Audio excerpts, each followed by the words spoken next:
votes. PDP had 201,440 votes. SDP 25,826 votes. And to me, it appears that this particular election... Before we go ahead, Boyega Robodo is at the INEC office. He's standing by now. Boyega, let's have you. What is going on there at the INEC office? More results released.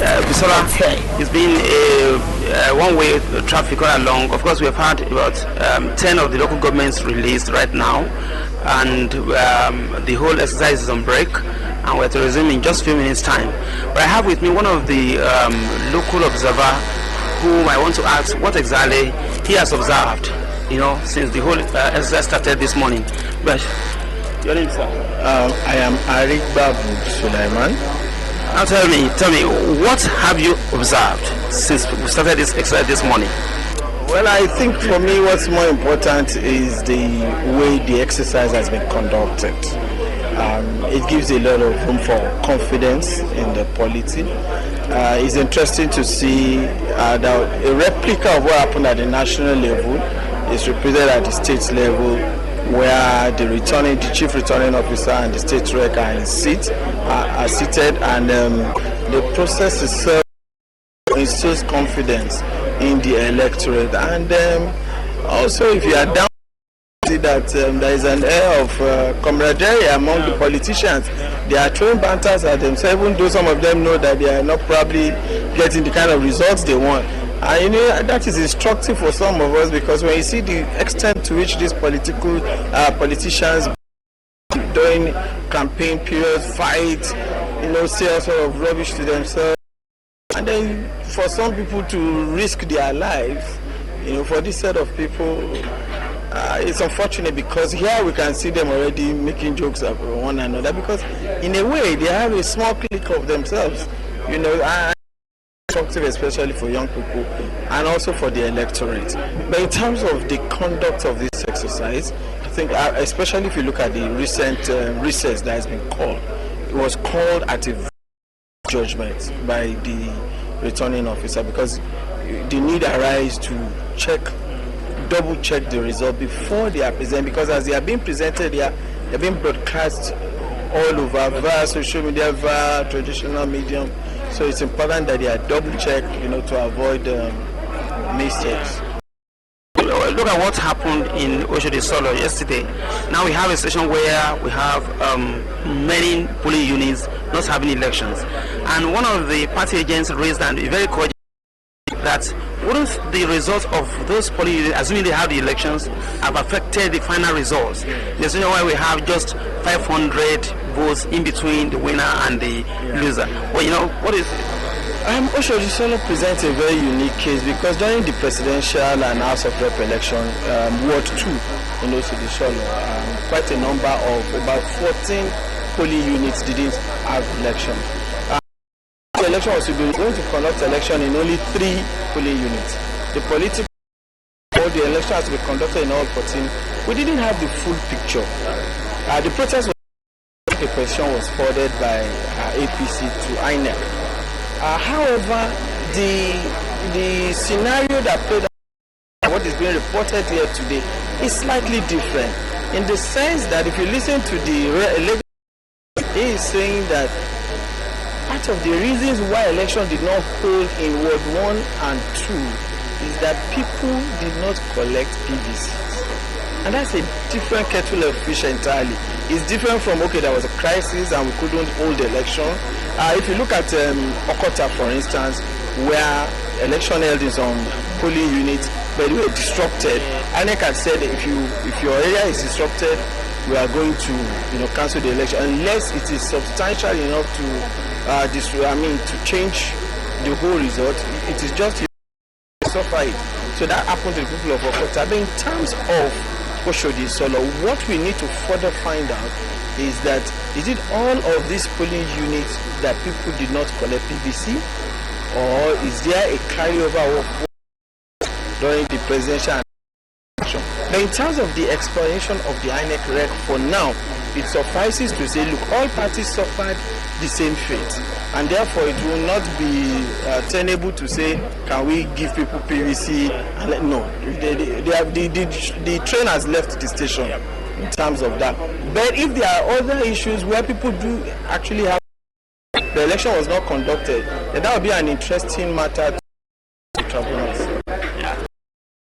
Is observer collation center here, and as we await the results of local governments, of course they are being cross-checked right now, so in a few minutes time we'll have the other results of other local governments being released. So until then, we'll be back to you at the studio all over again. Okay, that was our correspondent at the INEC office in Yaba, Adibega Arogodo, trying to update us as to what is happening at the INEC office in Yaba. Yes, is our usual off people in the studio dissertation. Lagosians, a distinguished senator, the Federal Republic of Nigeria. I'd like to welcome into the studio the distinguished senator, Senator Gani Solomon. Good afternoon. Good afternoon. Yes, and of course he was here with us yesterday. Had a number of insightful thoughts, comments from him. I'm talking about Mr. Gani Balogun, a veteran journalist and a blogger. Good afternoon. Senator, let me start off with so far. Shows PC so far has the lead in the state. If you have to say in your honest opinion, very, very dispassionate now. Is this a true representation of what actually happened yesterday? As a matter of fact, I still can feel some little disappointment here and there. Really? Yes, because despite being ahead. Exactly. And despite the fact that we're still, APC is still leading in some of the announced local government. I thought, given what happened at the last election 2 weeks ago, I felt we will do a lot better, given the level of mobilization, given the level of pep talks that we had between ourselves and the determinations of the party members to improve in this last one. And that basically is the source of my my disappointment. But by and large, I think for now, it still shows the way people, you can see some pattern. Yes. From the last one and this one, you can actually, if you plot a graph, it will almost fit in, except for slight changes here and there. But changes. So it's taking a very irregular pattern, so that we can even predict that if another election were to hold next week, this is the pattern it should follow. Yes. What do you think could have been responsible for this? Well, it's like people are coming into the election. They came into the election with their candidates or their parties in mind. Okay. Probably due to persuasion, due to mindset, or because if they voted certain way during the first election and the second one, there is no significant change. Well, that means they are set in what, yes, this is the way we are going, regardless of your adverts, regardless of what you tell us. That is what I can deduce. Okay, but what does that portend for our democracy? It's good. Look, that means it is now left for the candidates, for the party to make sure that from day one they start to reach out to the electorates. We have to know what they mean. Any party will study these particular elections, this set of elections, and try to see the pattern. And this is where the issue of the card holders comes in. You see how males vote, how the females vote, and how, for instance, those within certain age brackets, you can find out the way they voted. And you know what to tell them, how to reach out to them. I think it's good for our democracy. It is necessary for all party, for my party, for instance, to study the pattern of this election and to make certain deduction as to, okay, this is the way this particular set of people voted, and we must reach out to them so that in future election they will be on our side. So it's like, maybe like in America, you talk to average American and you ask him is political. If it's political, he will tell you straight away, I was born into Republican and I will forever vote Republican. So he will tell you, I'm a Democrat and I will forever vote Democrats into power. So perhaps we are approaching that state, but there can always be a change. I mean, for those that are undecided. Right now, we can say that those undecided are negligible, given the results we've had. Okay, Gani, what's your own assessment of the whole exercise so far?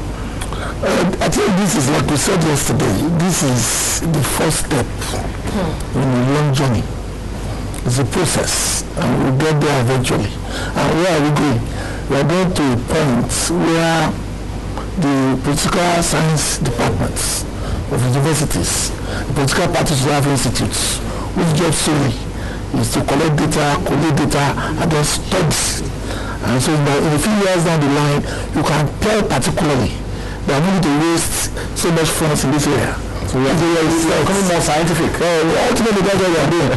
Because without sounding immodest, we all know the person who is responsible for building families as a tool of discourse in the political parties in Nigeria.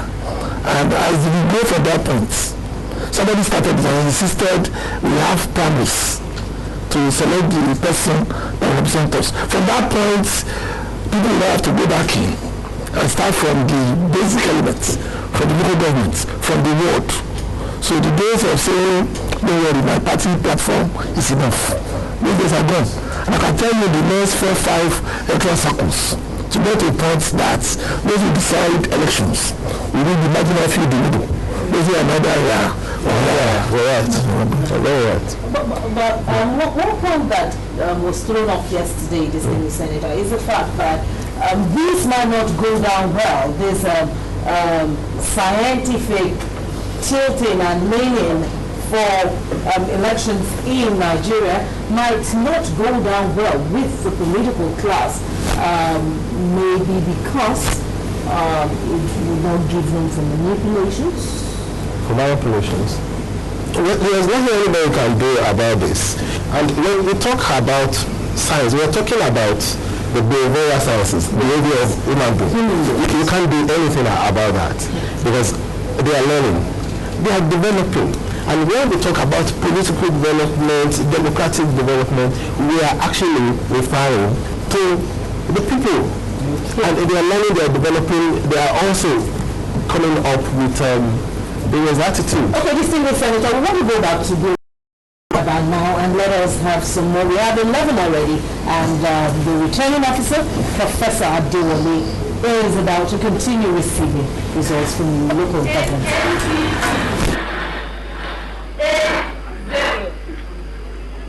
PDP 35,259. PDP 35259.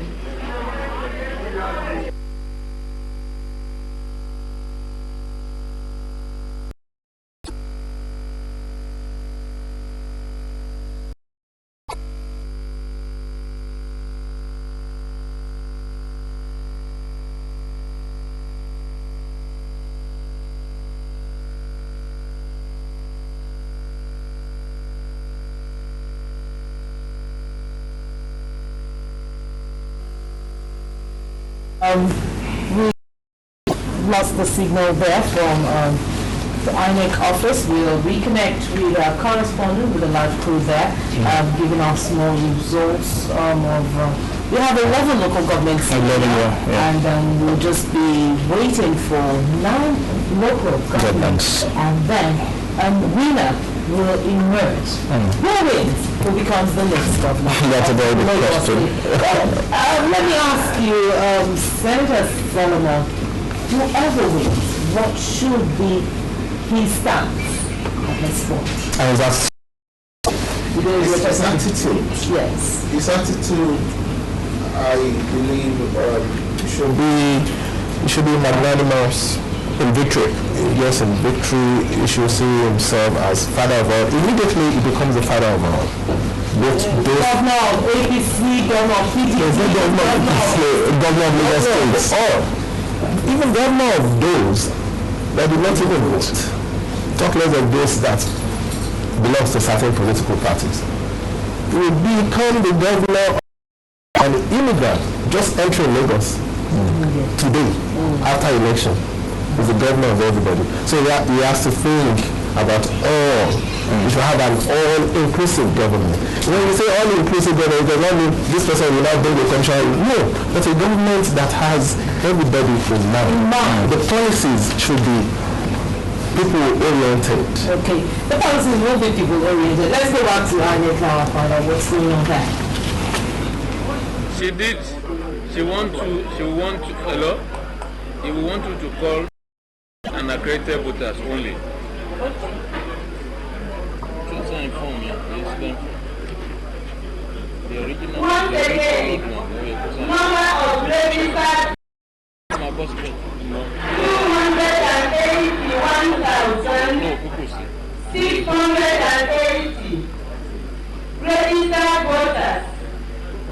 281,680. Number of voters 95,700. Accredited voters 95711. Thank you.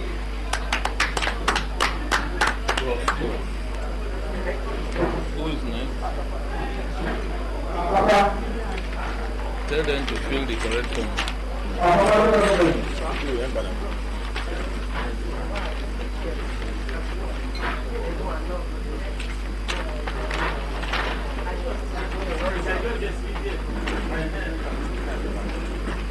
You want them there because they've left.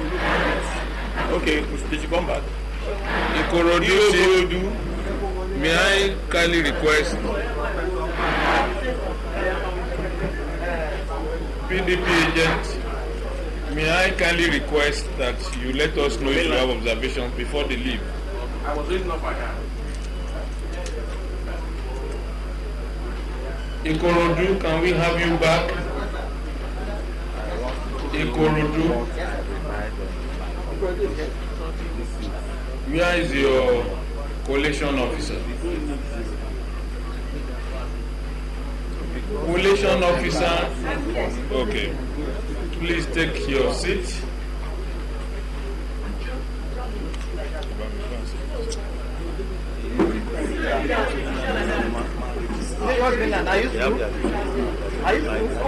You still have to talk. They will invite you. Invite them.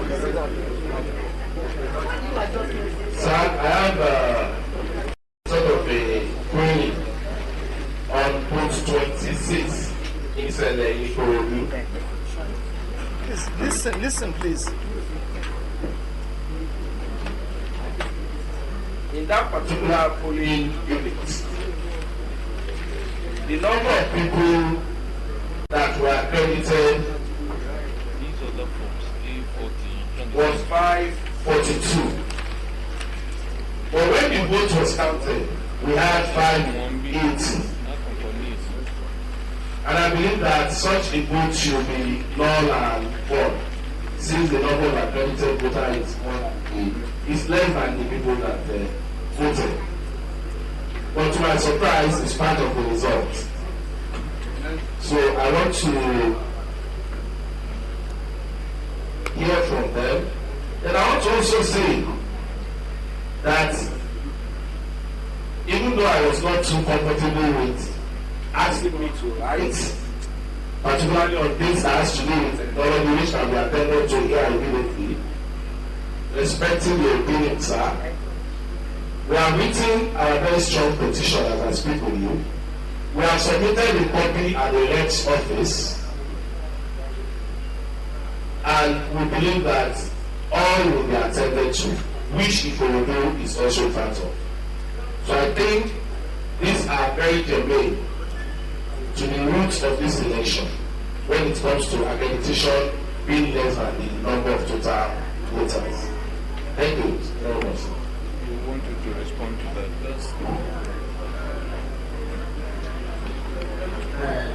Sir, in that particular it was mentioned of when they started the accreditation, they discovered that the memory for the past election people was never erased.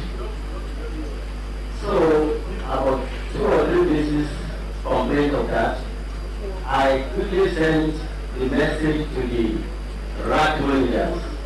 This is what we receive from the bench. They tackled it in those various cases. When they got to those units, they asked them that those who had been accredited before, are they around? They said they were around. Stay aside. We are going to re-accredit you. They wipe off that record and they restart the accreditation.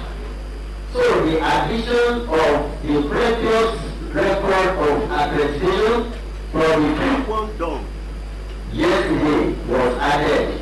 That was the record of the sentence. It's a matter of voting. Sir, I hope we are aware that all these things are there in the bank in Abuja. We should watch what we say. Why am I saying this, sir?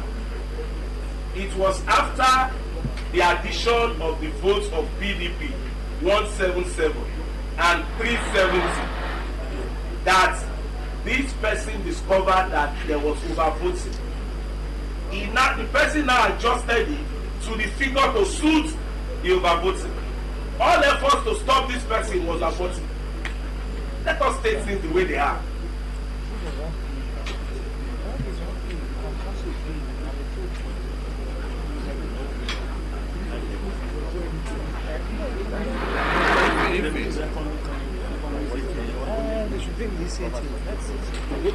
Can we have a look at the original form of that EC8A? Is it governorship or House of Assembly or both? Governorship. It will be both now. I'm talking of for two. Is it not for both elections? Yes, the total accredited. For both elections? On election, yes. Okay, EC8A, EC8AVP, EC8A1, EC8AVP, EC8B, and EC8B1 for that one. No, not for the word. For the polling unit. He's making prayer for one PU. It's the polling unit. He prayed for only one in law. We need polling unit, not the entire one. And then later you look at that point. Let's check it, not one. Let's go and bring the polling unit. That's okay. That's okay. Collation officer. Do you have a copy here? I don't have what particularly the EC8A. That's why others are but we must still present it. This is for Ikorodu. This is for Ikorodu. We are dealing here and talking about the polling units. And this is the response of the state rec with respect to the Electoral Act is about substantial compliance. There is a gap here of over 5,000. We are dealing with a polling unit that are less than 8,000. Now, if there are complaints, my brother has done the right thing, has advised, they have raised it at the local quarters and they have submitted the letter. When I raised similar incident about 3 polling booths, nobody asked for the EC81, EC8A, EC8B, EC84, EC8, 25 of those polling booths. I think that it should be treated equally and fairly. The ruling is about substantial compliance. So says electoral law. There has been, in this case of the Ikorodu's result, substantial compliance. Let us continue. Will adopt this attitude. We are dealing with a figure of about 500 within the context of a margin of about 20,000. So it will not make substantial difference, and it will not actually make any difference to it. What we will still advise you to do, put it into writing, and once it's very due process will be followed. Thank you. Thanks.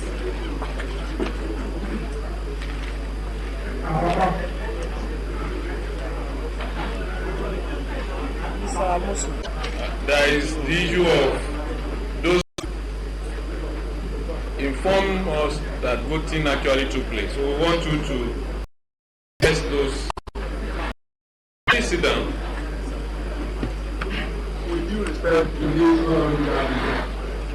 I'm saying is unequivocally that contrary to the allegation level against me, they are not anything of sort. No election took place in polling units 11 and 35 in Origo. Even the supervisors that work with me, they are here. Some of them are INEC staff. Some of them. Apart from that, the ECAA and ECAB, there is nothing suggesting to the fact that an election took place and was completed or collated at any of our coalition centers. Thank you very much.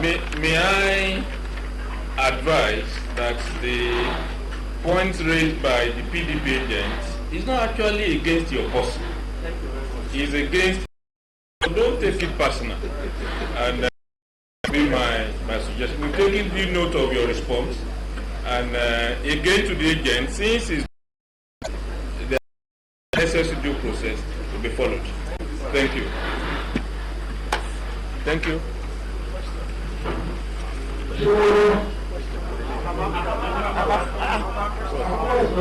Papa is there.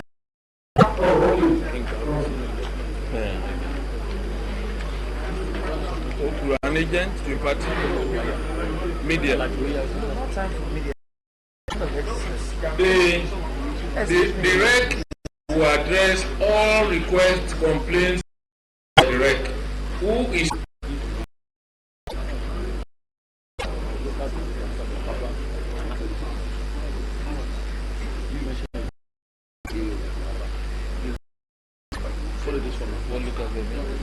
okay.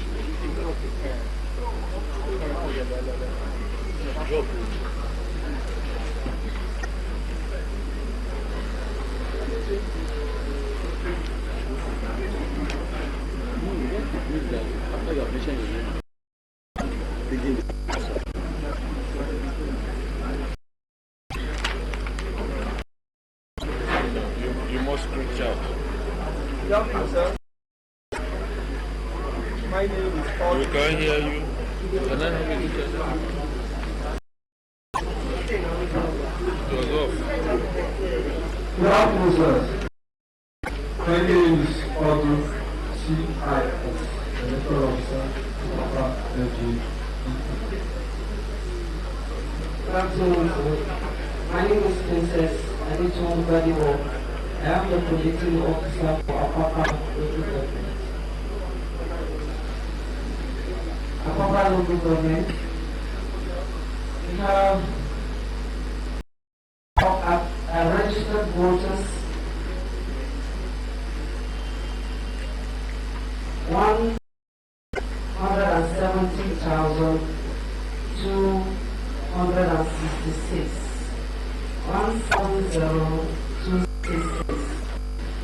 We have a number of accredited voters at 45847. 45847. 24 24 3 72. ACPN, APC 2245, ID 27, COA 96, PPA 81, 19, UP 10, votes 42314, 42314, rejected votes 1229, 129, total vote cast 4343, 43543. Cancelled votes for polling units where voting did not take place. Yes, sir. We have one. Go on. Present this. We have it at Street, as 20. The hoodlums came to attack at the point of the results. That is, they were sorting it. And so they just came and they tore all the 10 instances falling.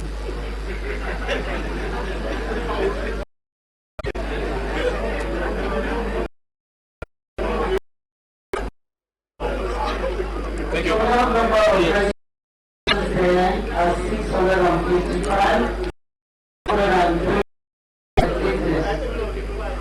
but there was no result. So the parties agreed because they saw what happened.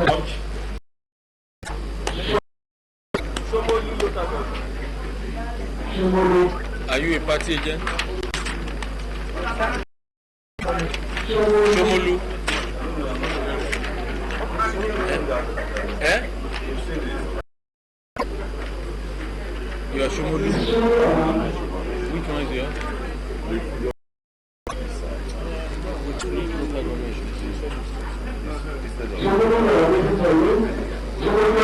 You do it in ink and sign. One local government. Sudere is ready.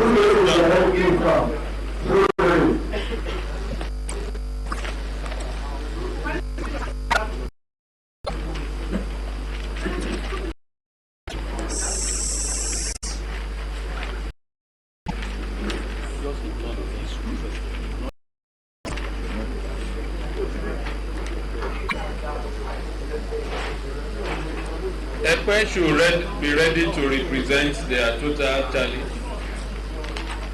Ekwe. My name is Austin, the electoral of the local government area. I'm Dr. Miriam Quadri. I was coalition officer for Surulere local government. The number of registered voters in Surulere local government is 358,661. 358,661. Number of accredited voters 115,516. 115,516. Total votes received by all the political parties. I'll take them one after the other. AA 27. AA 27. ACD 104. ACD 104. ACPN 126. ACPN 126. AG 547. AG 547. APC 51404. APC 5140. APGA 80. APGA 80. ID 38. ID 38. FOA 18. FOA 18.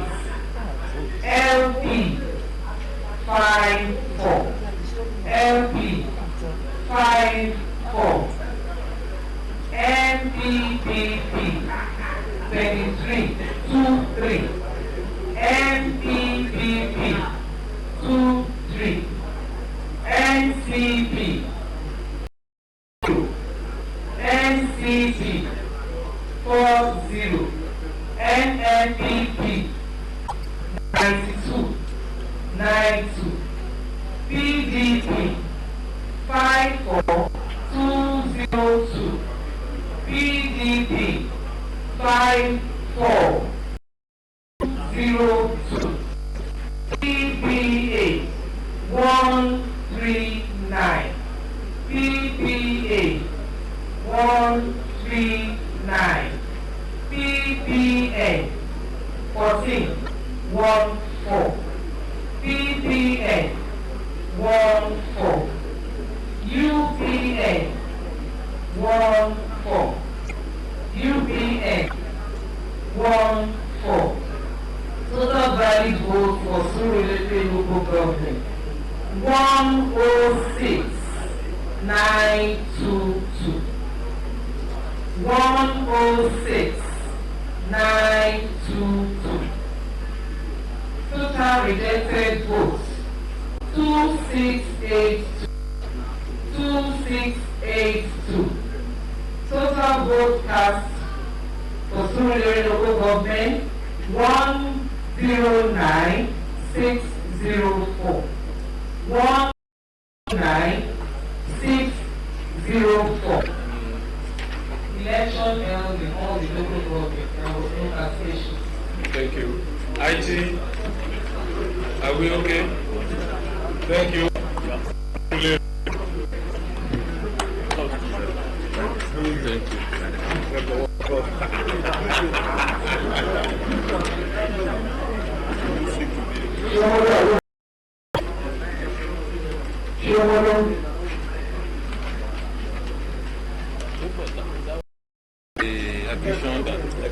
Where is the question?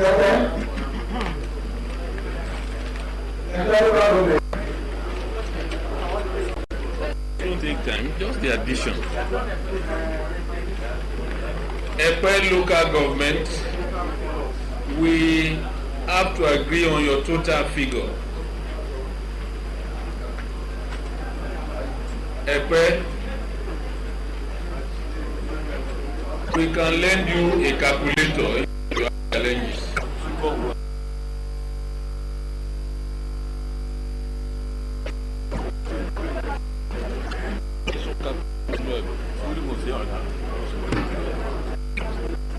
Shimon is not ready. 1, 2, 3, 4, 5, 6. It was. Nobody is around. What's the cause of the delay? I think they've taken another break away. Mr. Musu, you have to call this one. This time around, we take a long break. So you have to. Maybe 1 hour. That's what your friend. 1 hour. 1 hour. Your friend.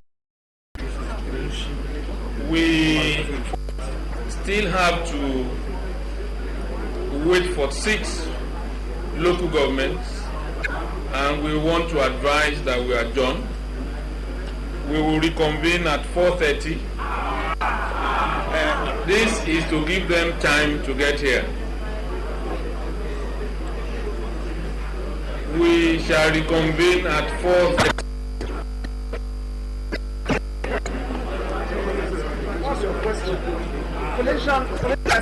For media. You only allowed Lagos decides, and 14 local governments are in. Or Lagos have decided? Lagos has decided 14 out of 20. We're expecting 6 more local governments to be turned in to the returning officer, and then the final declaration of the winner of yesterday's gubernatorial election in Lagos State. Already, APC seems to be on the lead in 10 local governments, except for Ajeromife, Lodu, Amuwo, Dofi, Oshodi, Solo, and the just announced Surulere local government. But it seems to be, even after the 6 have been announced, and if it goes to PDP still, that makes it 10 local governments. And well, if you want to go the way of local governments, which are not local, but invariably we come to figures yes. Which numbers, because they are bigger, they have more voters than each other. Yes. I know the big ones are Alimosho, I guess to be declared. And we're still waiting for them. And what do you see your chances, the chances of APC in those 3 big areas? Alimosho, Mushi? I want you to wait for Mushi. Okay, but when you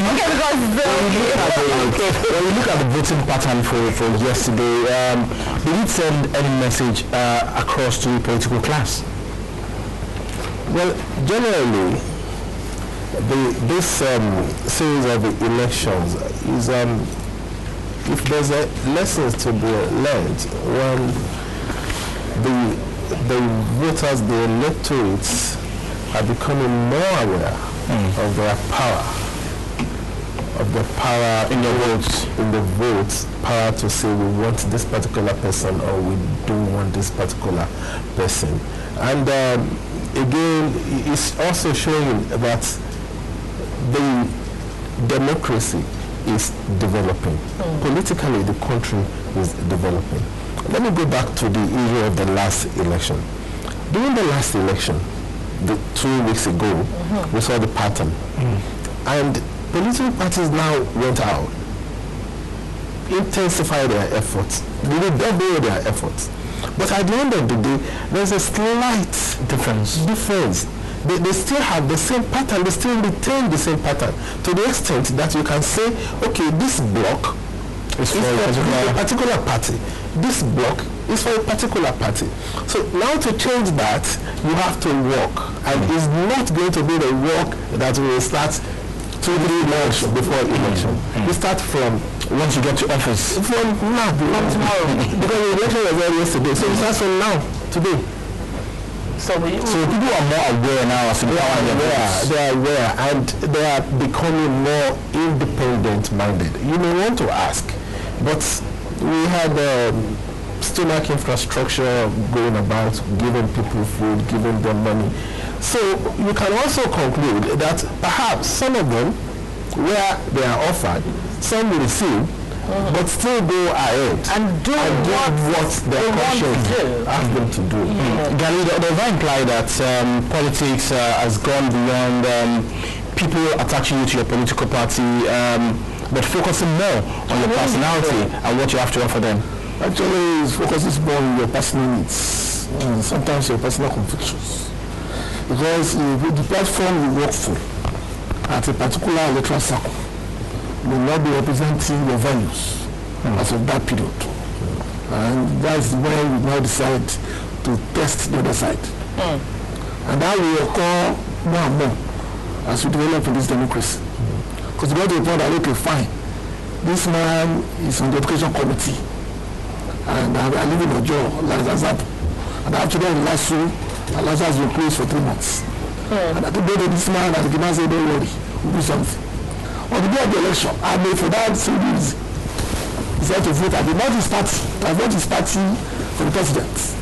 His party for the but for the House of Assembly. And they decided on my own that I want this man out of office. So like the senator said, whoever is elected must not to go back home and fill the pulse. The new system of what they call when you meet the people in the, what do you call it now? Town meeting, it's going to become key. in the next 4 years. People will have to come back maybe every other month to go to their people, fill the pulse, and carry them along. Because a lot of people lost, even at the primary level. They represented Nigeria for 8 years. There's an assembly. Not even lost up to 4 votes. Because nobody knew him. And it was the representative in the House of Assembly. 8 years. And if you not pay to 4 or 5 houses, that people can say, yeah, we are supporters for life. Okay, it seems the wind of change. Only in Lagos, some of the results that we got, Taraba State, for instance, now has a female governor, and coming from your party. I'm sure Senator Solomon will be so happy that his party produced the first female governor. You know, you want to say something about it? Yes, point out to the fact, to our position that we are growing. You know, people are quick to compare us to the more developed countries, America, in the UK, okay, even India. But within the space of these 16 years, we've taken some huge steps to this particular level. Take the issue of the card readers, or the issue of the PVC. The American ambassador said the PVC is an improvement on what they use. They use, and it was 16 years old. They are over 200 years. Yes. I don't know if America produced a governor in 100 years of existence of its democracy. I doubt it. I don't have that record now. Maybe I'll check after we leave. But within 16 years, we're doing that. And I'm also sorry to say this. In the north, coming from the north, where we think such things will never happen. That the women there are they just go to the backyard and go to the kitchen and so on and so forth. But we are saying, look, this is what we want. And they came out and voted for the lady. Initially, they voted for her. She's currently in the Senate. Now she came up as a governor. And is a pass mark for the whole of the country, not for APC alone, not for Taraba alone, but for the country. I mean, we should be happy about that. That means there's hope for everybody. Now, you know, so many records have been set during this particular election. We have your presidential candidates, the president-elect now, defeating the incumbent president. And somewhere in the Southwest too, breaking the jinx of the second term. I think, like he said, the wind of change is sweeping across the whole country. I don't know who brought the idea of change as the mantra for the party, but it seems it is even getting out of our hands because some of the things that are least expected are actually happening, and we only pray, we continue to pray that it continues to bring positive change to the whole country. It seems I'm resting with you so much today. Now, one of the issues that came up yesterday during our discussions had to do with accountability. That's right. We brought to the people. You heard Gani Balogun talk about town hall meetings now becoming a regular feature. Do you see your representatives as being able to meet the challenge of accountability? Well, we have a platform now, APC, and like I said, we've said there's change, there's need for change. That means we are not going to do things the way it's not business as usual, no more business as usual. And if that is the case, it's now this responsibility too. We are not going to lead our representatives for them to relate with their constituency as they deem fit. There will be a code of conduct. You must, as a matter of responsibility, as a duty because of responsibility, you must relate with them as stated by the party.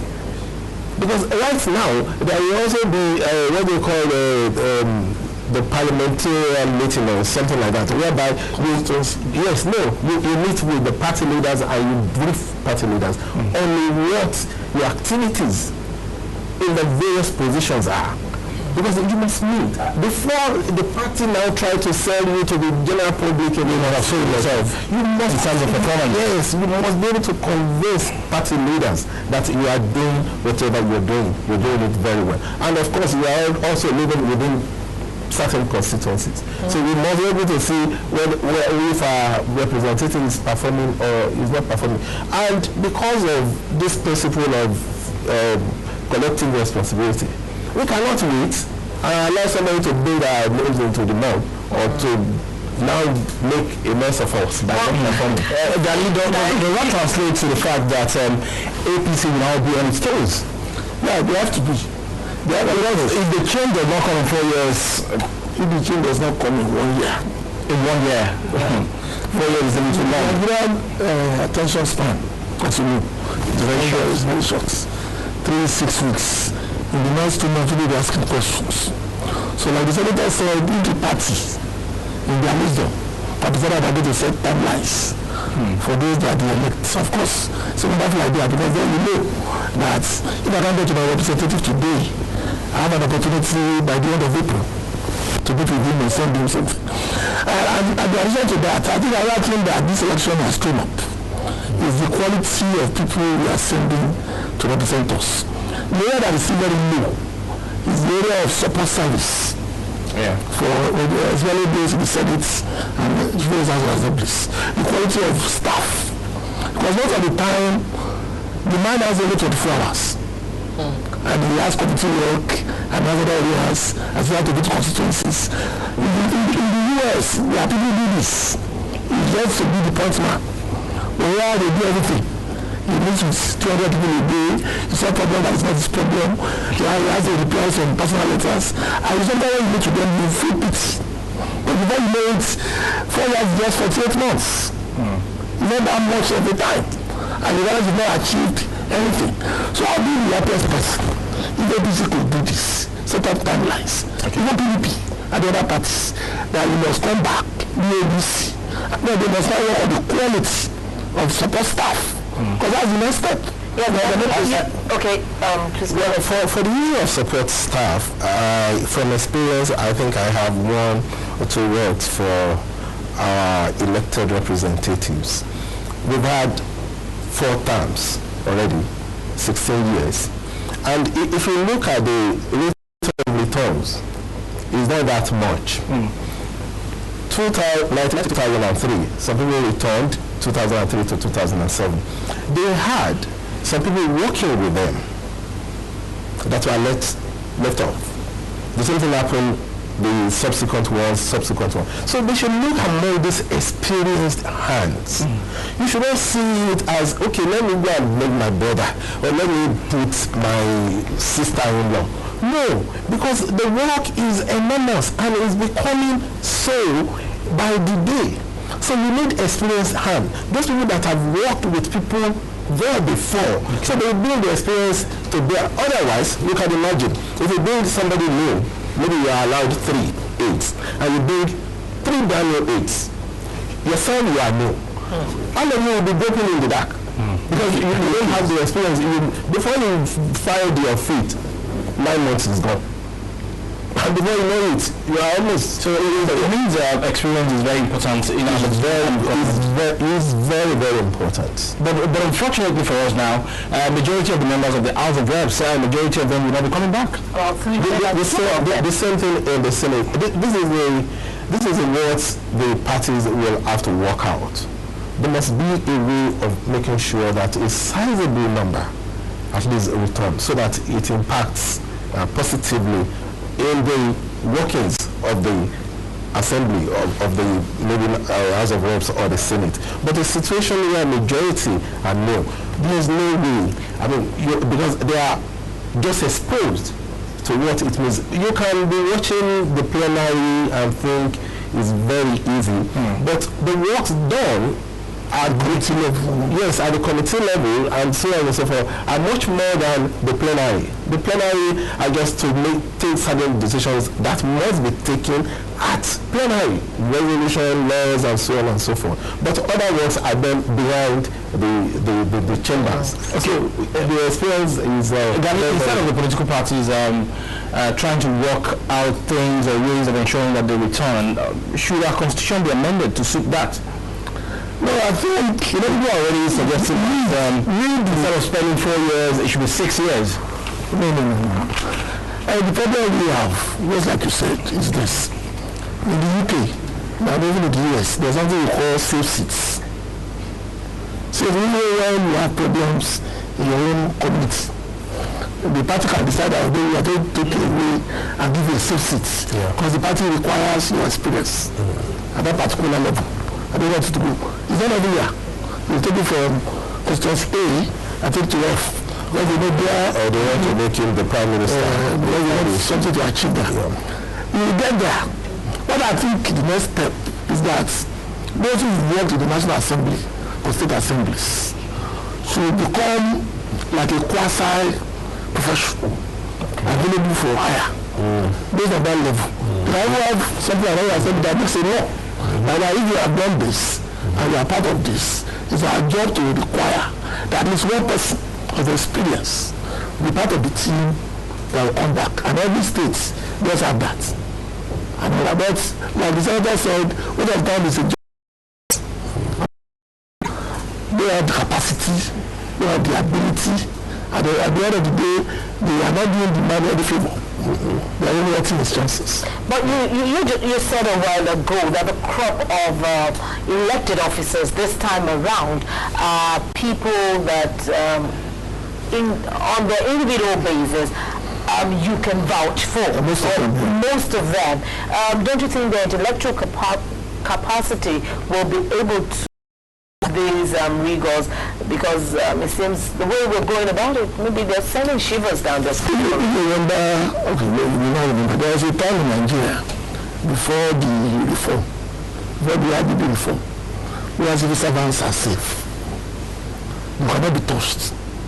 You understand? Yeah. That means the permanent secretary has the audacity to tell the minister what is wrong, what is right, and not really put to his job. Security. That is gone. So that is one of the things that is killing governance. A new man coming to the office is not really a problem. Okay. The structure is there to support him. But nowadays the structure itself, the man is supposed to be safe. Himself is not safe. Wow. So we have to look at our past, look at our future, and then see how to balance it out. There must be a way, because this democracy, is here to stay. And in the next 2-3 electoral cycles, there will be a need for us to move to the next level. Yes, Senator, you want to contribute to that? I agree that the quality of the representatives, senators, and so on is quite commendable. Yes. But then they also need to learn because they are coming fresh. They are new to the system. Some of them are new in Parliament. Some perhaps was in the House of Assembly and so on. Okay, they've had the cognitive experience. But where you have a brand new person, you still need to learn. So it now depends on how fast you want to learn. If you really want to learn and you study your environment, you continue to read literatures on and so on, and you attend meetings, and you also attend plenary sessions. It's important. That is where some of these things you learn while you are there. Yes, you learn there. There's no amount of. Right now they're going to organize a lot of orientation program for them. They just touch bits, but not the nitty-gritty. Yes, they may be telling you, but you get the nitty-gritty right there on the floor, because you cannot predict what is going to happen at any point in time. Nobody will tell you what will happen. And we now have, let's say, an assembly of 360 men and women, all adults from different backgrounds together, and an issue comes up. Without talking to them previously, they perhaps have different ideas. They may believe that, okay, we are going to this destination. Don't be surprised. 360 days of reaching the same destination. Yeah, and everybody wants to be right because equal. And truly, We are equal because we are representatives. Everybody represents a particular constituency. So you now need how to move about, how to get your bills, your motion passed.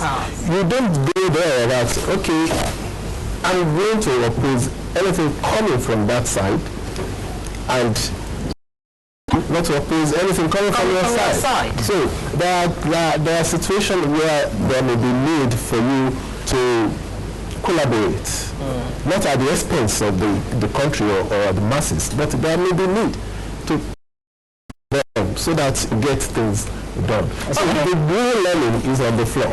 Okay, College and Ogu. I don't know if Ghanaian speaks Ogu. Distinguished Senator speaks Ogu, but Dupe Ali and her team are here. Dupe, over to you now.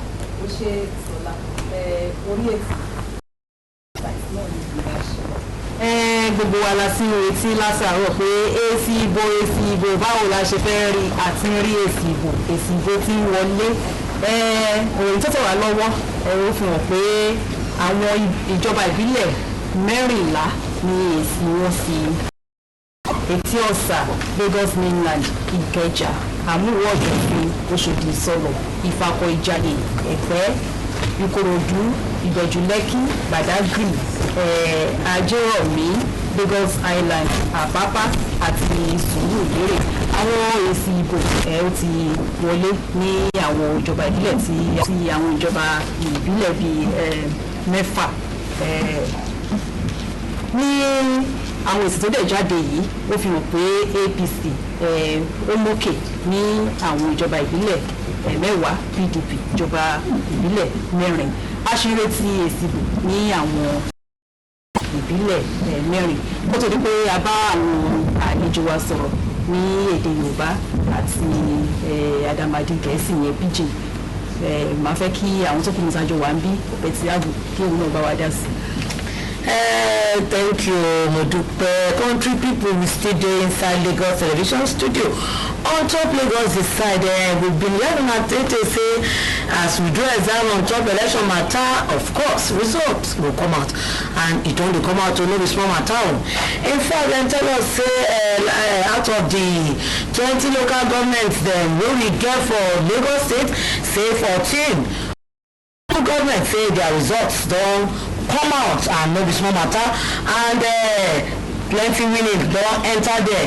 In fact, we don get result for Ìbẹ̀jú Lẹ́kì, Badagry, Lagos Island, Ajérọ̀mí, Ìfẹ́lódùn, Etí Ọ̀sà, Ìfàkọ̀ Ìjàyè, Lagos Mainland, Ẹ̀pẹ́, Ìkẹjà, Àmúwò Ọ̀dọ̀fin, Òṣòdì Ìsọ̀rọ̀.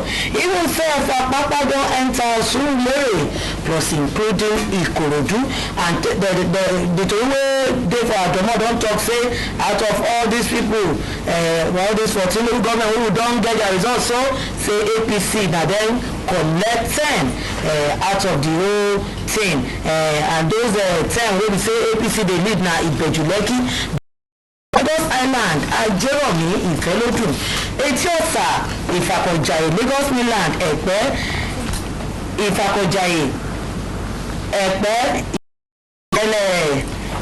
for Àpápá and Ìkòròdú, but no be dem collect Ajérọ̀mí, Ìfẹ́lódùn na PDP collect that side with Sùúrùlérè and Òṣòdì Ìsọ̀rọ̀. Ọ̀pẹ́dẹ̀yẹ ìròyìn àná for. Thank you, Judy. Mechele mi kudo lewe no dogbonde we koto kuro na mi san osode wa igbodo do mi kan yi dagbonati ní Nigeria si o to me lo kan yi dagbonati to àwọn ni mate ndo mi na ko ton bo bia ofo mi tole na medejiro mi so igbo mi tole me 9 on ofo bia ton ko ti to din de ko do ya do o to go gbe All Progressive Congress bodo o to go gbe People's Democratic Party po wọ́n yìí mèdè tó àfihàn kótó ìdílé kótó àwọn ènìyàn máa tẹ̀lé fìlẹ̀ ṣìgbà ní kòmọ́dọ̀ tó Ajérọ̀mí, Ìfẹ́lódùn, Àmúwò Ọ̀dọ̀fin, Badagry, Etí Ọ̀sà, Ẹ̀pẹ́, Ìfàkọ̀ Ìjàyè, Ìkẹjà, Lagos Island, Lagos Mainland, Òṣòdì, Ìkòròdú, Àpápá, Sùúrùlérè àti fìlẹ̀ pọ̀lẹ́ yìí kó ṣe èsì òvù ìgbà tọ̀tọ̀ dẹ́kọ̀dọ̀ yàdọ̀ mẹ́dẹ́dọ́nà jẹ̀nù kan náà mẹ́nọ́ọ̀sọ̀ yìí tó jáwẹ̀ 902 fídíòpèdè èsì òfò ìbílàdé wà yìí tó sọtàn jàyídó tó kòmí tọ̀gbè nìké ní ìdòmọ́ láti kíláyé pé nípa ti ètò àwọn ènìyàn wá tẹ̀mẹ̀ nípa ti ètò nàìjíríà. mo dúpẹ́. ò ṣe ọ̀pẹ̀yẹmí bẹ́tì abu asúbáwá sọ̀rọ̀ ní èdè Ìgbò gẹ́gẹ́ bí ẹ ṣe mọ̀ pé ìpínlẹ̀ Èkó àfààyè gba àwọn ẹ̀yà tó kù bẹ́tì. ndị be anyị mma mmanụ anyị ka nọkwa na Lagos Television ebe anyị na-enye ụmụ nta akụkọ gbasara ndọrọndọrọ ọchịchị emere ụnyaahụ gbasara onye ga-achị anyị na Lagos steeti a ka anyị siri egwu unu mmadụ lee onye na-ega na ụlọ akwụkwọ si ya chọrọ ile ule elechi ule a ga-anụ ihe ndị bekee na-akpọ rizọt ọ pụtawala n'otu n'otu a sị na ọgụ lokal gọọmenti onye nọ na Lagos steeti n'ime local gọọmenti ọgụ ahụ 14 nke bekee na-akpọ 14 anyị enwetala rizọt n'ime ha a sị na ndị rizọt anyị na-enweta si na Ibeju, Lekki, Badagry, Lagos Island, Ajeromi, Ifelodun, Etiosa, Lagos Mainland, Epe, Ikeja, Abúlé Ọ̀dọ̀fin, Oṣòdì, Sọlọ, Tìgẹ́rẹ́, Àpápá, Súlùlérè, Ìkòròdú ha na-agwakwa anyị na n'ime local gọọmenti ndị a anyị mụtara ihe ndọrọndọrọ ọchịchị ha mere ebe ahụ otu ha si binye aka na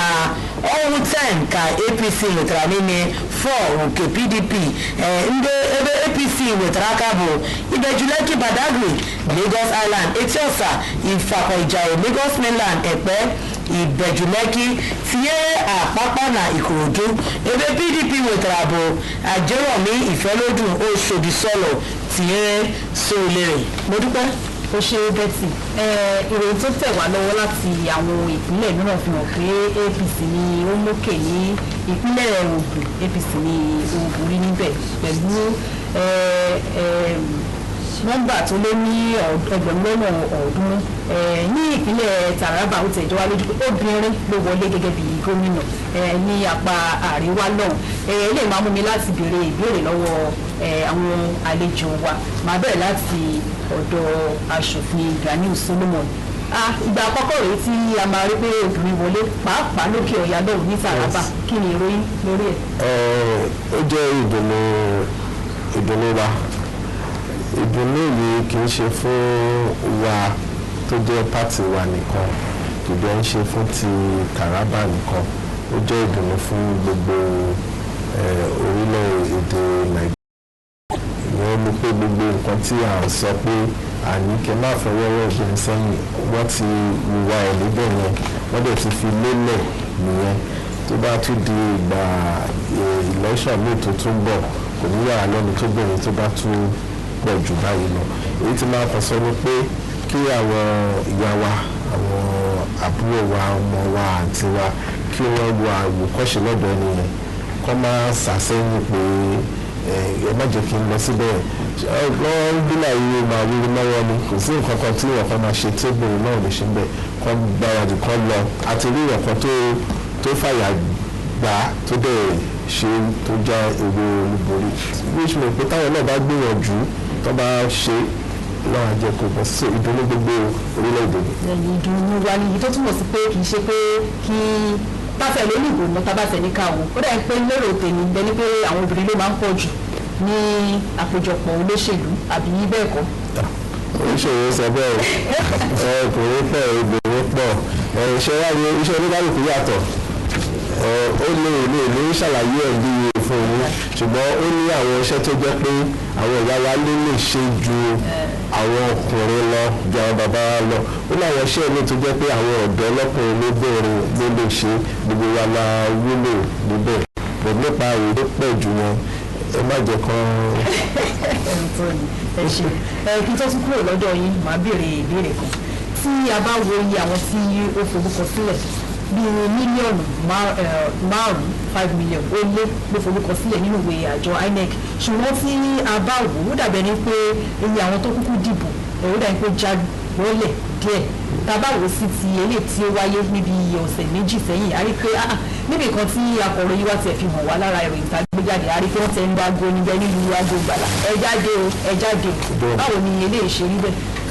a lè rí àwọn èèyàn tí wọ́n yóò gbà pé kò kàn wọ́n bó bá ṣe wò ó kẹ́ ṣe ṣàlọ́ wọ̀nyàn síbẹ̀ yẹn tó bá rò kẹ́yàn á ti pariwo léyìí títí pé ẹ̀tọ́ ni iṣẹ́ dẹ̀ ni fún oníkálukú láti ṣe pé kó ṣe aríwájú kí ṣe ọdọọdún là ń ṣe kì í bẹ́ẹ̀ ṣoṣooṣù ẹ̀kan ní ọdún mẹ́rin ọ̀bá lọ́jú bá sọ pé àbí wọ́n fi kún ni ṣùgbọ́n torí pé bí wọ́n ṣe orúkọ sílẹ̀ tí wọ́n dẹ̀ gba ìka wa ó ti yọ àwọn tí wọ́n bá ṣe lẹ́ẹ̀mejì ó ti yọ kúrò bẹ́ẹ̀ so a lè sọ pé nọ́mbà tó wọ́n fúnra wọn ní gbogbo ni nọ́mbà wọn tí wọ́n fi orúkọ sílẹ̀ gbogbo wa ni gbogbo wọn lọ nítorí gbogbo àwọn tí wọ́n dìbò yìí tó dìbò ti àná yìí wọ́n ju ìdá mẹ́ta àwọn tó forúkọ ọ̀lẹ̀ lọ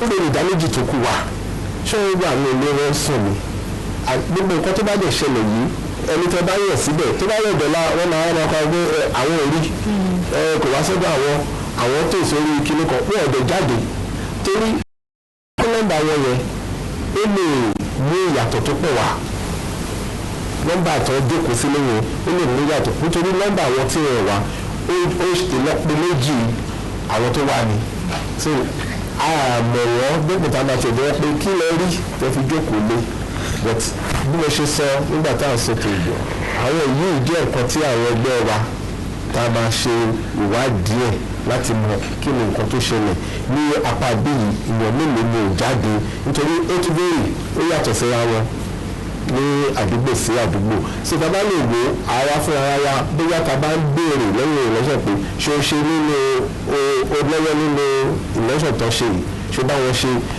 à lè mọ kí ni nǹkan tó fà táwọn èèyàn fi ṣe so that election tá a bá tún máa ṣe wọ́n á lè pọ̀ ju bẹ́ẹ̀ lọ. ẹ ṣeun máa kọjá sí ọ̀dọ̀ ọ̀gbẹ́ni Gani Balógun tí a bá wò ó dàbẹ̀ ni pé àwọn òdìbò wọ́n ti mú agbára tí wọ́n ní yàtọ̀ sí tẹ́lẹ̀ ní pé wọ́n sọ̀rọ̀ lórí tẹlifíṣàn ni o àbí wọ́n dá sétò lórí rédíò ẹ rí pé ó dàbẹ̀ ni pé a ti mú agbára ta ni pé àwa náà alágbára àdísẹ́ tó tó dípò wọlé tabasẹ̀ òbò yìí ó dàbí pé kò sáyè pé olóṣèlú kankan ń jókòó rẹ̀rẹ̀ pé ẹ ṣáà máa ṣe lò oníkálukú mu ló dàbí pé ó tara ṣàkóso pé mo gbọ́dọ̀ padà mo gbọ́dọ̀ wọlé. wọ́n ní Yorùbá bẹ̀ wọ́n ní ìgbàlá là ń búra nǹkan ń bú Ṣàngó ní ọ̀rùn àwọn tó jẹ́ òkè àwọn tí ó jẹ́ òdìbò tí wọ́n mọ ibi tí agbára wọn wà tẹ́lẹ̀tẹ́lẹ̀ wọ́n fi agbára yìí wọ́n pe nígbà ọ̀kan lọ́wọ́ ni síwájú àwọn ni wọ́n darí wọn pé ibi tí ẹ máa gbà rí ibi tí ẹ máa gbà rí ṣùgbọ́n láti bí ọdún méjì mẹ́ta sísìn gbogbo ilé ti yí padà àwọn fara náà ti ń béèrè àwọn ìbéèrè lórí ibi tí wọ́n ti àwọn lọ òdìbò náà lè jẹ́ fún wa wípé nǹkan tí wọ́n sọ tí wọ́n ṣe náà lè dá ọmọ àti dúró tì mí ó lè jẹ́ kójú tì mí. ẹ ṣeun tá a bá tẹ̀ wá wò àwọn ẹ̀kọ́ wo gan la tẹ̀tí wá rí kọ́ nínú gbogbo ohun tí ó ṣẹlẹ̀ yìí. ẹ̀kọ́ kọ̀ọ̀kan ní fáwọn òṣèlú ẹ̀kọ́ kọ̀ọ̀kan ní fún àwọn òṣèlú pé àsìkò súfè taka ó ti tán àsìkò sẹ́ni wọ́n wáyé wọ́n bá yẹ sọ bí òyìnbó pẹ̀lú ọ̀dọ́ wọn sẹ́nitọ̀ lẹ́ǹkan ẹni bí ẹjọ́ bá rò pé ilé tó rẹ̀ ń lọ àbí ipò tó fi hù sí pé èrò tó fẹ́ padà wá abẹ́rẹ́ iṣẹ́ ìjọ tó gbaṣẹ́ gbọ́dọ̀ tó ti àbàrẹ̀ iṣẹ́ ọdún kẹrin sísìn ìyẹn náà ń pè ní pé ó láti tẹ pamọ́ṣẹ́ kí ló máa jókòó bí kan náà òkú tásìkò bá tó wọ́n á gbé àpò gàrí wá wọ́n á gbé àpò ìrẹsì wá àpòkọ́ wọn gbé gàrí òróró wá wọ́n á gbà lọ́wọ́ ẹ̀ wọ́n á sì dìbò fún ẹ̀dùn òkú tán ayé èèyàn ti lọ torí pẹ̀lú ẹ̀kọ́ pẹ̀lú fóònù alágbèéká tí a lè sìn kò sí pé ẹnìkan sọ ìròyìn fẹ́nìkan náà kálukú náà ni wọ́n ka ìròyìn fúnra rẹ̀ nígbà nígbà wọ́n dájú ló ń kọ ìròyìn fún ẹ̀ fún kìíní sí ayé pé wọ́n ní wọ́n pé ti lọ pé owó lóye náà lè máa gbé ẹ̀rọ gbogbo ẹ̀ ló máa béèrè ẹgbẹ́ kí ló ń ṣẹlẹ̀ wọ́n ní abájá ṣe báyìí ẹ̀sìn báyìí so tó wà ní kí wọ́n gbé ẹ̀rọ tó wà bẹ́ẹ̀ gbé ẹ̀rọ alágbèéká wọn pẹ̀lú mi àbáwọn tí wọ́n náà bá wọn nílẹ̀ wọn. ẹ ṣe máa padà sọ́dọ̀ aṣòfin Gani Solomon torí pé olóṣèlú ni olóṣèlú àgbà. ẹ̀kọ́ wo àgbà olóṣèlú bẹ́ẹ̀ ni wọ́n ẹ̀kọ́ wo ni làwọn olóṣèlú ti rí kọ́ àbí ẹgbẹ́ òṣèlú ti rí kọ́ nínú ètò ìdìbò yìí. a ti kọ́ ẹ̀kọ́ pé àwọn ọ̀gá wa wọ́n wò wá wọ́n wo ìṣe wa wà ní òrèkóòrè a máa lọ jábọ̀ fún wọn nínú ilé yìí. ẹ̀kọ́ tó tó wá ṣe pàtàkì jù ni pé à ń láti máa wo àdúgbò kọ̀ọ̀kan ká wo kí ni ìṣesí wọn ládùúgbò wọn ká lè bá mọ́rú èèyàn tá a máa gbé fún wọn. ní ìbẹ́ ọ̀rọ̀ mi ẹyẹ à ń láti wo ní àdúgbò yìí báyìí lè ṣe sí wọn. wọ́n ní ajá ìsìn ń ṣe ọjọ́ ìsìn kó tó ṣe bí òwe.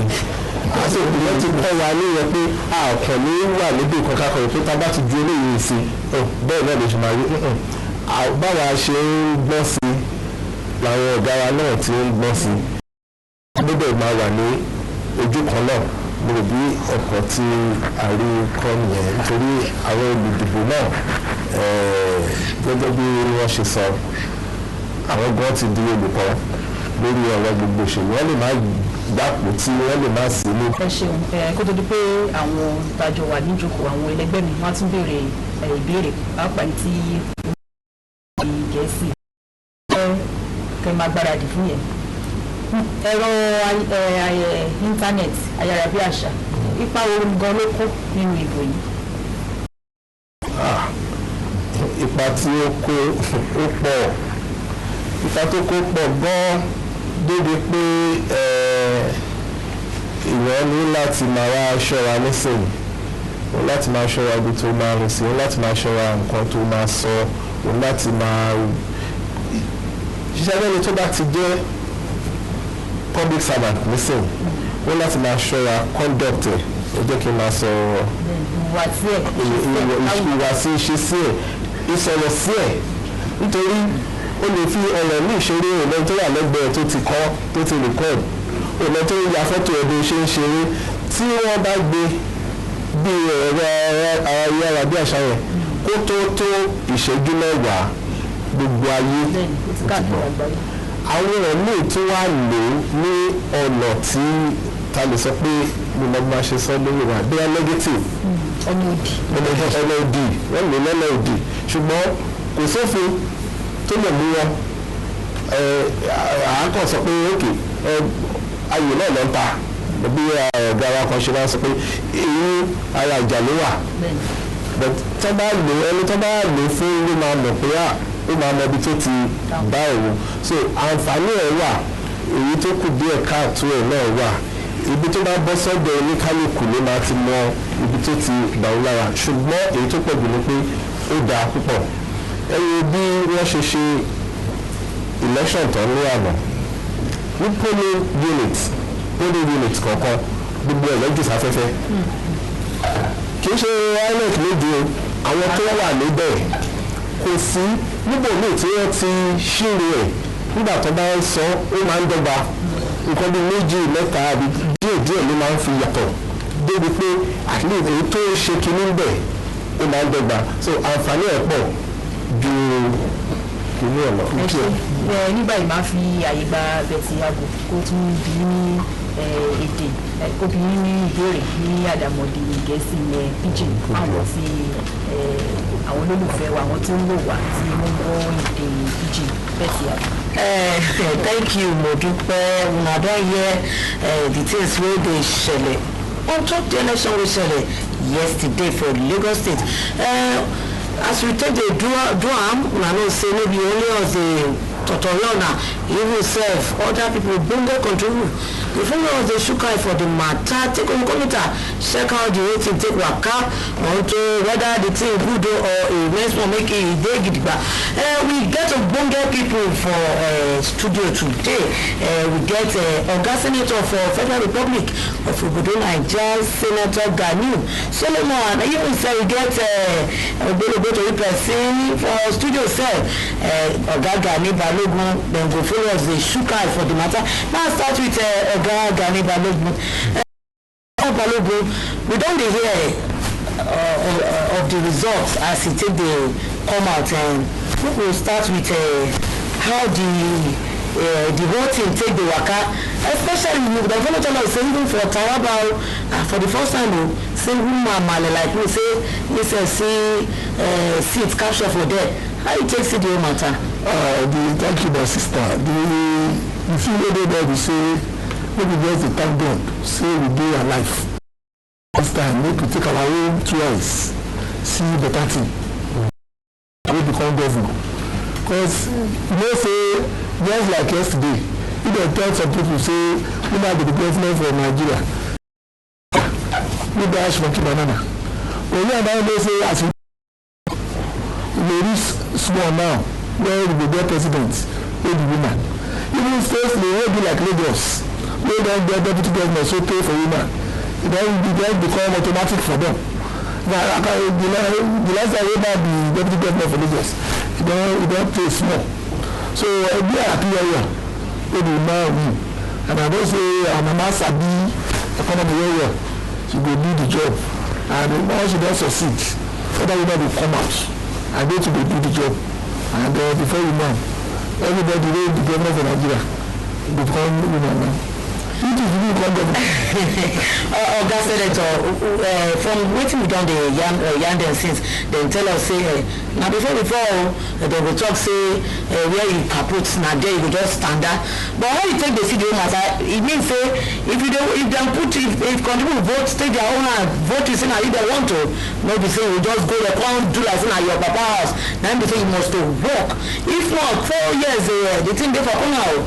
Well, if they no do well, how you think say we done the land lesson. Maybe we learn the lesson but is very now what is essential, just take it like that. What is essential is you must serve those you represent. You must serve them the way and manner expected of you. That is to say, you must carry results go home. You must carry results go home regularly. Make you no wait till the election time. Everybody don dey shine their eyes now. The time don pass when you just wait till say election don dey come and you now carry stomach infrastructure go with them say I don't come again my people. No, I think they don't be tired of that. That is the lesson that we keep pass to the present people that are now elected. They should learn from past mistake so that they improve on it. So the same fate that befell some of their colleagues will not happen to them in future. Ndị be anyị na-akọwa to ihe na Ghana obodo ugbu a ndị ọzọ nọkwa n'ebe a ji aka ha na-etinye anya na ihe gbasara ndọrọndọrọ ọchịchị emekere ụnyaahụ. Ha kọwatara sị na mbụ ka a ga-abigere gị aka iru ebe aha ime ihe ọ sọrọ gị dọrọ ka dọrati ị ga-eme ihe ndị obodo chọrọ ka ime. Ugbu a abinye aka si gị baa n'ọchịchị ọrụ iwu melele ihe ndị obodo kwuru ihe ndị obodo chọrọ n'ihi na afọ anọ bịa ọnwụ na-emeta ihe ndị obodo chọrọ ozugbo ha wepụrụ n'ọchịchị. So asị onye ma asị ya sụọ n'odo onye ama akwa na asị ya sụọ n'ala gbodokwe òṣè bẹ́tì máa tún fi àyè gba àlùbẹ́ni tí yóò ṣe ìwọlé nǹkan láǹfààní láti gbọ́ ohun tí à ń sọ lédè Ògùn wípé ìyàwó èsì ìbò tí ó ti wọlé látàwọn ìjọba ìbílẹ̀ káàkiri ní ìpínlẹ̀ Èkó. Mo dúpẹ́ ẹ̀kúrìdé mi sọ àfọ̀n gbọ́dọ̀ dọ̀ òun soso nǹkan kò bí òtòmítọ̀ Nàìjíríà mẹ́ eko bí àwọn ènìyàn má tẹ̀mẹ́ eko bí àyí tẹ̀ soso tó Nàìjíríà sí òtò mẹ́ nígbà mìíràn pọ́n àpàjọ ètò Ọ̀yọ́ yí má tẹ̀ mìíràn mọ̀dọ̀ tó gbọ́dọ̀ rẹ̀ gbọ́n mẹ́rẹ́ kí wọ́n yìí fẹ́ tó mi àwẹ̀ ṣìgbà òdì mẹ́rẹ́ kò yín náà òpin ẹ̀mẹ̀ títà ekoso jẹ òtẹ̀mẹ̀ kórì àyí tẹ̀ gá Ọ̀yọ́ tán náà fúláwì tán nídọ̀ àwọn àsán tó epo dìde jẹ́ ló tó tòmítọ̀ mẹ́ ní ẹ̀jẹ̀ òfò ìbílásí òfò inú mẹ́tí tòótòtò mẹ́lẹ́pọ̀ ẹ̀nábílá òfò náwè gbọ̀bọ̀dé àkọwà àsán tó ilé epo dìde jẹ́ dó ṣìgbà yíyedéwédé òtẹ̀mẹ̀ lọ́nà àwọn àsán dé pé amasọ́ ikú ìgbìmọ̀ àdìkè mẹ́tò lẹ́nu mọ̀wé èsì kàyíndọ̀ wọn ní àzẹ òfò ìbílásí àpótí tòbèdé òfònù mẹ́rẹ́ pé mọ̀nàbílá òfò náwè àmọ́ náà ilẹ̀ ń tu wà àsán tó ilé epo dìde jẹ́ dó lánàá kan èyí lọ́gbọ̀n ní èsì kàtí náà mẹ́lẹ́pọ̀ tó Nàìjíríà sí òtò mẹ́. mo dúpẹ́ ó ṣe Ọpẹ́yẹmí ẹ má gbàgbé pé aago 4:00 ni a máa padà sí ọ̀dọ̀ àjọ INEC lọ́hùn-ún láti tún mọ bí èsì bí ó ṣe wọlé sí àti sọ fún yín pé ó ti tẹ̀ wá lọ́wọ́ pé ibi 14 ni èsì tó ti wọlé ìyẹn ìjọba ìbílẹ̀ tí ọ̀sà Lagos mainland Ìkẹjà Amúrò Ọ̀dọ̀fin Òṣòdì Ìsọ̀lọ̀ Ìfàkọ̀ Ìjàyè Ẹ̀pẹ́ Ìkòròdú Ìbẹ̀jú Lẹ́kì Badagry Lagos Island Ajérọ̀mí Ìfẹ́lódùn àti Àpápá pẹ̀lú Sùúrùlérè aṣèlétí ibi 6 nígbà yà á kọjá sọ́dọ̀ àwọn ìlédè Gẹ̀ẹ́sì kó tó di pé a tún lọ darapọ̀ mọ́ wọn ní Yaba ní ọ́fíìsì àjọ elétò ìdìbò. Okay, thank you, Dupe Ali, and of course Judith Metiago and Opeyemi Gandolu. Quite interesting session there we had with the languages. We'll take a very short break now. Lagos decides, just like Jibola said earlier, Lagos has decided. Yeah. We'll continue in a moment. Please stay with us.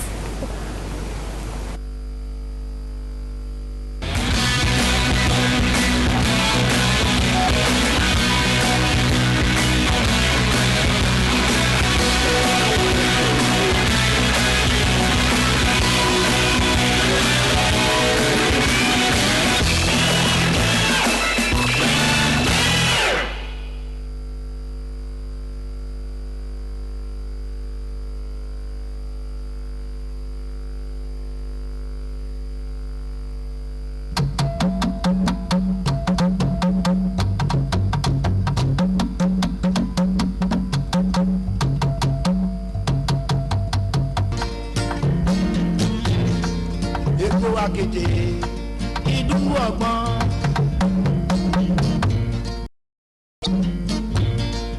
Èkó Akéde.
governed the city of Lagos. On May 27, 1967, Lagos State was created by Decree Number 14 of 1967 under the State Creation and Transitional Provisions by Yakubu Gowon Military Administration. Brigadier became the first governor of Lagos State. On the 11th April 1968, Lagos State took off as an administrative entity, with Lagos being both the state and federal. In 1976, Lagos ceased to be the capital of the state, while Ikeja became the new capital till date. On the 12th of December 1991, Lagos ceased to be the Nigerian federal territory when the seat of power was shifted to Abuja by the Babangida military administration. Lagos State is a global socio-cultural melting pot. Its tourist sites include Lagos Bar Beach, Tinubu Square Fountain, Nigeria Conservation Center in Aja, Glover Hall, the four-story building, relics of slave trade, Ajia Cenotaph, Early Missionaries Cemetery, Badagry Museum, Transatlantic Slave Trade Routes, Whispering Palms in Iworo, Egbin Thermal Station, the largest thermal plant in Africa, the Eco-Tourist Beach Resort, Akodo, the Lekki Rest House, the Lekki Free Trade Zone, the Old Colonial District Office, amongst others.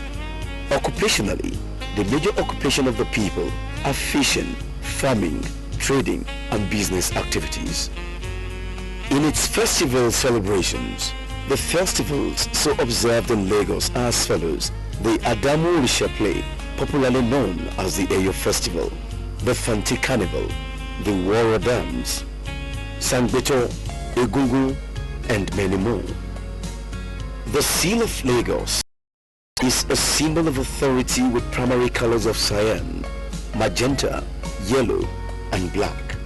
The white cap represents a symbol of authority. The akoko leaves signifies longevity. The cowries signify the earliest medium of exchange. The wheel represents a symbol of industry, and the red background indicates flame, generating power. The fishing activity represents the traditional occupation of the inhabitants. The coconut palm represents one of the main agricultural products of the state. The motto represents justice, which signifies the necessity in the state to give every man his due without fear of favor. Progress stands for the hopes and aspirations of the people of Lagos State. The three lines represent the present, the past, and the future. Undoubtedly, Lagos State remains Nigeria's economic capital and Africa's model mega city.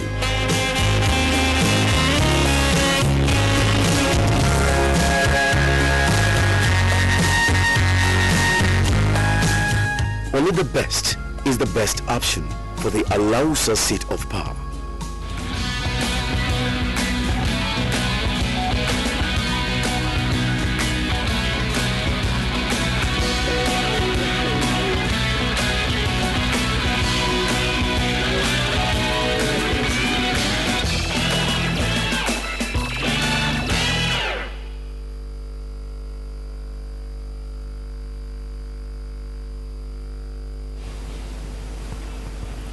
Thank you for staying tuned. Lagos Decides 2015. We're being joined in the studio by two lawyers, legal practitioners, and together we'll be going through the results even as they come and expectations of Lagosians from whoever emerges the winner. I have Mr. Dapo Akeoshola here. Good afternoon. Goke Akeoshola. Thank you for joining us. And how has the Sunday been? And if you have to go for accreditation or go football at home.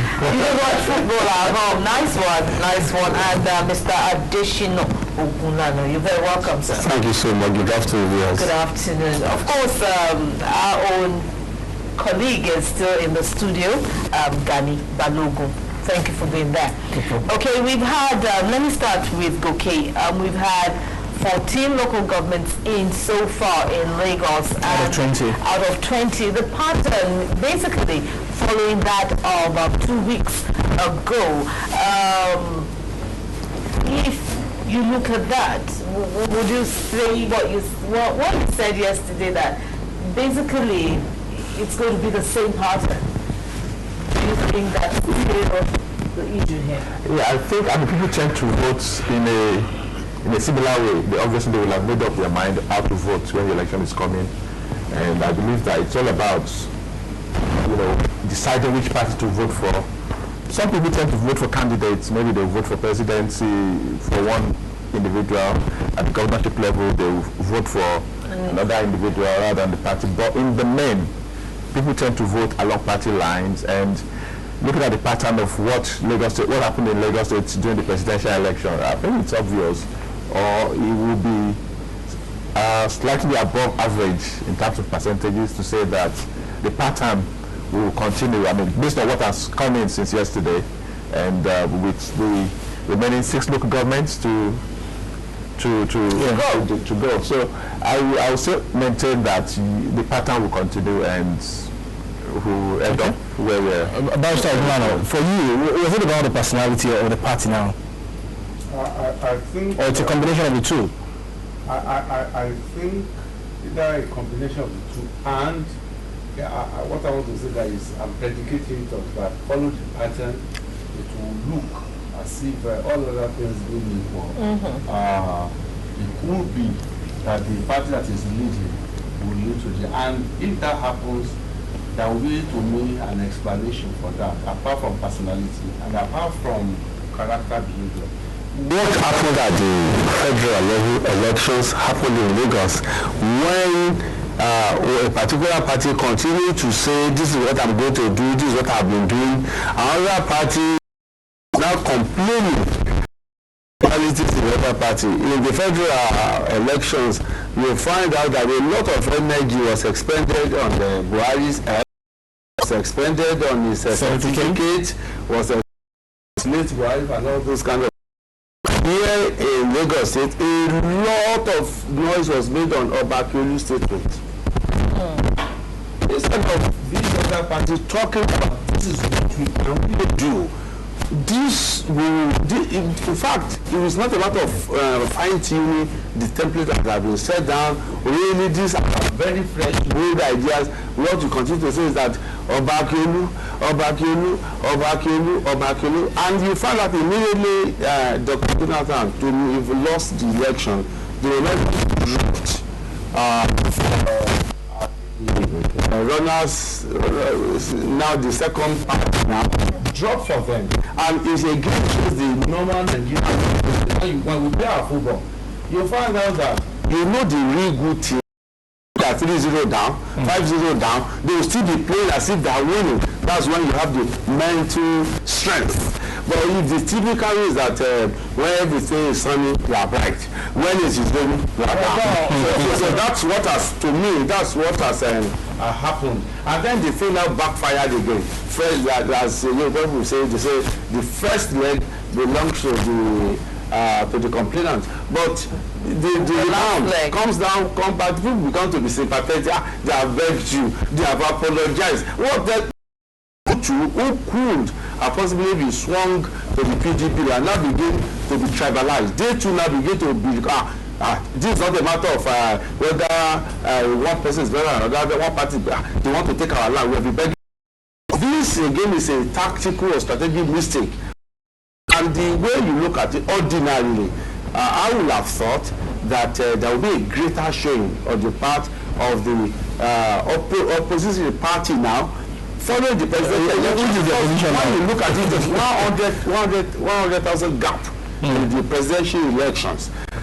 Now, what you would have thought is that they will have, because they have gained some strength that they didn't have before. Now, the election at some offices now, some important posts, they should have leveraged seriously on that. But what you find out is that it was the APC that was campaigning more and begging more desperate to lose. Okay, Mr. Gulano, we'd like to take a break now, as we'll be linking up with the studio, the control room, where we have the resident electoral commissioner in Oyo State coming up with the results of that state.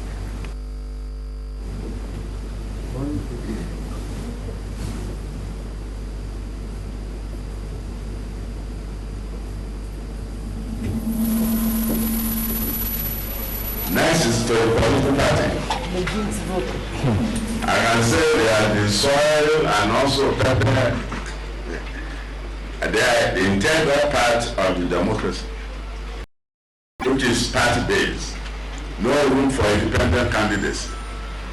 However, the politicians need to get more educated on the reformation instituted by the current Patriotic Commission. It is not business. Don't look at election as you used to. Start looking at election as it has been crafted. We want to drag our country to the level of international and that is what we are doing. Nobody can add 0 to 100 to make 1,000. Not anybody. Loss of your gain and understanding properly the objective reality that you have for electoral process. There is no going that what is going to be happening. That will be used. Permanent voters card will continue to be used. The media, yes, the media contributed immensely to my particular state, so state. You will remain indelible in my heart. Because unlike before, you listen. And some of you also undergo investigative reporting, which is the bane of your business. And I pray that you continue to do that. The only way the general public can be better informed. Finally, the losers should be defeated, while the winners should be humbled in victory. In Nigeria, it has been demonstrated at the national level.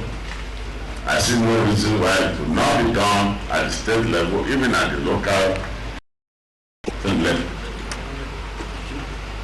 The winner should know that whatever has a beginning will surely have an end.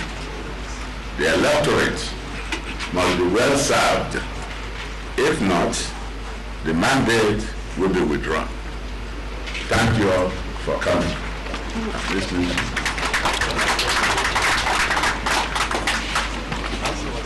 Where is that? Where are you? Can just give them the summary, then the breakdown. I almost forgot to tell you the breakdown of the result of the State House Assembly. The APC won 18 seats. And all party won 8 seats. Labour Party won 6 seats, making total of 32 seats. I guess it's the way it should be. All shade of opinion will be represented in your new national, state assembly. Because as the majority must have his way, so the minority also must have their say. It's what will make our democracy more beautiful to people. Thank you.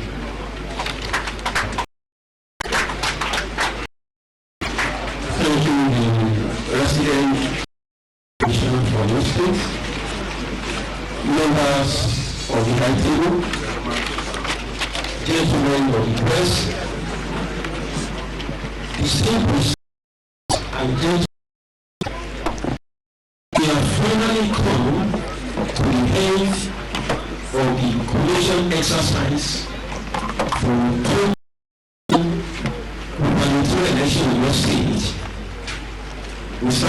election, and happily we are concluding now.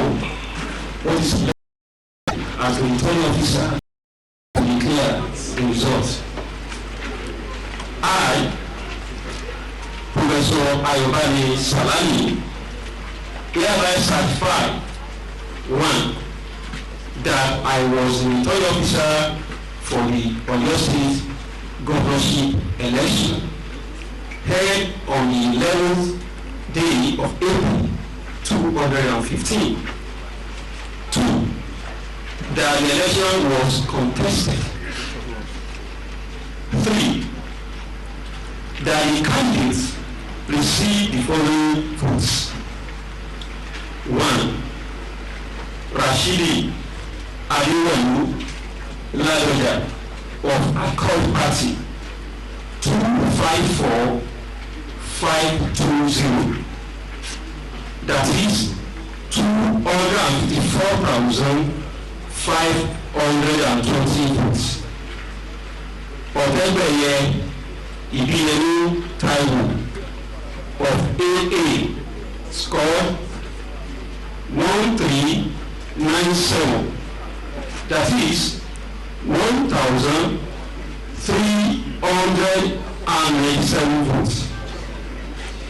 Adeshipe Ayobola of ACPN 3021. That is 3,021 votes. Fatai Akani Mustafa of APA 2453.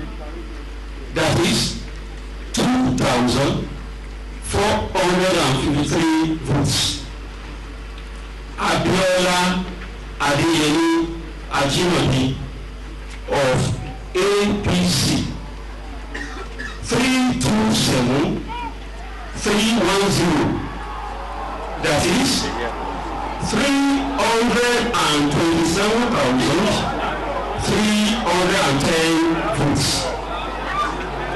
Olaleke Samson Shegun of Agra 941.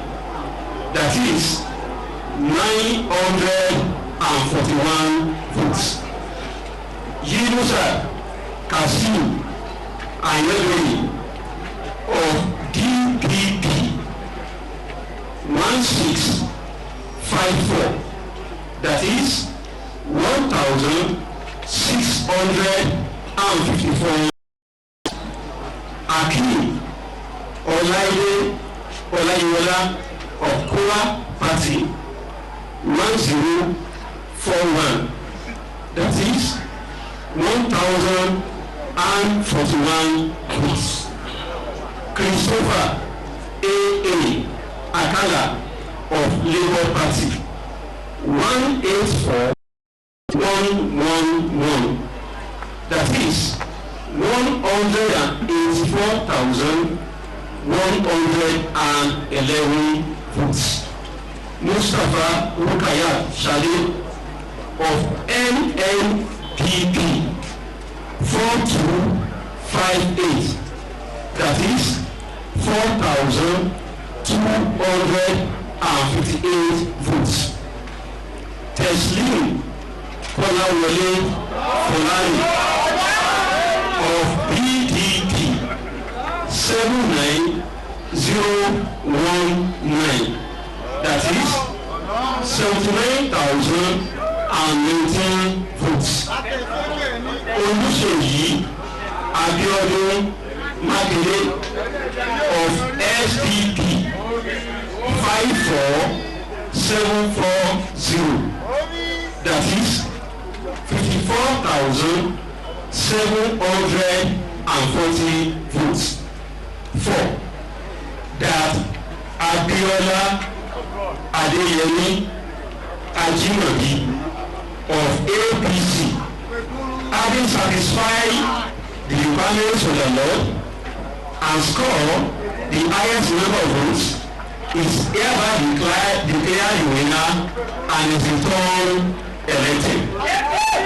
This result was signed by me, the returning officer, and endorsed by representative of the party. I want to thank the members of the press and all the party leaders for their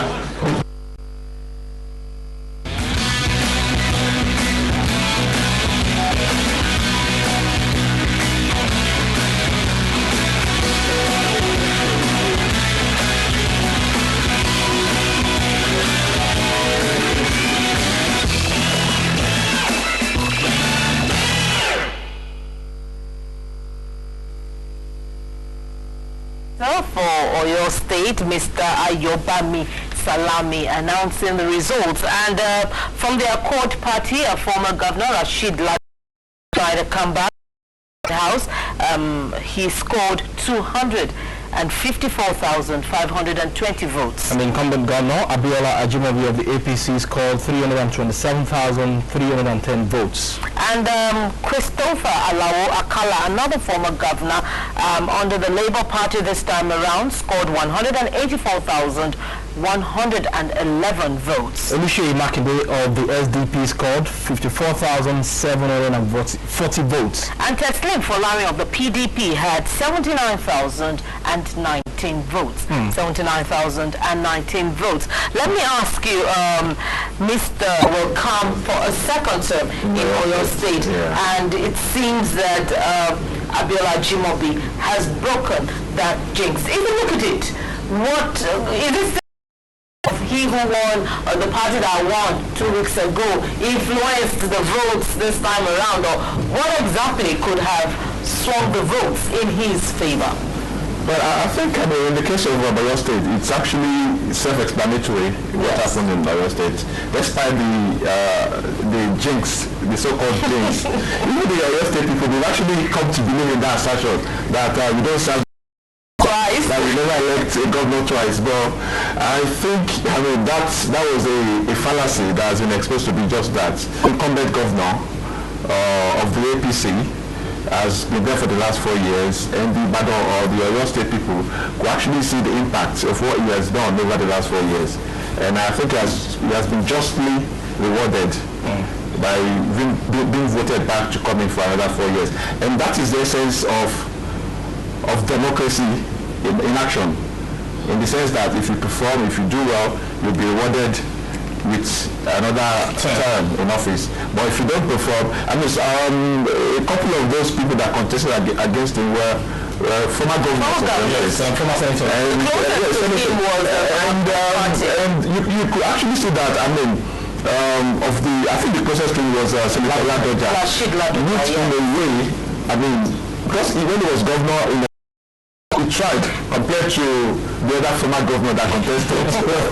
So you could actually see what was happening in Ibadan or in Oyo State, that the people have a memory of who did what, who did a good job for them. And in a way, maybe it's not change in Oyo State, but it's a change in the sense that change of history. Yeah, a change of history, and rewarding a performing governor who was there for 4 years. And I think it would have been a travesty if some of the other ex-governors maybe won. But Mr. Bulano, if, for instance, Rashid Ladoja won, wouldn't he be coming for a second term?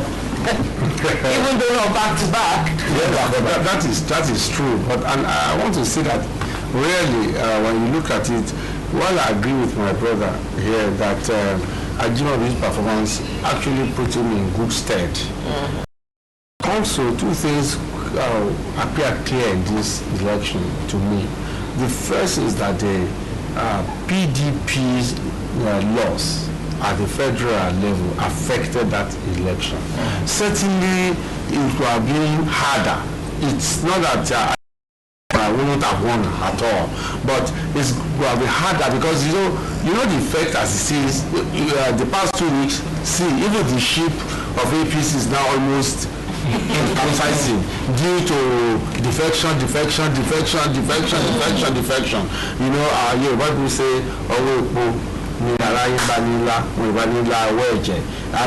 success has many fathers, whereas failure is an orphan. And that's the second thing that you need to know, is that the the Ibadan votes. The two leading people, that is Ladoja and Jobi. They are from Folani. It's got 79 votes. 79,000 votes. So, and you will again see that for Senator Ajimobi to have come tops, show that he really has performed like he said, because Makinde, Folani, Ajimobi and Ladoja, they are from Ibadan. Whereas actually Makinde is not from Ibadan. It's not from Ibadan. Makinde is not from Ibadan. Oh, I thought he was from Ibadan. But the three of them are from Ibadan. Akala is from Ogbomoso, and that's a very big block. Yet he came third.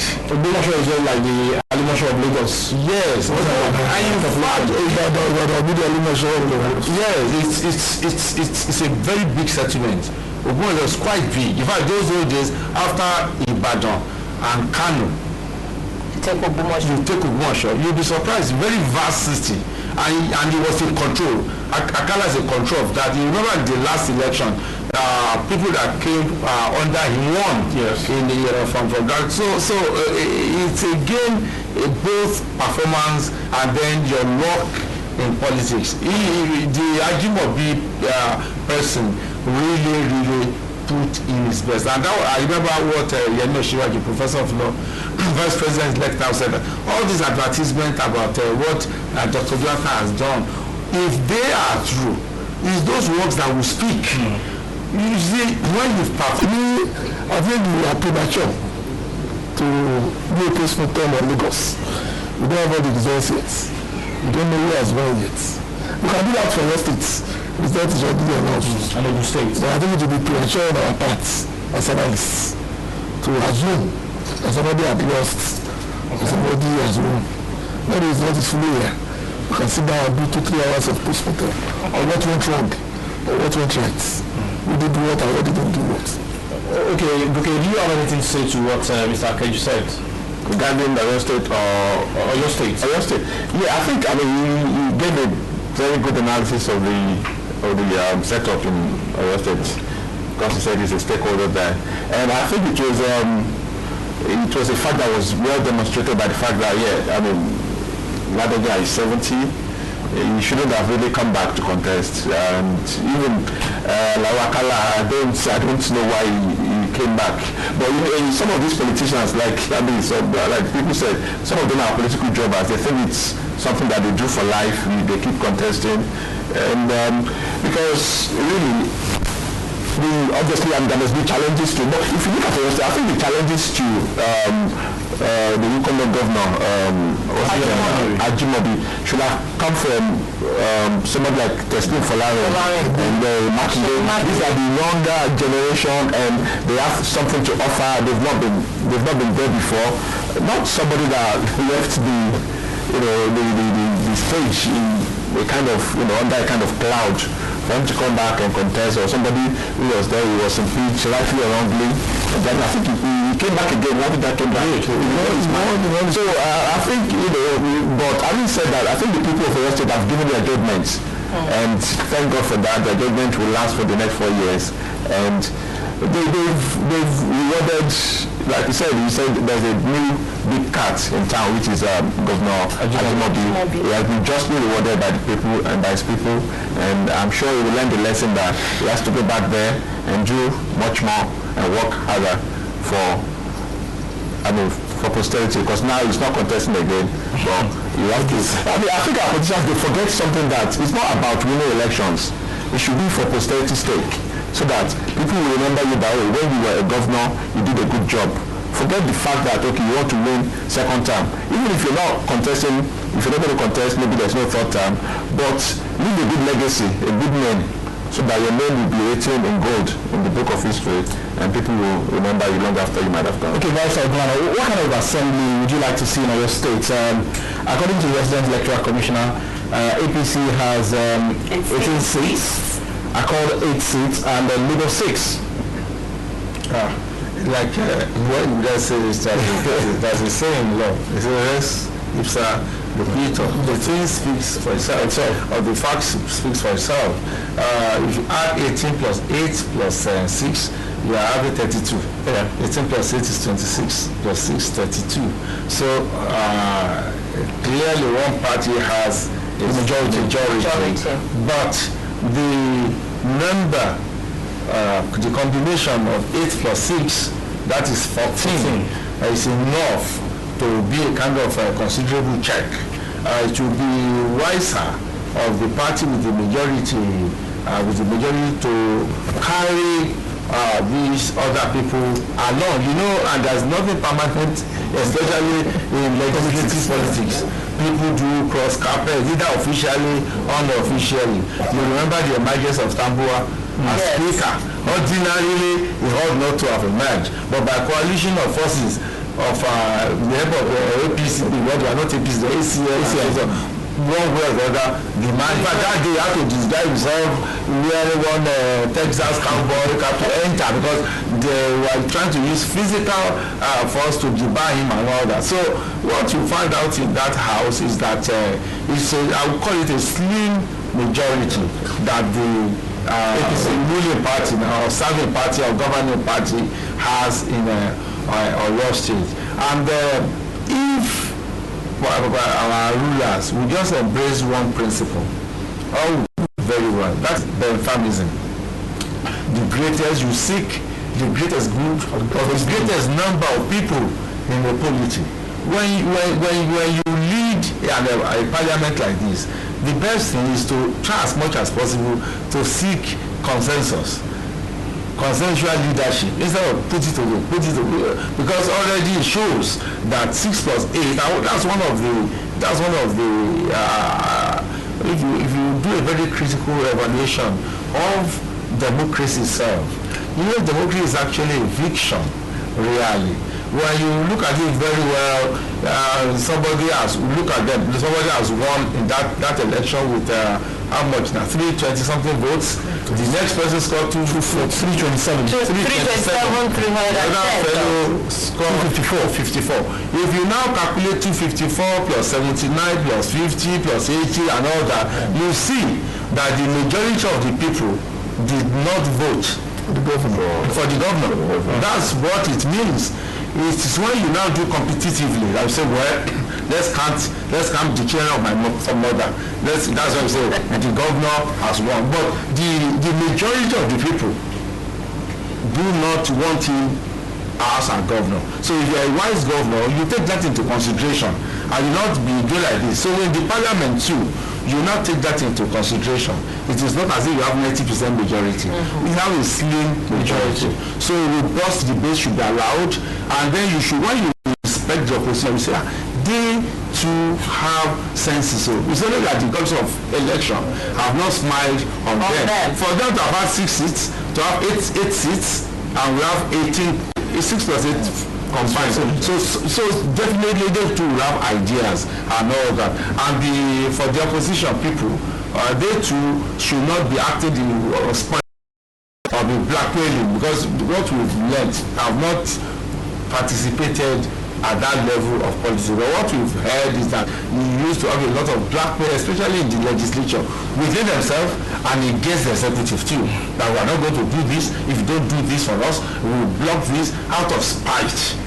And that's not too good. You remember the old days of the way we used to play politics? I come also from Oyo State. In those days, the federal government of Steve Shagari wanted to build some housing or something in Oyo. The governor then, the late Bolaji, ensured that the things were demolished. He was UPN governor, and even in Lagos there are some things that could have been done. The president then, that's General Obasanjo, was so much against that he illegally seized Lagos State funds. If not that Lagos was so creative and proactive, Lagos could have sunk under that kind of situation. So our politicians should be less vindictive. They should be thinking more of the people. And like someone was giving advice on one program, I think, this program, it was Senator Gani. Today I was at when I was hearing Senator Gani Solomon giving the advice that the days of when it is 2 days to go, you bring rice as far as you bring oil. Do this work, and people are not boats. They are wise. They say, the governor's policy may look hard, but it was well meaning. oh, these things, it was well-meaning. We can see, oh my children, you look at somebody in Lagos State, of all parties in Nigeria, Accord won a federal seat in Lagos, and that is, what's the nation was in the Akware.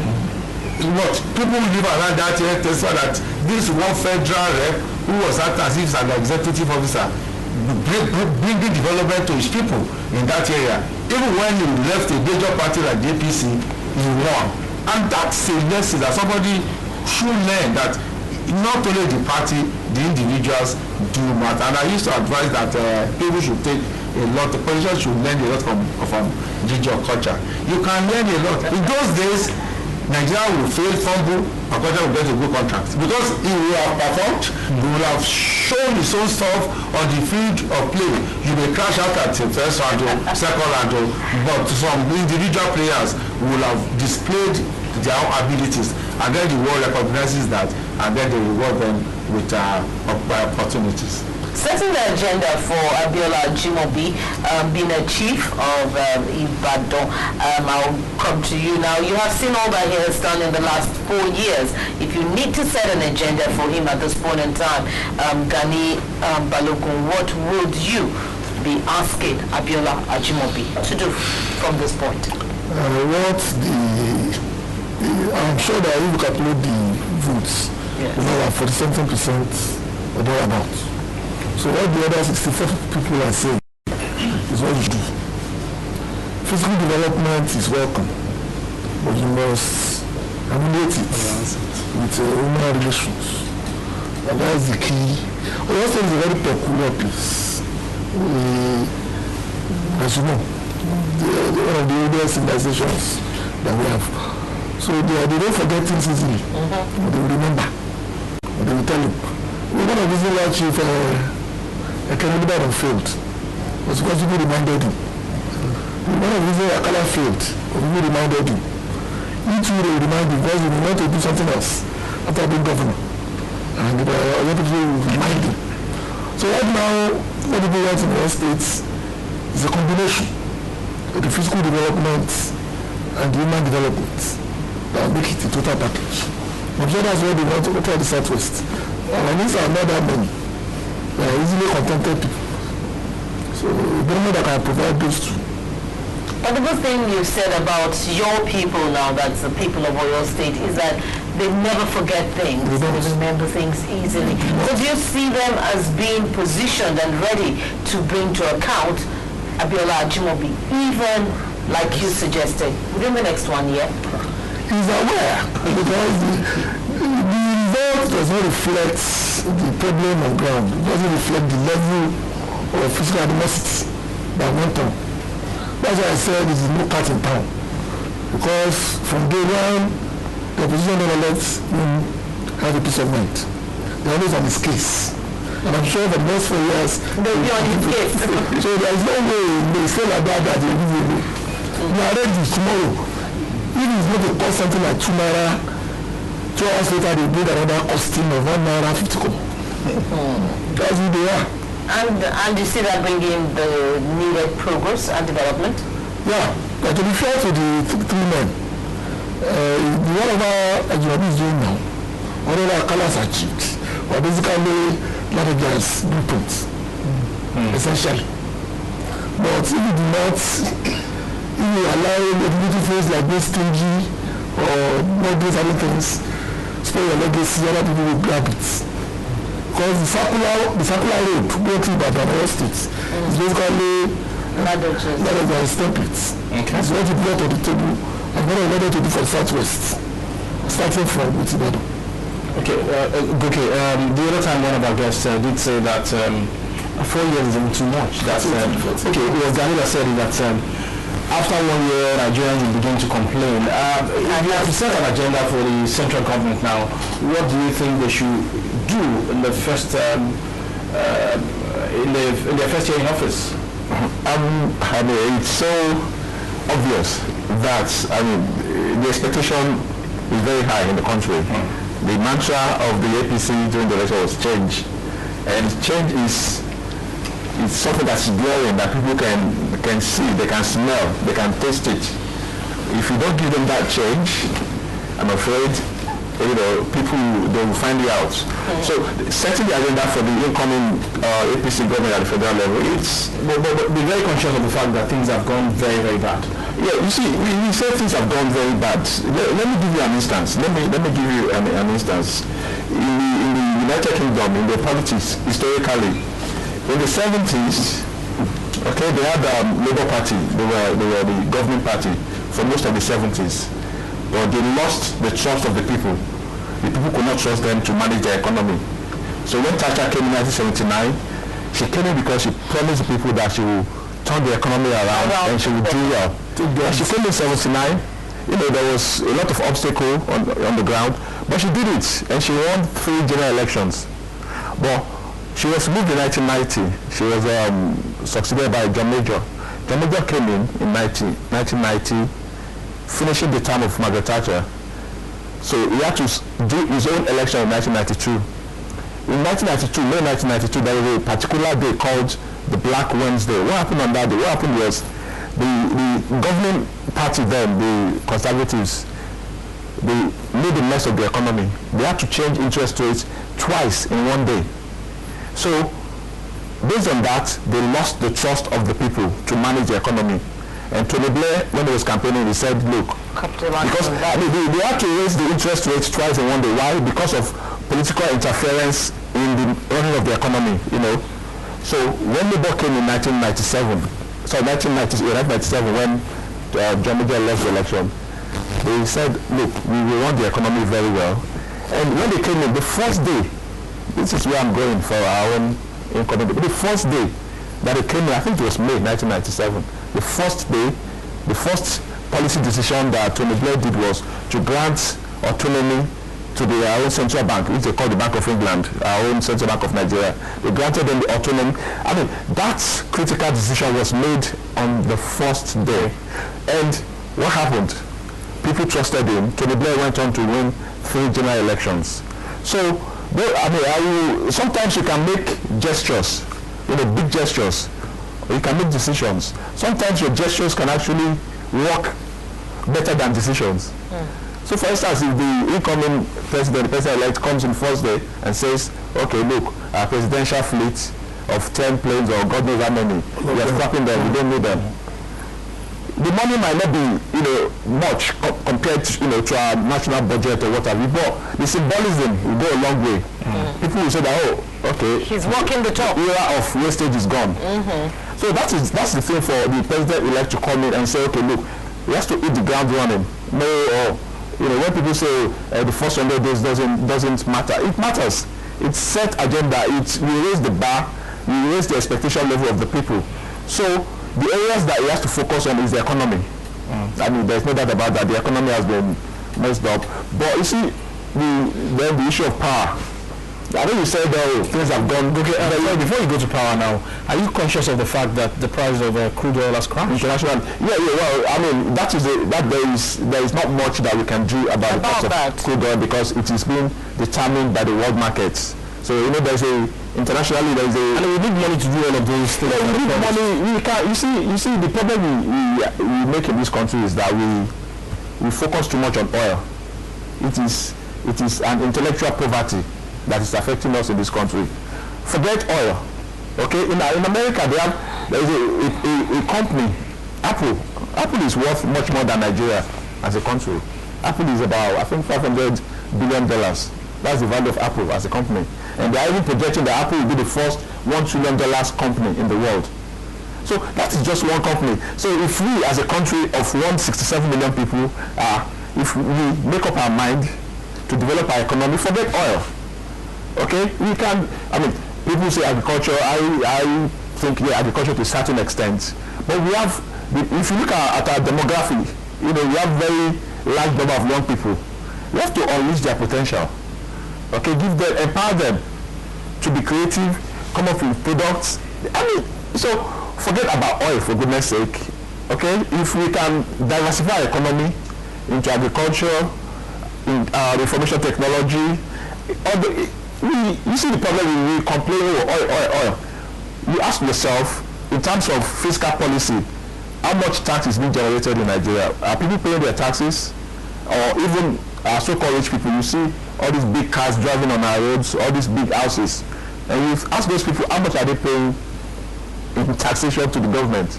So the government itself has to wake up to its responsibility. And you see, when you look at China, for instance, China, a couple of decades ago, they were agrarian society, very poor. Okay? And when we talk of in the last, especially under the PDP government, in the last 10, 15 years, we've been having this so-called growth. I call them paper growth.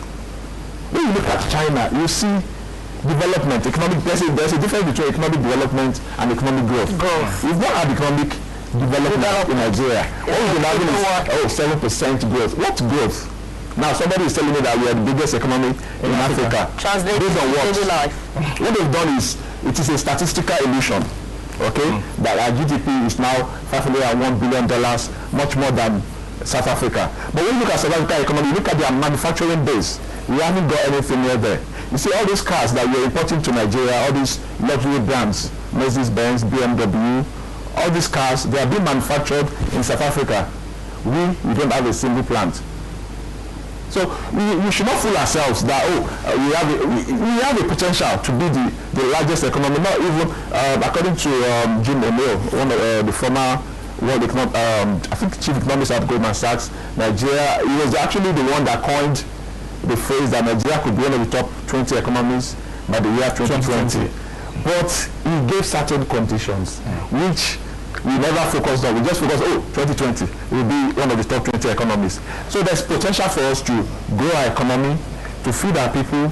And like you said, oil price has crashed in the world. But when the price of oil was up, what did we do with our money? With the money. Norway is a similar, in terms of production level, they are similar to Nigeria. They have a sovereign fund to the tune of, I think, about $500 billion. That's how much they've saved away. I think last year or 2 years ago, we established our sovereign fund with $1 billion. So we've not saved for rainy days. Why is the price of oil down now? Why? Because Saudi Arabia, there are some manufacturers and oil producers in the US. They call them shale. They're producing oil from shale gas and shale rock. So their cost of production is very low. But Saudi Arabia wants to deal with them. Why? Saudi Arabia can afford to do that because they put some money aside. But when we were making money, we didn't put any money aside. What did we have? People were stealing our money, we were wasting it. We were being profligate. A presidential fleet of 9 jets, banquet hall being built in Natural Rock. I mean, for goodness sake, of what importance for the zoo. Exactly. The presidential villa. So the point is, now that the price of oil has gone down, we need to be creative. If the incoming president can build a stellar cabinet, a powerhouse of intellectual capability to work for him, I'm sure they can come up with policies that will turn our economy around in no time. You're quite passionate about the economy. Let me go over to Mr. Ogunlano. Now, in your own opinion, outside of the economy, what should be on the front burner for this incoming administration? Yes, the economy has been bashed in very many ways, but outside of that, what do you think will be impactful on the immediate Nigerians? Thank you. I will even disagree with him. I will disagree with him. The first thing that he broached but he didn't pursue is what I will agree with. The first thing really, in fact, I would say the only thing is attitude. Attitude? Yes. The economy, the corruption, we are a grossly unserious country. I'm telling you, attitude, that's a strange one. No, it's not. Nigeria, I mean, yes, we are carefree. Do you know the way we play our football? You remember something you said? 62 meters shot. We took that shot. It was traveling at 130 km per hour and entered the net. That was about 50 years ago. It's not going to happen again in the next 45 years. Well, the average Nigerian watch Europeans play football. Then without the shouting, shoot blindly, just shoot. But you find somebody who is calibrated, somebody who is organized, he will move back again. They will do that is planning. That is attitude. And when you score against a European team, you discover that they are not ruffled. Okay, Mr. Ogulano, I really need to stop you now. You're still going to come back. I'm going to run on this issue of attitude, but we have to hook up with INEC now as we get results from the remaining 6 local governments. Boyega, over to you in INEC.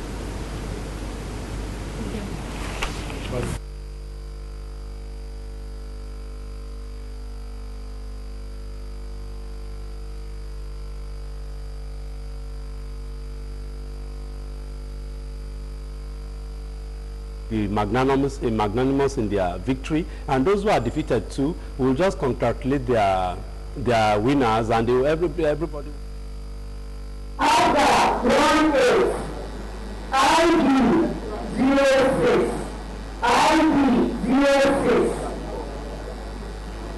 Cola 04, Cola 04, LP 258.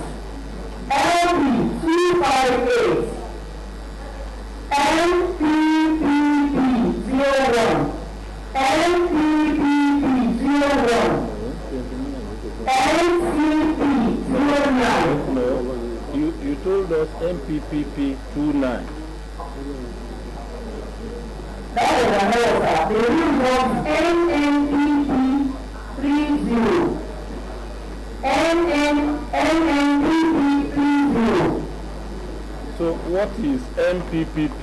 01, That's M for MPPP. M for mother. Mother. P for public integrity. Okay, 0.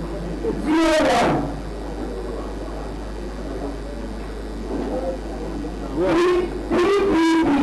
No, what is NCP? NCP.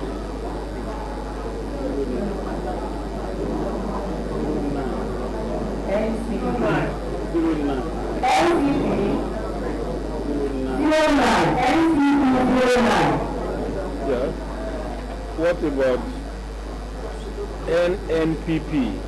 NNPP 30. NNPP 30. PPP 13405. PPP 13405. Not 425. 405, sir. Okay. 13405. PPA 35. PPA 35. PPN 09. PPN 09. UPN 23. UPN 23. Can you go through it all over again? Okay, sir. Number of registered voters. No, just start with the party. AA07. Yeah. ACB 45. ACBN 112. AB 183. APC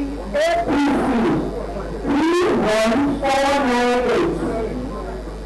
ABC 31498. After 18. After 18. ID 06. Cola 04. LP 258. LPPP 01. NNPP 09.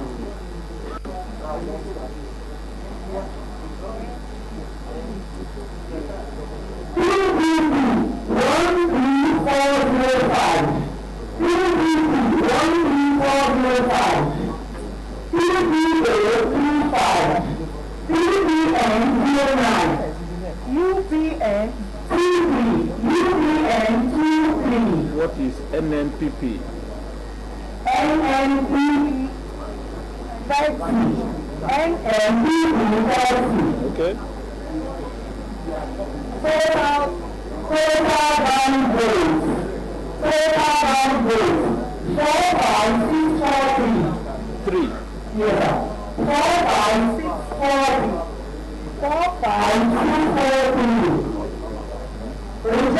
votes 996. Rejected votes 996. Total vote cast 4,639. 4,639. Thank you very much for doing that to serve.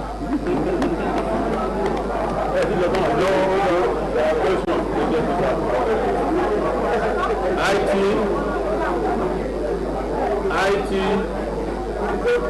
we are woman drag.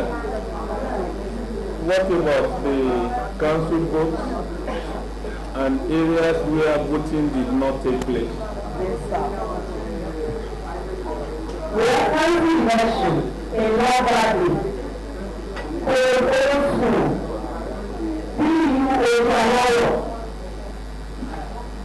ballot box is snatched at one point.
What registration does, so we can look at your paper and then you How many people you there? 3. and one of the things we will select at the back, the former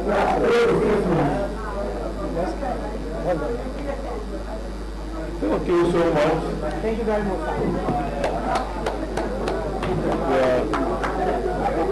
You are glad and acquitted.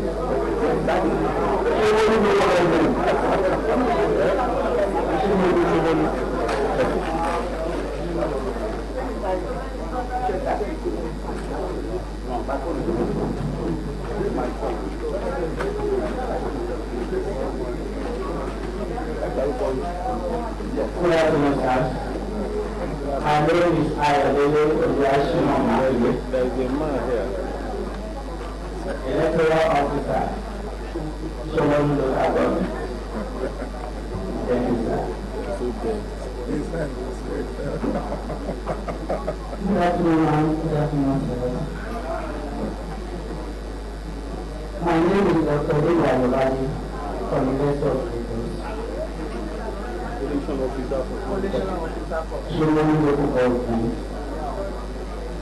The details of the vote cast as follows. Total number of registered voters 284620. 284620. Number of accredited voters 87842. Total number of accredited voters 87842. The details of the vote across party lines are as follows to AA 22,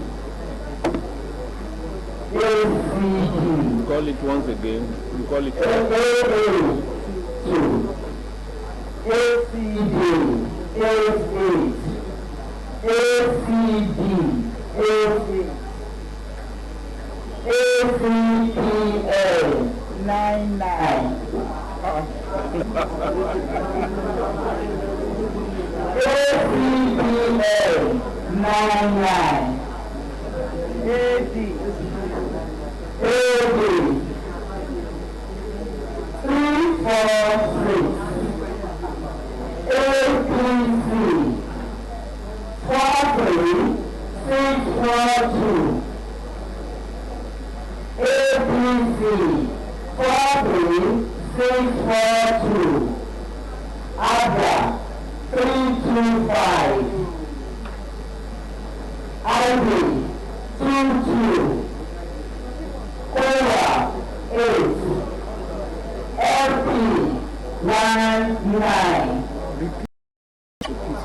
LP 19, NPPP 16, NPPP 16, NCP 18, NCP 18, NNPP 78, NNPP 78, PDP 37078, PDP 37078, PPA 115,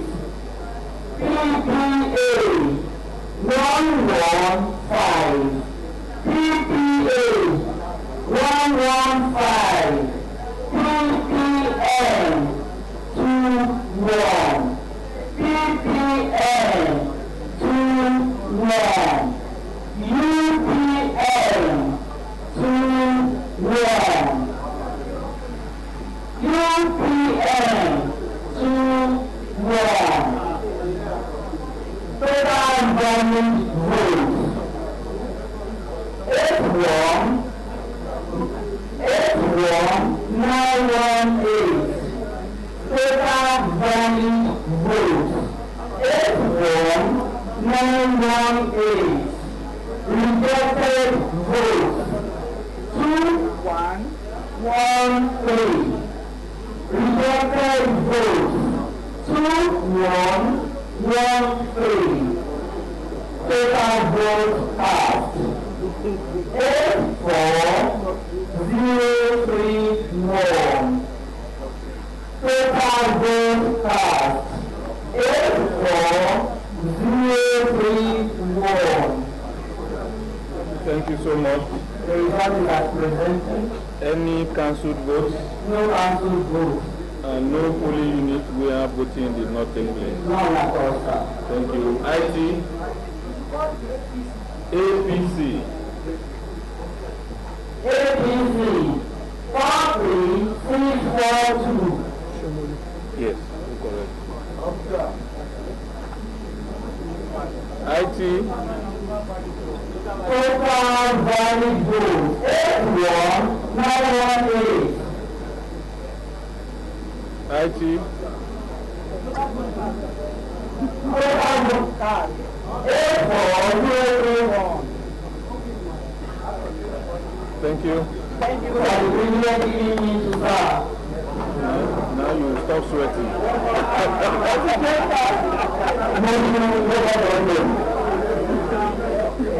And I don't go to get ready after the Where is the moon island?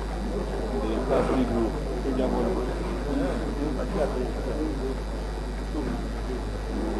And the E40G sign. This is machine. My name is Olufemi Mawuni,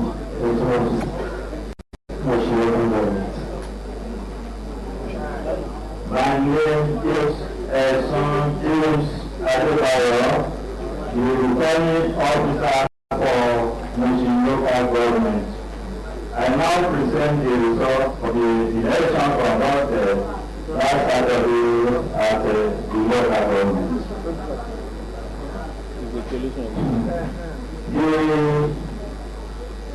number of registered voters 342215.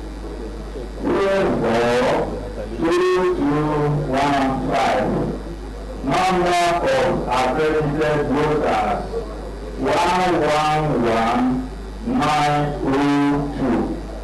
111902.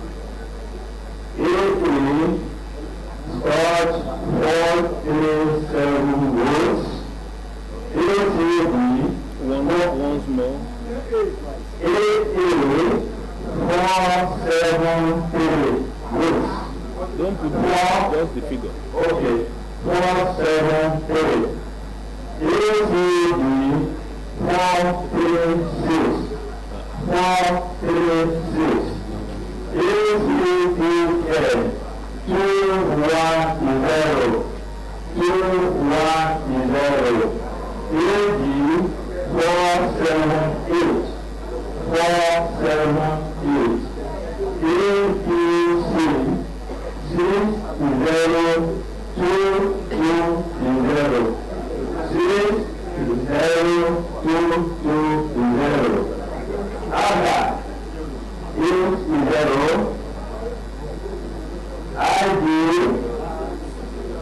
IG 41. 41. AGA 80. 80. AGA. Yambura 25. 25. LP 24. LP 24. NEPP 16. 16. NCP 32. 32. NNPP 93. 93. PDP 3862. Again. PDP 3862.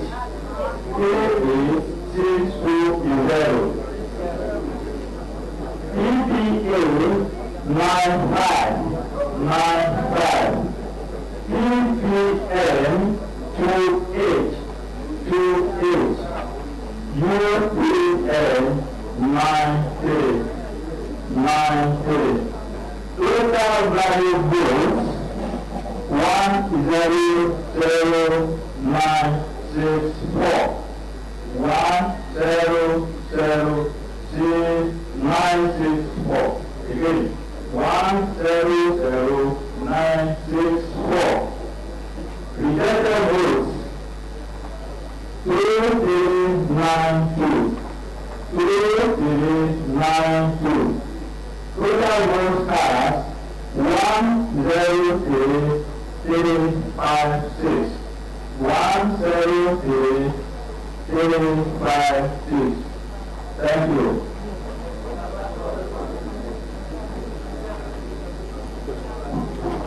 Thank you so much. So we have cancelled votes. Polling units where voting did not take place.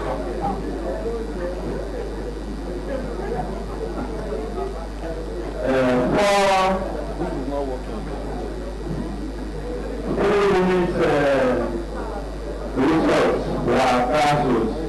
Anaka has winning 24 due to public and violence. Then the Upigo Industrial Estate Unit 001 due to overvoting there.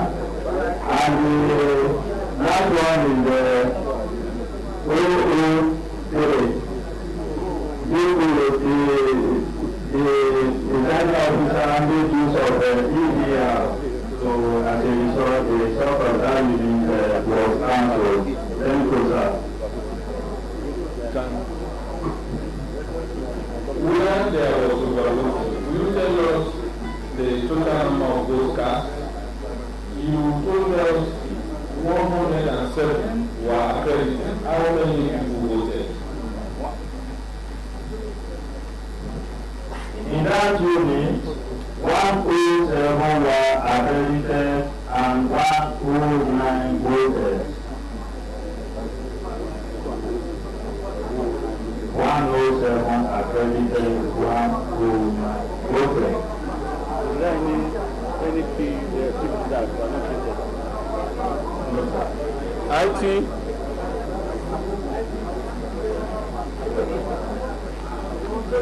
Thank you.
1919.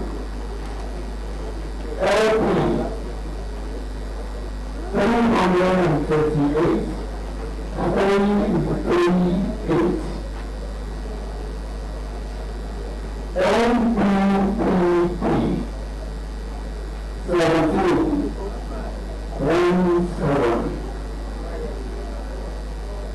NCP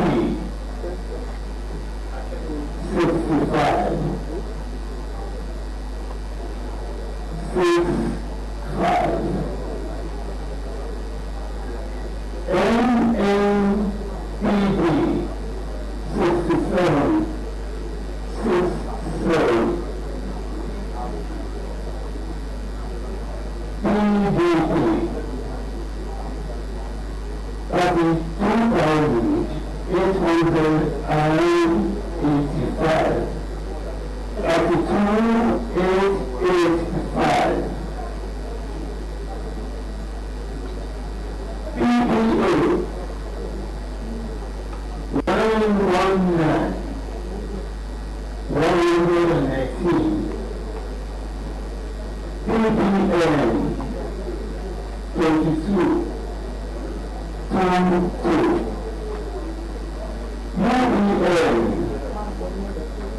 UEN 30. 30. Total valid votes 81,195. 81,195. Rejected votes 24,117. 2,417. Total votes cast 83,612. 83612. Thank you very much. Thank you so much, sir.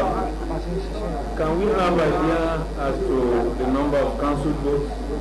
No votes. And polling units where voting did not take place? No polling units. No polling unit was cancelled. IT, are we home and dry? Thank you so much, sir. Very much, sir.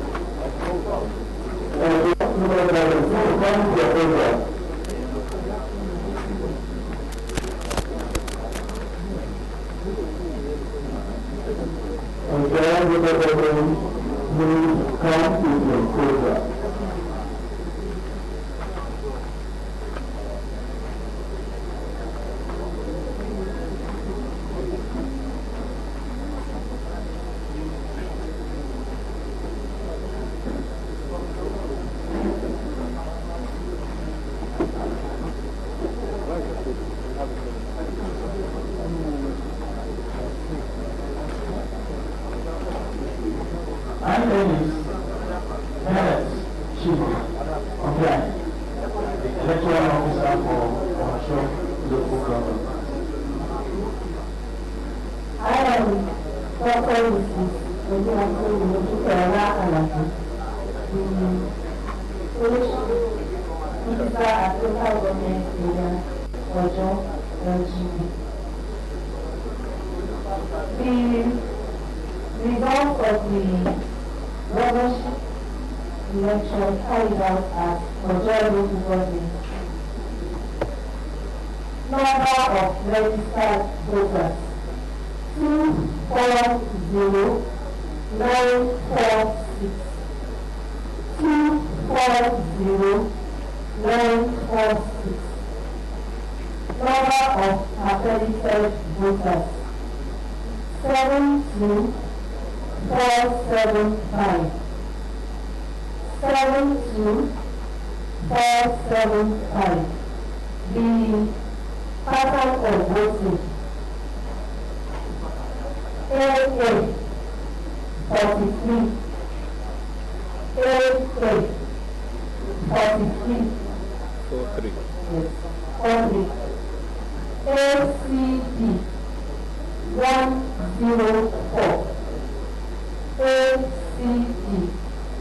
104. ACPN 87. ACPN 87. AFT 258. AFT 258. APC 31910. 31910. After 210. After 210. IG 29. IG 29. 4 19. 4 19. LP 118. LP 118. MPPP 10. 10. MPPP 10. NCP 25. NCP 25. NLPP 79. NL 79. PDP 34693. 34693. PPA 96. PPA 96. PPM 17.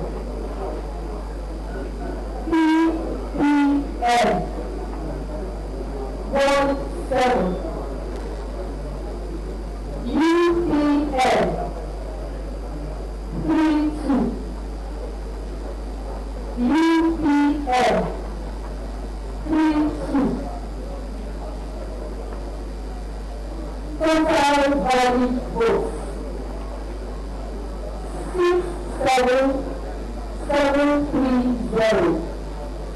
Serious threat to the life and confidential materials. And the security people were the ones who actually evacuated the election officials of the place. Thank you. IT, are we home and dry? Okay, thank you so much. Local government. Now is your area. Local government.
Abia 65. ID 20. ID 20. Owa 13. Owa 13. LP 80. LP 80. MPPP 18. MPPP 18. NCP 38. NCP 38. NNPP 96. NNPP 96. PPP 40253. PPP 40253. PPA 120. PPA 120. PPN 12. PPN 12. And UPN 64. UPN 64. Total valid votes 95366. Total valid votes 95366. Rejected votes 2351. Rejected votes 2351. And total votes cast 97717. Total votes cast 97717. Thank you so much, Professor Kimboy. Are there council votes? No, sir. And you did not have a polling unit where voting did not take place? No, sir. Thank you. IT, are we home and dry? Thank you.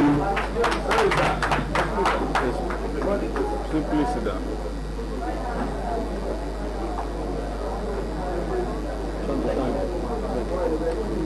I just want to receive a clarification from the President Electoral Commission. What will be the implication of having a whole of a local government result sheet used in Koshofe local government?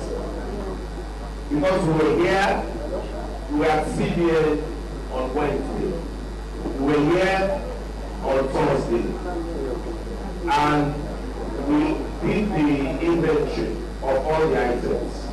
All these items were distributed to all the local governments. But I have it on authoritative source that approval of the local government result sheet was presented to be used for the collation of the results. And there were issues which I think we need to talk about. Thank you, sir. Thank you very much, Mr. Aguru. I'm not too sure you got the information right, with due respect to you.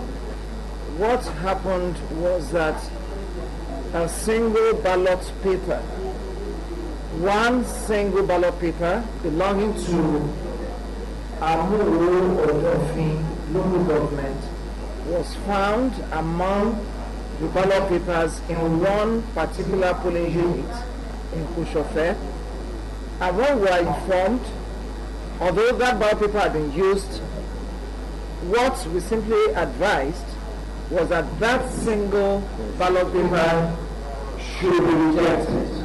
And that was rejected, and that one vote was cancelled. Thank you. Thank you.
I think you should address the public.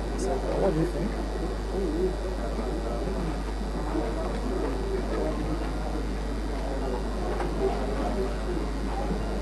Where is the EO?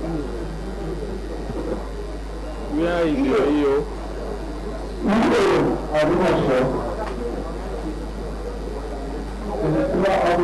I'm not sure. Please come here.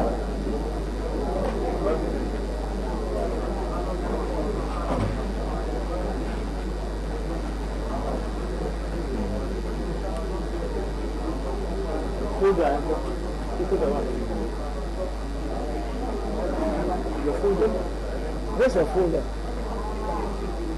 Huh? Yeah, okay. You have country votes? No. How many of them? So you feel it's important. Go and bring. Come and do it here.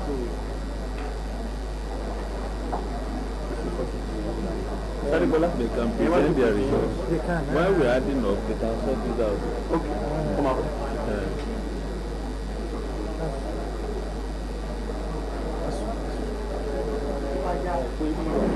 Where is your EO? Are you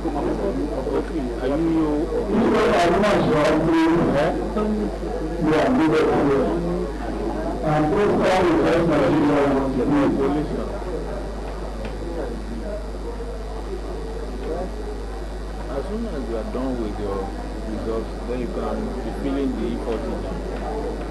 But we still have to check all these figures.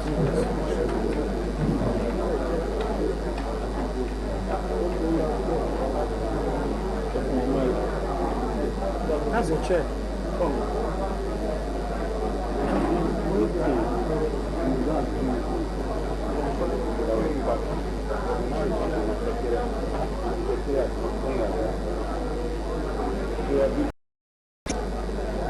You introduce yourself.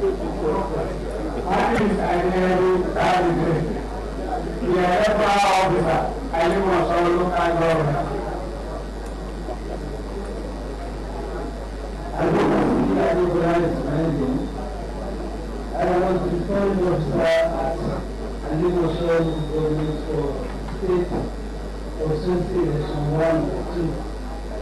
Also, I've been commission officer at the The election to the office of governor took place in the local government, and at the ceremony of the position at the local government in the front doors. There were 11. Don't worry, start with number of registered voters. The number of registered voters in the local government is 687,282. In figures? In figures. 687,282. Similarly, the number of accredited voters in the local government was 175,326. 175,326.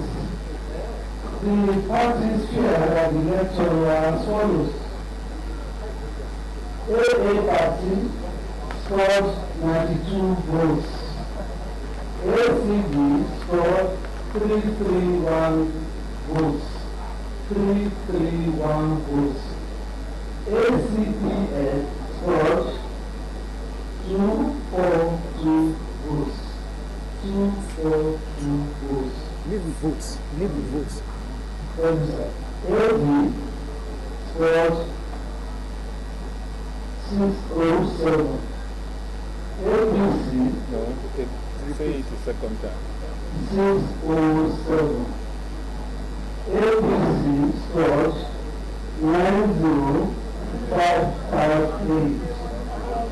90558.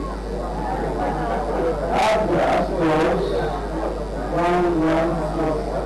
Abra scored 116. LD party scored 43. 43. Kola party scored 32. 32. LP party, LP scored 40.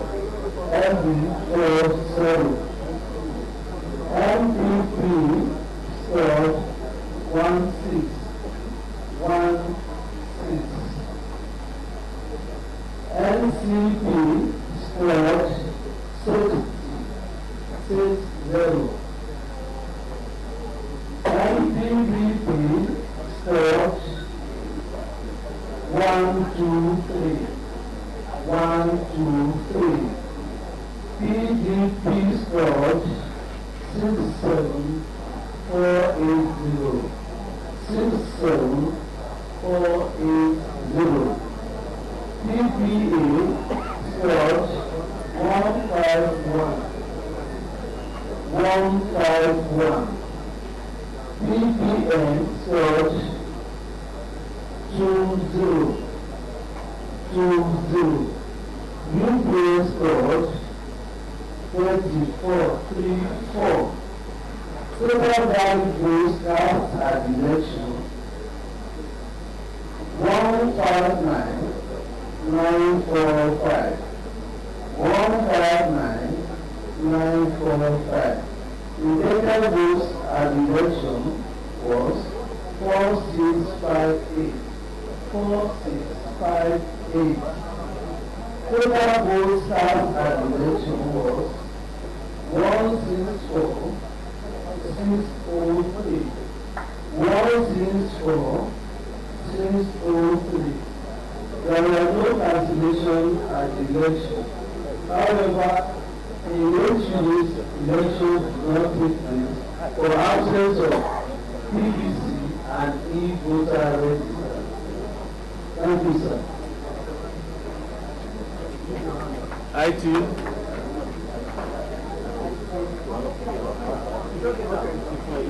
Thank you so much.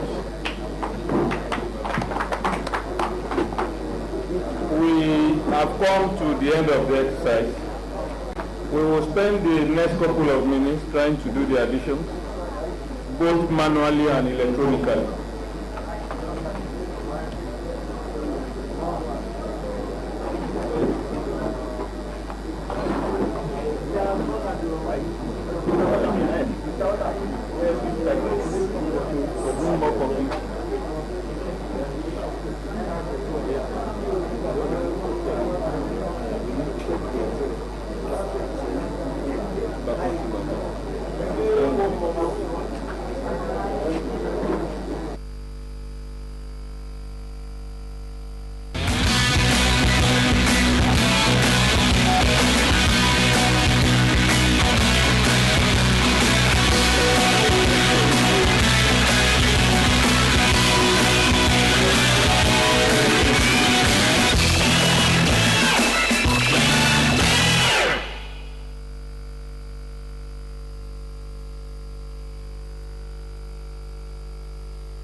The economic strength of a mega city. The story of Lagos. Lagos State's gross national product is 3 times that of any West African country, according to World Bank report in 2001. It remains the hub of West and Central Africa in maritime, aviation, and other major business activities. Lagos State is the node of West African gas pipeline project, Nigeria's nexus of Trans-African Highway. Lagos State is the largest ICT market in the sub-Saharan Africa. Lagos State is still the hub of Nigeria and West Africa's regional financial system. The core investment areas of Lagos State include housing, comprising new town development, mortgage financing sites, and services schemes. Integrated mass transit system, comprising bus rapid transit system, the light rail, and the ferry services. Refuse collection and waste recycling process and plants. Power supply and gas plants. Refineries and petrochemicals. Water supply and development. Agro-industrial products includes coconuts, citrus fruits, rice, oil palm, maize and fishery. Information and communication technology, tourism development, about 180 kilometers coastland and waterfronts. Development of free trade and export processing zones. Ports development, heliport and airport service development. Solid minerals clay, including tiles, blocks and pottery. Lagos State, a resourceful littoral habitat, deserves the resourceful choice of the people who occupies the Lagos State seat of power. You million eligible voters will decide. Lagos decides.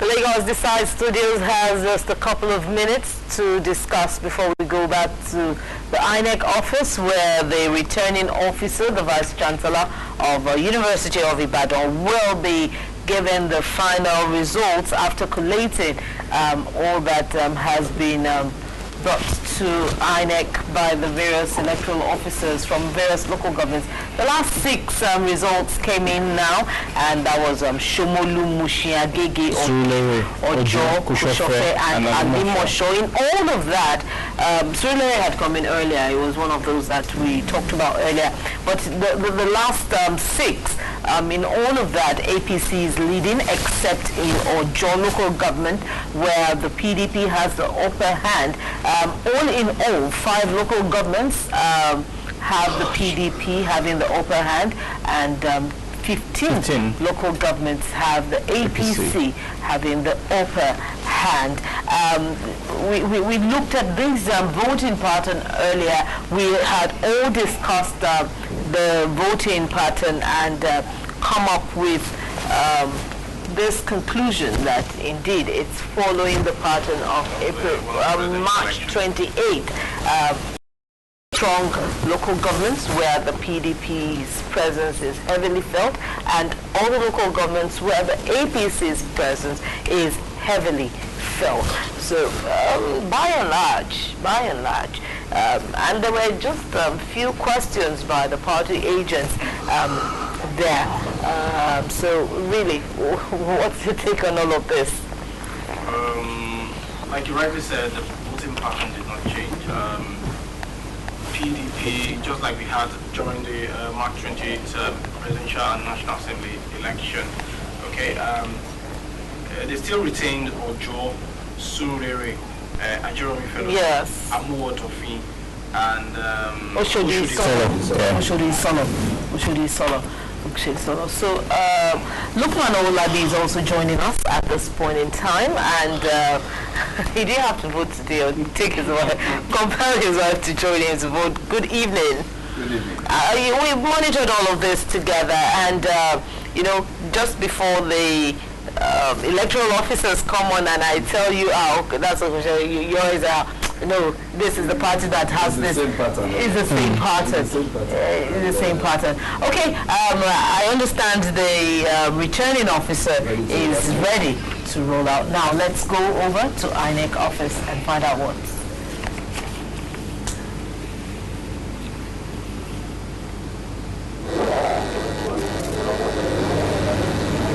Okay, that's our correspondent, Gubernatorial at the INEC office in Yaba.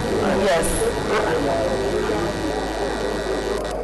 Right, we are still at the Bureau Street venue of the collation of the governorship results at Yaba. And right now, of course, we have just had the result of the 20 local governments, released. And the counting, the collation, and the total results will be announced in a few minutes' time. But before then, we have one of the chieftains of the APC from the axis of the state. Right there we go. The national party has been here right from the early hours of the day. And I keep wondering, what will have kept him here with him? Chief Larry Razak. Sir, thank you for joining us. Thank you. Now, you've witnessed everything from morning to now. Yes. What's your assessment of the vote? Well, I want to thank God that we have it successful so far. And I want to thank INEC for doing a very good job. It's not easy to conduct this kind of election with the contempt of the stakeholders agitating for power in Lagos State.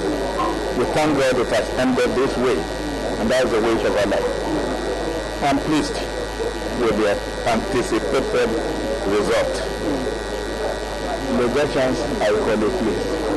What about anticipated results? We hear that many people are already curious and some places across Lagos State right now. Yes. Now, but again, we have, a process of real battle, for the APC. Yes. How do you compare this level of democratic development in the state? It's a beautiful development. It's not easy cracking the nut and taking out the seed when it comes to this kind of situation, naming election in Lagos State. And taking into consideration, we want to be reinformed again that who wants Lagos might have stopped living at half of Nigeria because of the level of understanding, awareness, and education of the voters in Lagos, and that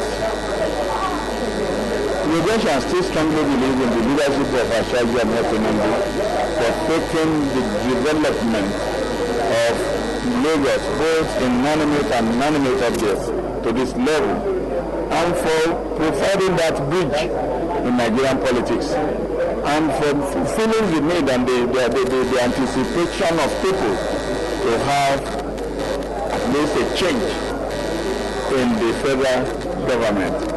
And that man is highly instrumental to achieving that wonderful goal. We appreciate him, we thank him, and we ask those in the game to remember that leadership is primarily the art of creating confidence. Bola Tinubu have been able to establish confidence in Nigerians that they need him and he can do the thing through the great party, APC. We thank God for that. Many people are saying that since 1960, this is the very first time that Lagos and the federal government will be aligned. What does it portend for Lagos State, really? It is an opportunity for smooth development.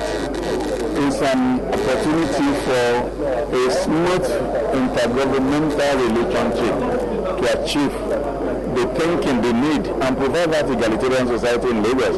Lagosians need it more than any other state, and we are happy. We are very, very happy for it. Those involved in actualizing this thing, God will reward them abundantly. In a trillion-fold, I would say. We thank God and we thank them for their effort. Chief Larry Razak has been speaking to us, and right now, of course, the compilation of the final result is in the final stage. Any moment from now, the result will be announced, or who is the next governor of Lagos State. Before then, let's watch this. Thank you.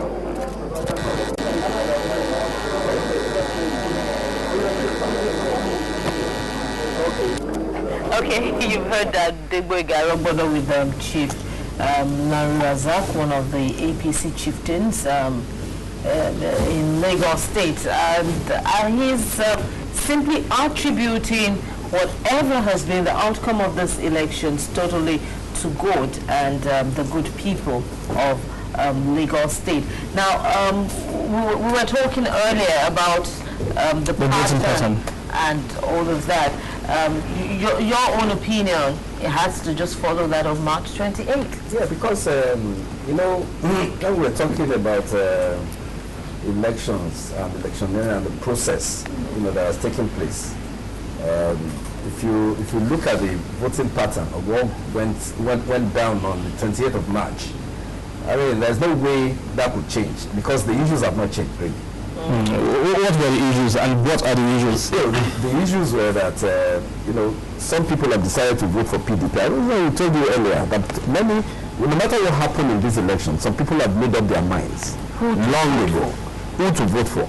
So it was either Buhari or Jonathan.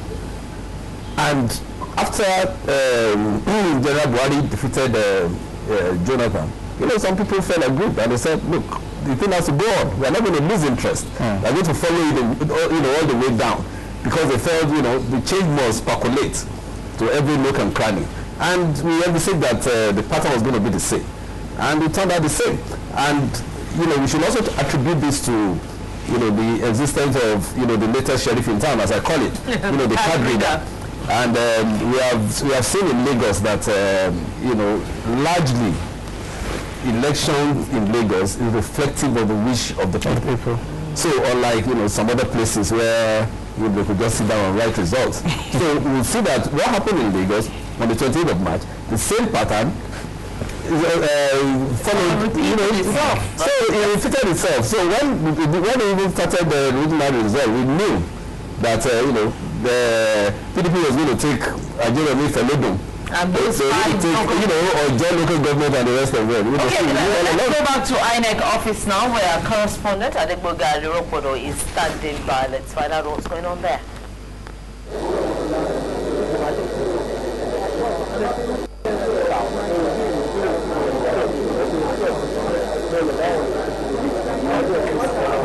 We are still waiting the results of the governorship election that was held yesterday across the state. But before we have the final result being released by the coalition officer of the state, now we have another chieftain of the People's Democratic Party. That's Chief Wahab right here with me. And just to tell us what exactly, as far as he has been around this morning, what's your assessment of the whole process this morning, sir? Well, what they have done here so far is okay. But at the lower level, at the ward level, at the LG level, there has been a lot of problems. Problems in terms of the INEC ad hoc staff colluding with some of the parties, especially APC. Some areas where manual accreditation was done, which we are not supposed to have accepted, has been accepted at the local government level, which we are not supposed to. I will give you a very good case. The case of my ward in Okeja, unit 010. The accreditation there was done manually, and my party scored 120 over 30 APC, which was removed, which was cancelled based on the fact that the accreditation was done manually. In the Beguleki, the accreditation of over 10,000 members was done manually. It was accepted. And we also have an information that some of these candidates were already been preloaded in some certain stations before the election commenced. So as far as my party is concerned, the gubernatorial election in Lagos State is completely unacceptable to us, and we are certainly going to challenge it in the court of law. All right. Now, talking about challenges, you know, we know one thing for sure, that the APC is coasting to victory as it is now. Now, I think people have been saying that the APC being the ruling party in Lagos and the federal government, that there will be a kind of development in Lagos State. What do you think about this, sir? As a matter of fact,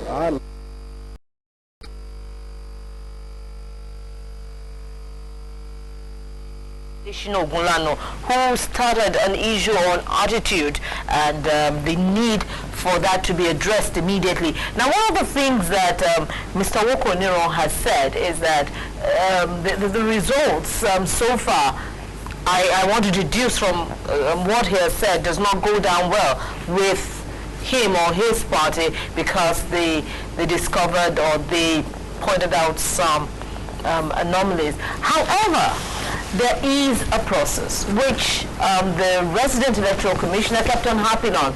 Put it into writing, give it to us, and let us investigate properly. Isn't that part of some of the things that need to be changed? Attitude of not accepted, because for instance, Mr. Olabi said, in Lagos it is the true wishes of the people that you see in the results of elections. Well, I should like to say that when I was mentioning the issue of attitude, it was in respect of what the new government at the federal level should address. What Mr. Wukania has done now, to me, is proper. If elections have been conducted, because we say that well, accept the wishes of the people. If you feel that that will has been tampered with, whichever way, the proper thing to do is to seek redress. You may do it administratively, yes. You may do it judicially. And going to court itself should not now be seen as an anathema. That they want to go to court, they want to go to court. Somebody can go to court. I mean, that's all right. If he wishes to address it administratively, it's okay. And you know, what my legal friend will know that if there are some things, condition precedent you are supposed to do before you file your processes in court, it will count against you if you do not follow it. In fact, they will ask you in court, a very fair-minded judge, have you exhausted is it in our remedy or local mechanism of conflict resolution? Have you exhausted all that? And if you have not, then it's a minus for you. And if you have, then you are still on along the process. But what I was referring to, the issue of attitude, as far as I'm concerned, in Nigeria, we have this attitude of carelessness, of carefree attitude to life and all that. The first impact General Buhari will make is for me to tackle this perception that there is a cake to be shared. That is a very, very wrong attitude. And that is even if you are participating at the level of canvassing for political support for one thing, you find that people are already corrupted. They'll be asking you, is it only a paper you give us? Are you saying that we should just vote for your party or support your party and that's a learned friend of ours, the Kenya, who was participating. I won't want to mention, he was lamenting to me when we went together to collect our PVC. He said, he's not going to join anybody now accusing politicians of being corrupt. That he wanted to address a group of people. They said he should bring 150,000 naira. When they realized that they had only 35,000 naira, they now staggered the meetings in 7 places. But the 7th meeting, now we will give them 5,000. This is what you have. But the 7th meeting and the 6th will end in May. Oh my! 4 weeks after the election. So the man was very bitter. That even to speak to people, to canvass people, they were asking for this much amount of money. Now, before you came, the panelists said we are discussing among ourselves that look at something. Before about 4 years ago, up to 5 years ago, 4 years ago, we were not putting on the seat belt. Suddenly, the federal government, the road safety, discovered the way to enforce it. And now, the thing has been so successful that you yourself, you now begin to feel falling. If you don't put on your seat belt when you want to drive. If General Buhari says, for example, since we control the federal government and majority of the states are coming into us, these are our party policies of prudence. This idea of head of state collecting 25 million naira per month, but that's what we had, is no longer going to happen. All of you that are past head of state, look, you already made men. If 2 million naira is not enough for you, then so be it. Council of State jamborees, 1 billion naira in for feeding allowance. Feeding allowance will end. He was talking about the office of first lady. Honestly speaking, as lawyers, you should forget this our African attitude of flamboyance, of glamour. Now somebody is already joking on the Facebook now that Taraba now has a female governor. So the office of and so if the president says no, this one will come down. They say there's a new sheriff in town. When you see the body language of the president, everybody will comply. And you are putting very serious-minded people in the cabinet. People who really want to serve. Look at the vice president of the elect now. It was many years after he lectured me at LASU that I realized that all the years he spent in LASU, he was not receiving salary. No. You could see, the dedication. He was perhaps the most brilliant lecturer that has ever taught us, and he was serving his chambers. He was already was serving as special assistant to Bola Jibola, then the minister of justice and all that. And the first day I met him, and I was a bit fresh with him. He said, "Don't you know it was a privilege?" I was saying in my mind, what was he not being paid the salary? And it was many. I never told anybody. Many years I realized that he was not being paid. And he now told the story how Professor is now late, a lawyer, just took down one day. He said young lecturers in the Faculty of Law, University of Lagos, he just went to Ogun State one day without, I forgot the name of this old man. He's dead now, Professor not Tomatola, Professor, he's just dead 2 years ago. He just took them Adesanya, Professor Adesanya. He told me himself, he just brought about 4 of us together, or Chief Peter myself. He just took us to Agoiwori. He said, "You are happy to start the Faculty of Law now." Just like that. This is how your service should be. Commitment should be. And so when you have a president, so this issue of corruption, power, this, that, and that, I was so impressed here reading Jimoh Ibrahim 7 years ago, 5 years ago, when they were in NPP together. He went to General Ibrahim's General Buhari's house in Kaduna and Daura, only to find out that it was a bungalow. And had to travel the next day. It was too rickety, former head of state. He said it was out of politeness. He stayed in the house that night. But the next day, I have to go and stay one. So when you have your leader, in a show I was told that the governor there, when you see the way the governor walks, you fall in line. And the man says, "See me. See the way, see what I do." See, so you follow the leader, and that's why our leaders should begin to set examples. Yes, so it's the attitude. We in Nigeria we believe that when you are a civil servant, you must still be paid for doing that work.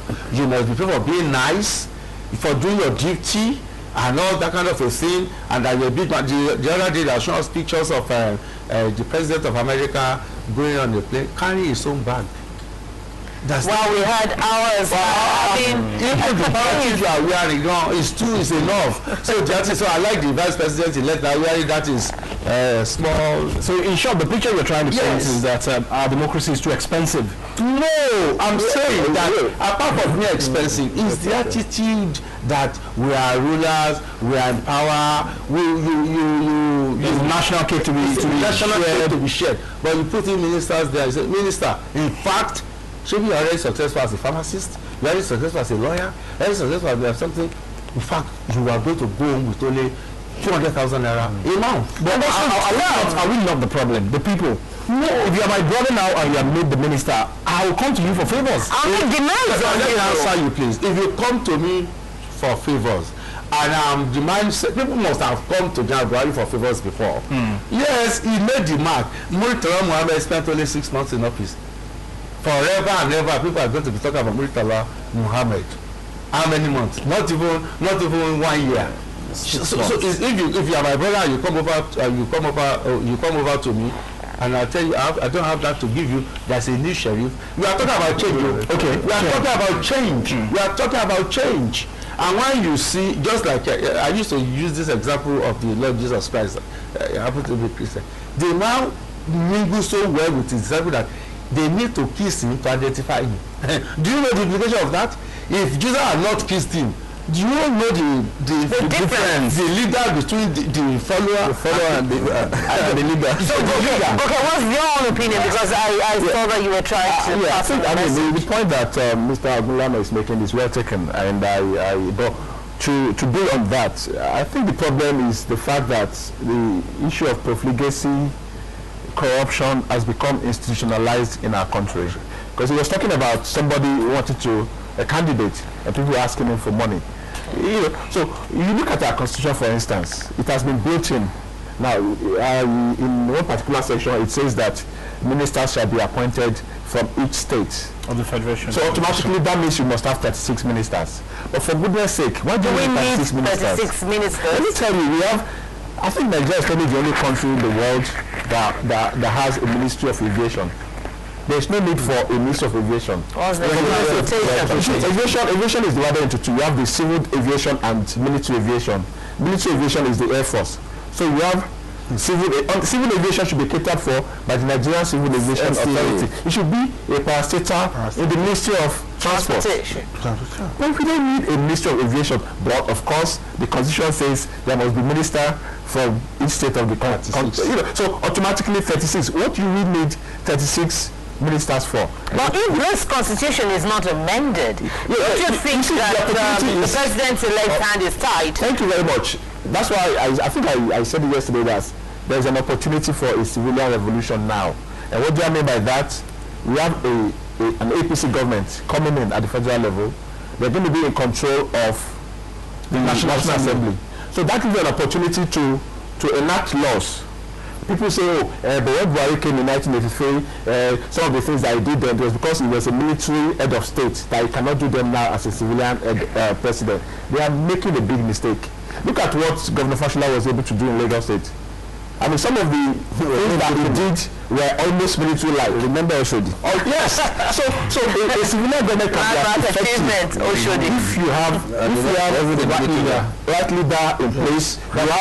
You have a National Assembly that can work. So there must be an agenda. Now, the issue of APC change, it is not just a mantra. It has to count for something now. And what does that mean? It has to be an idea. They have to drive the country somewhere. We are going on a destination with them. They have to take us there. Not just say, oh, APC change. Yeah, APC change. You've told us we've agreed. Now, change. And how do you change? You change by, for a civilian government, they have to use the instrumentality of the law. And I'm glad that the vice president-elect is a professor of law. He knows how to, based on his antecedents in Lagos State, he has, done. So what APC, the incoming president can do is to make sure that they drive the agenda in terms of corruption. Look, my other colleague was saying attitude. Fine, attitude, you can change people's attitude. But you see, human being, we are all the same worldwide, white, black, yellow. We have the same tendencies. Okay? Just like a typical American wants to disobey the law. But it's the American government that will say, no, you're not getting away with it. During the campaign, the first lady was saying, no, do you want to vote for somebody that will come in and build prisons? Oh, for goodness sake, yes. Let's build more prisons. We don't have enough prisons in Nigeria. That's true. No, on the serious That's why we have some of the things that you take for granted. You go to other countries. There was a day I was watching the TV. I was watching Sierra Leone. They were showing Sierra Leone Road just, I think, a few years ago after the war in Sierra Leone. And I could see their roads. The cars were moving in an orderly fashion. And what do we see on our high roads here?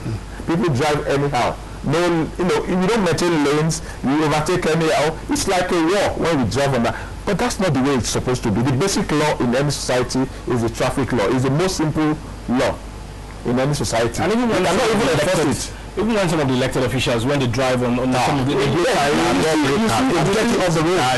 you see, we need to move away from this idea of the fact that you are VIP. There's not like a VIP for God's sake. No. On a serious note, that is why somebody you go to other countries, you see ministers walking on the streets with other people. You see them on public transport.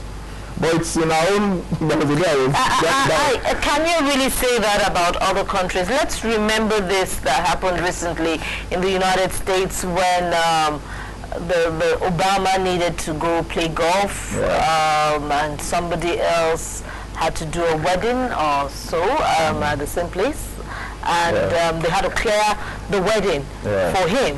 to be able to do that. He had to later apologize. That was a security issue. It was a matter of security. Isn't it because he's a VIP?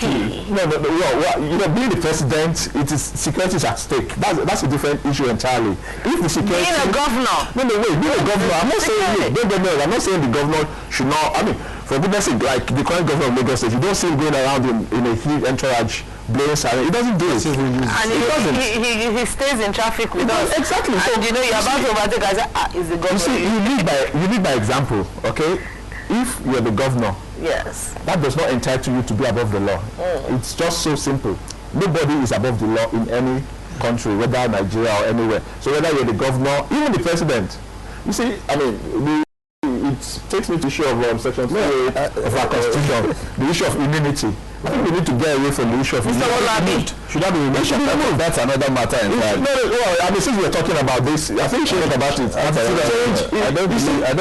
don't believe you should remove it. No, you should be. Why? You know why? Yes. You know, because we always talk about hindrance, you know, for you to do your job. And when you have section 3.8, when you have immunity clause, there is no way you can run a government without immunity. I'll tell you why. No, I disagree. No, I'll tell you. Yeah. Because you're not opening yourself to civil cases, criminal cases, which might not even be of your own making. So and then if you haven't committed any criminal offense while you're in government, that's for someone to accuse you. No, wait. Why will need somebody to accuse you, and then they begin investigation? Yes. You see, the problem with immunity, is not that some people have immunity. It's the fact that after they leave office, nobody prosecutes them. Wait. Let's see if I may just please go ahead. It's a very interesting topic, but I will say that why you may not scrap immunity, but it should be modified. One thing we should realize is this, that look, Africans being what we are, most of these things we practice. I've said it before, our religion is not our religion. Our politics is not our politics. Our judiciary is not our judiciary. The judiciary of the white man is winner, take it all. The constitution is wide. Now what you now do as an African, for example, somebody say, you are my learned friend. He doesn't even understand the meaning that why am I calling my learned friend? We will be learned friends because both of us are pursuing justice sincerely. But a situation where a Supreme Court in Nigeria has decided a case and a learned friend goes to a high court asking for the interpretation of the decision of the Supreme Court. These are ridiculous things that will never happen in the Western world because they understand the jurisprudence and the philosophy behind this concept. So the concept of immunity really, there's some outlandish things you see governors, chairman of local government, president in Nigeria do. See what happened to President Obama, President Clinton, because of what do you call it, $30 million were used to prosecute him. When he finished office, he was suspended for 2 years in Nigeria. They say because somebody slap and never see them. Is that what is all this? What is the issue about that? That will tell you the problem. I'm asking Mr. Lukman that look, we should modify it because by the time there was a case about 5 weeks ago, that the first election 3 weeks ago, a deputy governor was alleged to have shot in Ekiti. To have shot he himself, not his security, he himself brought out a gun and shot. These are things that are unheard of. So it could be modified. Maybe for the criminal things, there are some funny things that happen. The governor is sharing chicken by himself. Lukman, let's come down to Lagos now. Okay. Like Arobodo, our correspondent at the INEC office, did say the other time that there's going to be a synergy between the central government and Lagos State now. First time in history of the country. At least the first time in 60 years. For the state. It's first time in 16 years. First time ever. It became really well. What have you had after the other policy government? We've had the military interregnums. You know, so we were discussing this yesterday, and I said, look, the template is there already for us to follow in Lagos State. The things that have been laid down you know, we can start naming them. You know, the Fourth Mainland Bridge, which was not approved by the federal government, you know, because they were in opposition to Lagos State government. There are so many other things, other projects, you know, electricity, the issue of electricity, you know, that might also be a constitutional issue, you know, because the state cannot can only generate power. You cannot distribute. So we have to look into that, you know, because I just imagine, I mean, Lagos. Remember when actually Bola Tinubu became governor the first time? Then we were going to start the Enron project. Yeah. You know, when they had badges at Ikorodu and the rest of them. And then they told him that, look, this thing has to go to National Grid. And that was about 275 megawatts at that time. I think it was around the year 2000 to 2001. And 275 megawatts at that time. There was supposed to be a second phase. It was supposed to be about 540 megawatts. You know, you can imagine the kind of progress we would have made. From that time. You know, but for the fact that, you know, we had a lethargic federal government, we had a federal government that was antagonistic to the progress of the state just because it was in opposition. And I don't know how primitive anyone could be. You know, because I have said it depends on the kind of person we have at the helm of affairs. We were talking yesterday, I said, since the president-elect now, Buhari, has become, you know, since he's president-elect and he's going to take over, you know, in less than a month, I think. So he should see himself as the president of the Federal Republic of Nigeria, not of APC, not of. Thank God the APC is a progressive party, so everybody should, you know, just align along the progressive bent. So what we're saying now is that no federal government should be antagonistic to the progress of the states. If there is any hindrance that is constitutional in nature, we should just remove it. I mean, we are talking of governance. Governance is so easy. I don't know why people make it, you know, so difficult. It's a simple assignment, and they have turned it into a mission. You know, this kind of things, we have come to say we want to serve. So what is the meaning of serving when you are not, you know, looking at the welfare of the people?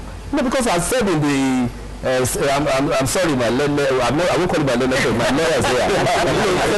Section 14, subsection 2B of the Constitution of the Federal Republic of Nigeria says the security and welfare of the people shall be the primary purpose of government. So if it's no longer the primary purpose of government, then why are you there? As a governor, as a president, as whoever you are, there's no way for you to be there if you are not serving the people. So Lagos State now has the opportunity to make tremendous progress, even if it is for 4 years. You know, because I know, I can take it for granted that we are going to have the Fourth Mainland Bridge. I can take it for granted that the Atlantic City is going to be, the process is going to be faster. I can take it for granted that the roads leading from our airport, the gateway, Murtala Mohammed International Airport, will be done. You know, because I remember that Lagos State government wanted to build that road, wanted to reconstruct that road, and then the federal government told them it's a federal government that they were going to do it. 4 years after, they have not done it, and it's still there. And that's supposed to be our gateway. I talk about Apapa, the expressway. Talk about Apapa itself, where the security details have been so uncooperative with the Lagos State government in clearing that area, just because Lagos State is an opposition state. So many things like that, and these are things that, you know, irritates you. Irritates when you see them. Look at the BRT lane, for instance, and every time I pass it, I go on the corridor road, it rankles my tummy when I see military men, I see policemen taking the BRT lane. 90% of them are military or policemen taking the BRT lane, and then the buses that are supposed to move people from one point to the other, you know, faster, are frustrated. So they have defeated the purpose of the BRT lane, and you see military men, and they call them the discipline forces, and that is the irony. They're supposed to be the discipline forces, but they are the ones breaking the rule. Just stand on the corridor road one day and look at all those people that are passing the BRT lane. They are either military men or policemen, and then downfall drivers have joined them now. You know, because I mean, haven't they always been on the community? Who is controlling who now? So I know for certain that all those things will stop by the time General Buhari gets into power. You know, because the body goes in the direction of the head.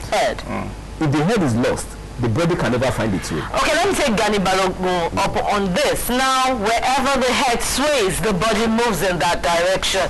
Now, for all our panelists, well, the other three, they believe development in Lagos will be faster.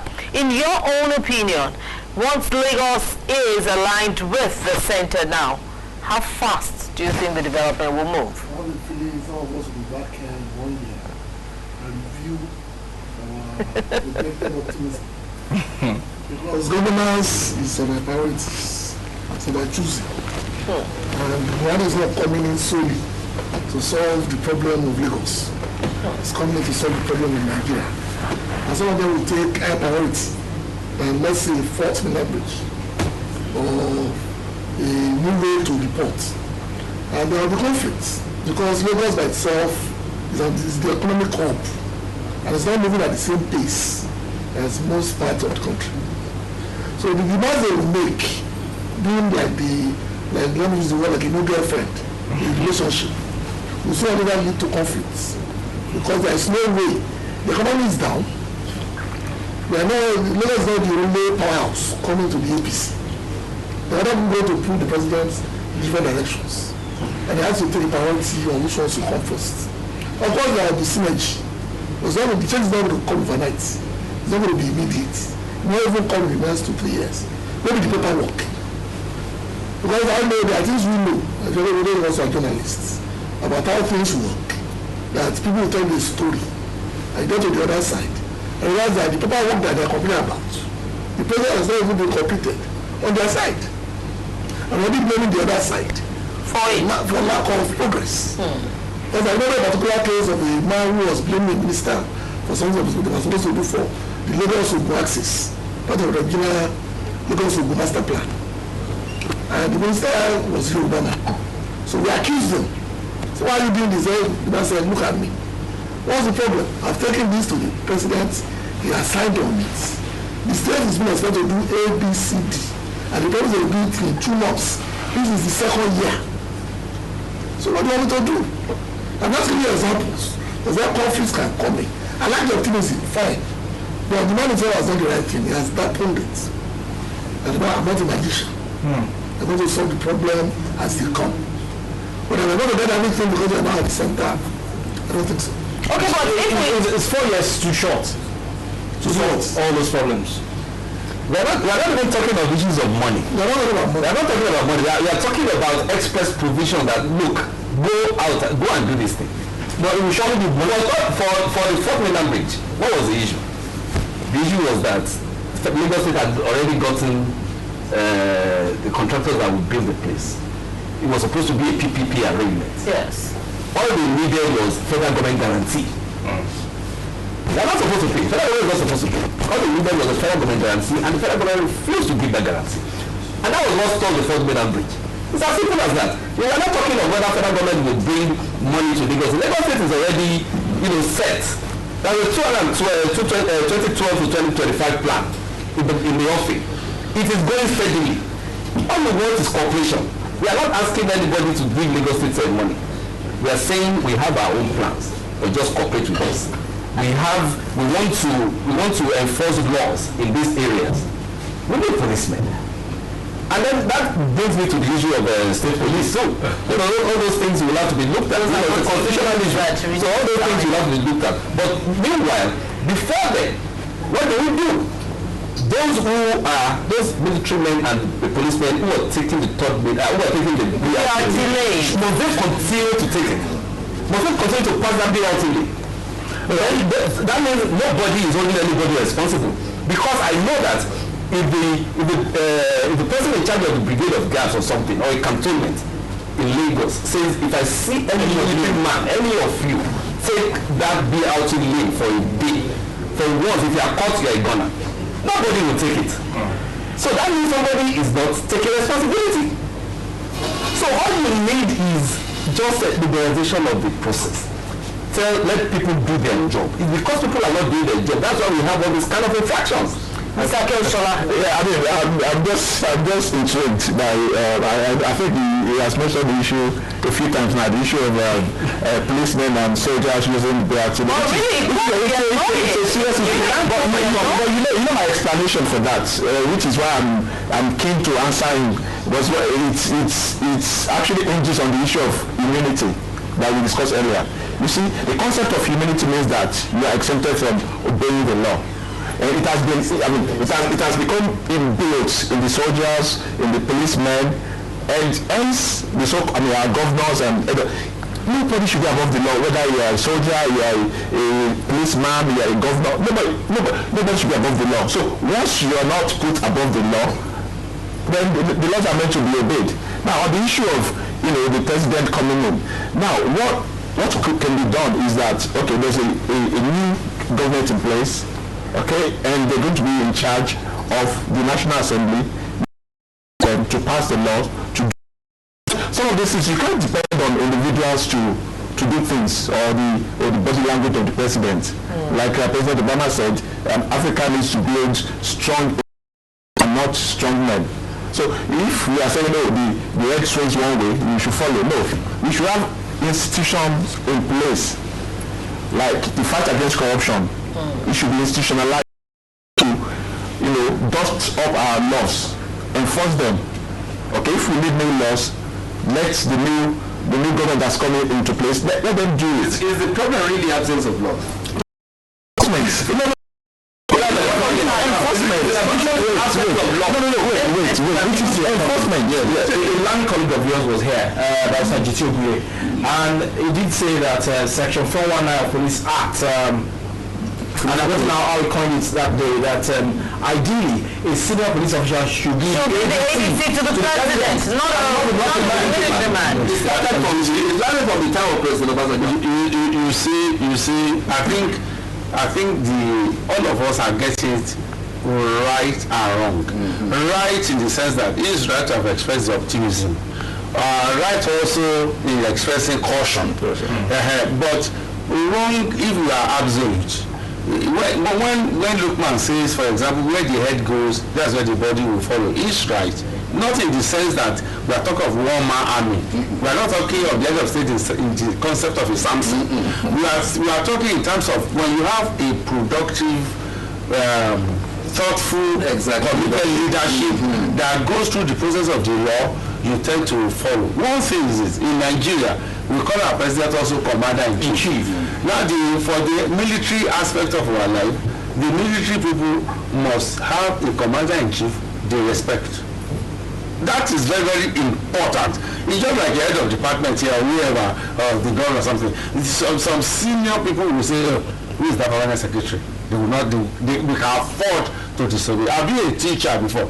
When you find students saying, you may be a man of a teacher, but when they know that you are weakling, they just even be sniggering in your face. But when they know that you are a small woman, but you are strict, they shape up and all that.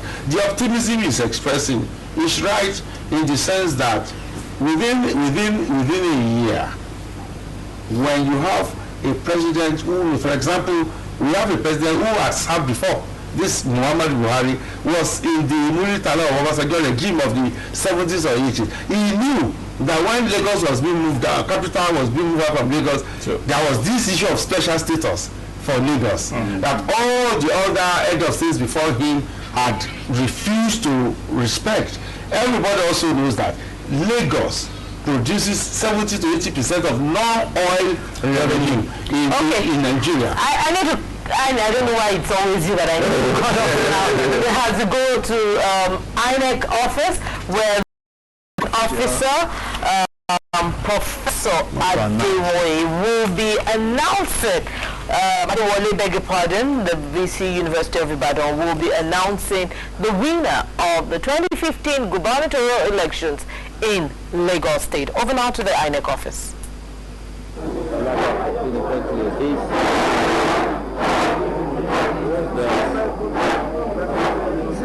Okay, let's put on the microphone.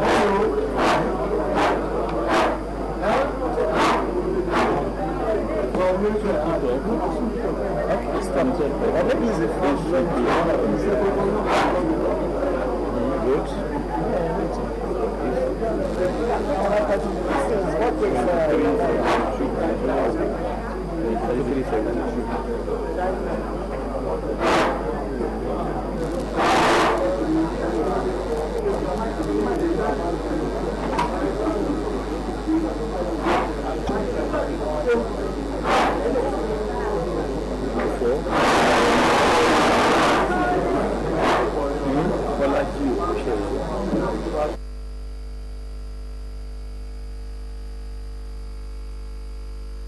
Now, we have the returning officer, Professor Isaac Adewale of the University of Ibadan, getting ready to announce the final results. Seated with him, we have the Resident Electoral Commissioner in Lagos State, Aki Orebi, and other INEC officials, a senior officer of the DSS, and others there. Party agents are also seated there on the other side of that table, and we expect that in a couple of minutes now, once the I's have been dotted, T's have been crossed, that the results will be released. We've told you, in the 20 local governments, APC has the upper hand in 15 of them. 5 local governments have gone to the PDP, and of course, presumably, just like the pattern of the 28th on the March, on the 28th of March. Jeremy Feludo went to the PDP. Oshodi Solo for the PDP. Amuwo Dofi also for the PDP. Ojo local government for the PDP. And Surulere for the PDP. So that largely was the pattern on the 28th of March, and it's repeating itself now. Our panelists and discussants in here have said that we really should not have expected anything dramatically different from what we have on ground now. However, it is noteworthy that this has helped the APC and of course the PDP know where to put pressure the next time elections will be coming up. Of course, they know the pattern, and they'll be able to say exactly the gender that has been voting in their favor, the area that has been in their favor, what they have done right, what they have done wrong, and be able to correct all of this and move on from there. One thing I also need to emphasize at this point is the fact that it's not a do-or-die affair. We've been saying that since yesterday. When we reviewed the newspapers this morning, quite unpalatable reports from some parts of the country. However, Lagos has been relatively peaceful all this while. Relatively peaceful, and thank goodness for that. So I don't think we should allow today to be different. Whoever wins, congratulations. Whoever has lost the elections, please go back to the drawing board, and of course, just be like a sportsman. Never take politics as a do-or-die game. Congratulate the winner, and the winner should also be careful in celebration. I want to assure you, beg your pardon, what did you say? Magnanimous in victory. Magnanimous in victory. Magnanimous in victory. Quite important. Magnanimous in victory. Our languages crew are still here, so of course, once the elections, once the election results come up, you would of course hear it from them. And Dupe Ali is there. Judith Betty Agu is also there. Okpe Gandonu. Dupe.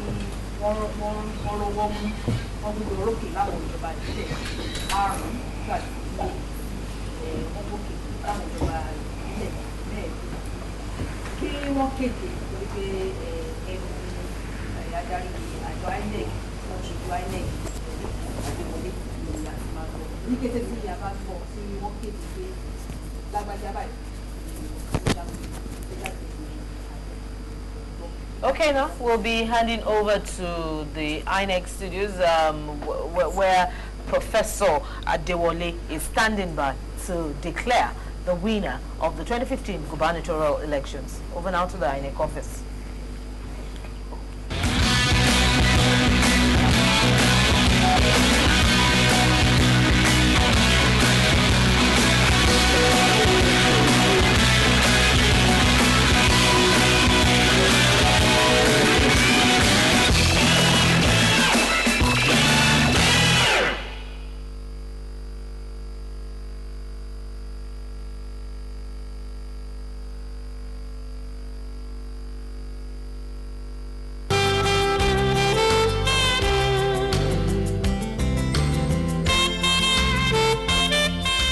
Economic strength of a mega city, the story of Lagos. Lagos State's gross national product is 3 times that of any West African country, according to World Bank report in 2001. It remains the hub of West and Central Africa in maritime, aviation, and other major business activities. Lagos State is the node of West African gas pipeline project, Nigeria's nexus of Trans-African Highway. Lagos State is the largest ICT market in the sub-Saharan Africa. Lagos State is still the hub of Nigeria and West Africa's regional financial system. The core investment areas of Lagos State include housing, comprising new town development, mortgage financing sites, and services schemes. Integrated mass transit system, comprising bus rapid transit system, the light rail, and the ferry services, refuse collection and waste recycling process and plants, power supply and gas plants, refineries and petrochemicals, water supply and development. Agro-industrial products includes coconuts, citrus fruits, rice, oil palm, maize and fishery. Information and communication technology, tourism development, about 180 kilometers coastland and waterfronts, development of free trade and export processing zones, ports development, heliport and airport service development, solid minerals clay, including tiles, blocks and pottery. Lagos State, a resourceful littoral habitat, deserves the resourceful choice of the people who occupies the Lagos State seat of power. You million eligible voters will decide. Lagos decides.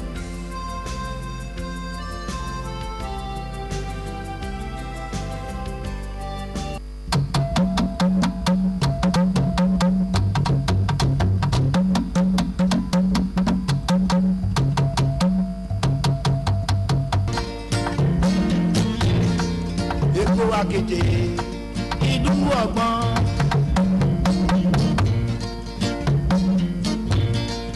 Èkó Akété ìlú ọgbọ́n. Arọ́mọdé kò má já o. Èkó arómìsá ẹgbẹ́lẹ́gbẹ́. Arọ́mọdé kò má já. Èkó arómìsá ẹgbẹ́lẹ́gbẹ́.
members of INEC in Lagos State,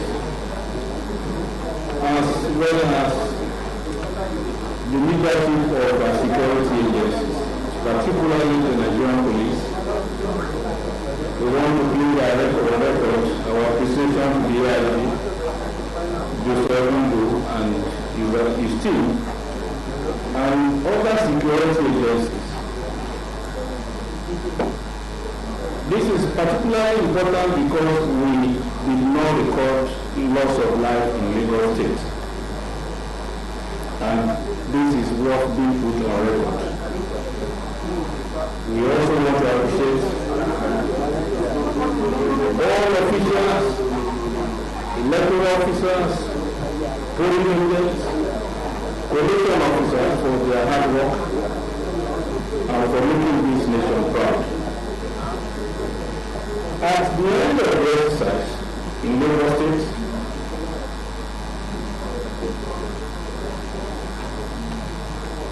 we want to announce the votes of the respective parties. AA scored 1,181. 1181. ACB scored 2,521. 2521. ACPM scored 2,372. 2372. AB scored 6,087. 6087. APC scored 811,994. 811,994. ABGA scored 1,812. 1812. ID scored 438. 438. COLA scored 436. 436. LP scored 1,319. 1319. MPPP scored 387. 387. NCP scored 862. 862. NNPP scored 1,445. 1445. PDP scored 659,788. 659,788. PPA scored 1,957. 1957. PPN scored 338. 338. UPN scored 525. 525. At the end of this exercise, two parties are clearly in front. That is APC with 811,994, PDP 659,788. The margin of lead is 152,206. 152,206. Total number of voters either cancelled or where elections did not take place add up to 13,972. This number is far less than the margin of votes and therefore will not necessitate an invalidation of the exercise.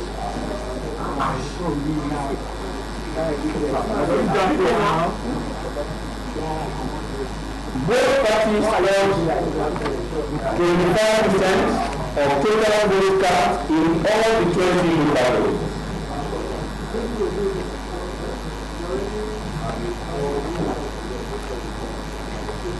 And Professor Isaac L. Abdullah hereby certify that I was the returning officer for the Lagos State governorship election held on the 11th day of April 2015.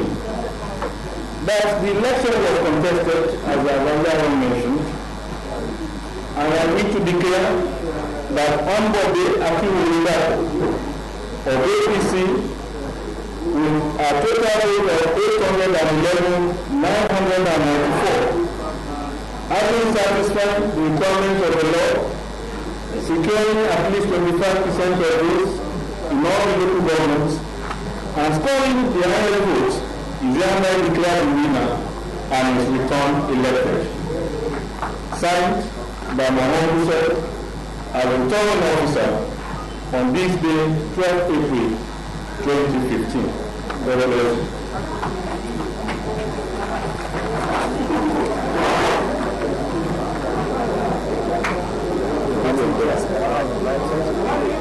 I now withdrawingly invite the Parliament to append their signatures to this document as required by the law.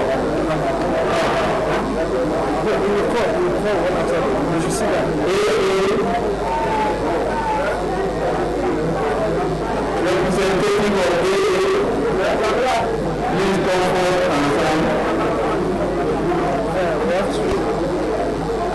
Let's grab those plates and everything.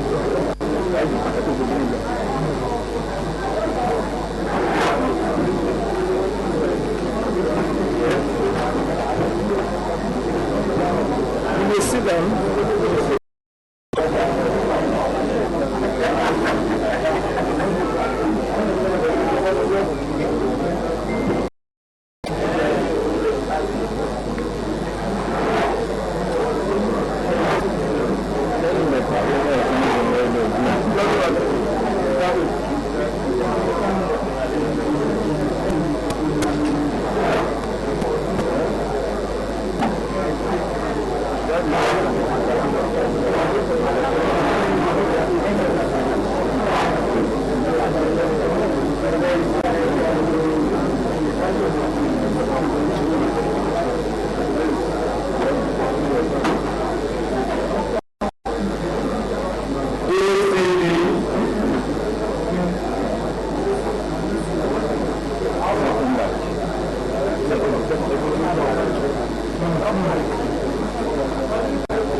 Indeed, Lagos has decided, and we've heard it from Professor Adewale, the Vice Chancellor of University of Ibadan, the returning officer for Lagos, and the APC in the 2015 gubernatorial elections have won with 811,994 votes, while the closest to them, the PDP, had 659,708 votes with a winning margin of 152,206 votes.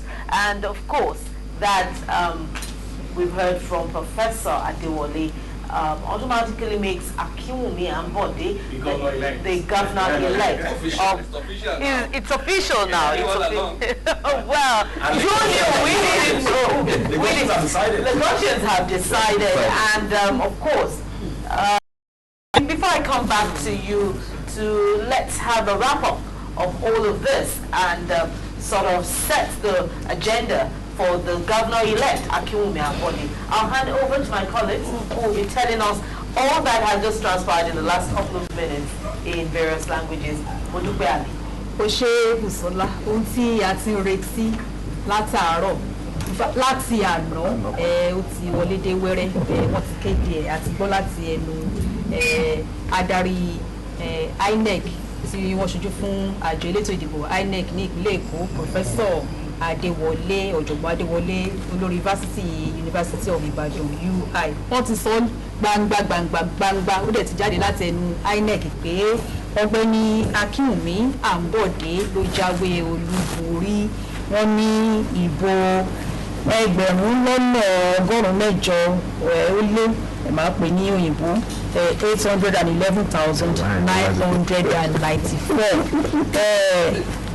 Ẹni kejì wọn tó wà lẹ́yìn ẹgbẹ́ PDP àwọn náà wọ́n tiraka púpọ̀ ṣùgbọ́n mọ̀ pé ibìkan náà ni ó máa ìbò táwọn ní ó jẹ́ bí 1,500,788.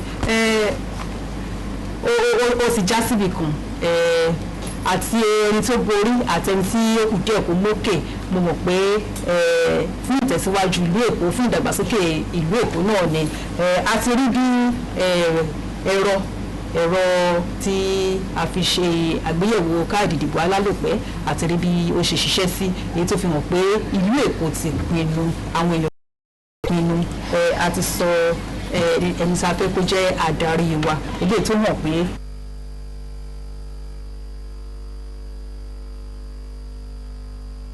Thank you. Let me go select the okay, you just have to. All right, I should tell you that the All Progressives Congress is the happiest political party in Nigeria now. Not. Ẹ jẹ́ kí a gbọ́ Betty Hadu ní èdè Igbo àti Adamadi Gẹ̀ẹ́sì. Country people are thanking us now. Still get patient. Stay with us. Reach this time. As we been the young now since say we dey wait for the result from the person wey dey tutorials about how the whole thing dey shele on to make them summarize all the results wey and I be the professor Adewole wey be the VC for University of Ibadan. Him talk say na APC after they don organize arrange all the results him talk say na APC na im dey on top. The result say APC then get 811,994. The result again be and 11,994 and PDP now if follow am for back small 659,788. The thing wey take do the difference say APC dey on top of PDP follow am for back now 1,206. All the general they talk say na 16 political parties na then shook do the drumming, shook body, do everything. At the end na him everything.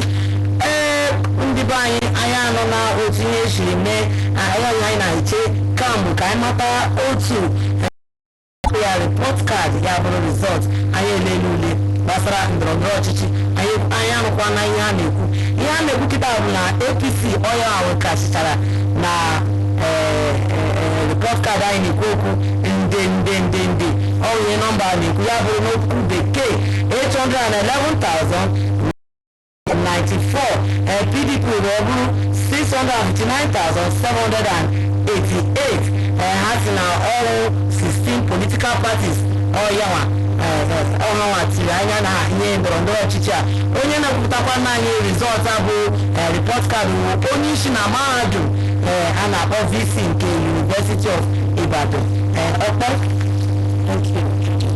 mechele ikodo okporogbọdọ etito ekomite sọ osogewa ìtọ́tò ìdó tó ti lẹ́yìn ìtọ́sọ́nà gbọ́nìdà ó Ìbàdàn tó ẹ̀sùn Adéwọlé kodo okporogbọdọ eze èsì to Otokorope All Progressive Congress dey Mesun Akoso State Dominize Akpotila Otokorope People's Democratic Party to àwọn èyí wọ́n tẹ̀lé ilẹ̀ Mesun ní àwùjọ ìtọ́kọ̀lẹ́ rẹ̀ odò òkúdòkùn ìlàbà ìdó òdòdó ǹdó na kíkòdé yìí tó ti ìdó òkúdòkùn dé yí èsì òfò ìlú ayọ́kọ̀dó dé yí 811,994 ilẹ̀ náà Otokorope All Progressive Congress lẹ́yìn.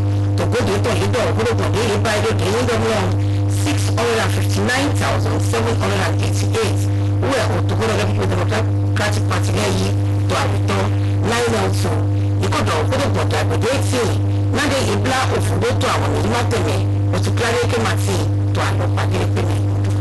Ó ṣe Ọ̀pẹ̀yẹmí àwọn aṣojú àwọn ẹgbẹ́ tó wà ní ibi ti ṣe àkójọ àwọn èsì ìbò yẹn wọ́n ti kọwọ́ bọ̀wé pé àwọn faramọ́ kí ló kù ohun tó kù náà ni pé kí àwọn ẹgbẹ́ méjèèjì àwọn ẹgbẹ́ kí wọ́n máa kíra wọn adìyẹ ńlá gùn ìyẹn ní ìjà wọn oníkálukú ti tiraka oníkálukú ti gbìyànjú àti mọ̀ pé nìkan náà ni ó máa já sí nìkan ni ó máa já sí tó ìbá gbàgbé a sọ pé PDP lókè ní àwọn ìjọba ìbílẹ̀ márùn-ún amúwọ́ ọ̀dọ̀fin Oṣòdì Sọ̀rọ̀ Sùúrùlérè Ọ̀jọ́ Àlímọ̀ṣọ́ Ajérọ̀mí Ìfẹ́lódùn APC sì kó ìjọba ìbílẹ̀ mẹ́ẹ̀ẹ́dógún àti ẹ̀gbọ́n wípé olùdíje fún ẹgbẹ́ PDP ọ̀gbẹ́ni Jimmy Agbaji pé wọ́n ti kí ọ̀gbẹ́ni Akínwùmí Àbọ̀dé kí ló sì kù fáwọn tó jẹ́ ọ̀gbìn kí a máa pera wa kí a máa pera wa kí a fún ìlọsíwájú Èkó náà ni àmọ́ pé ní ìlú Èkó ń bí àlàáfíà làwa fẹ́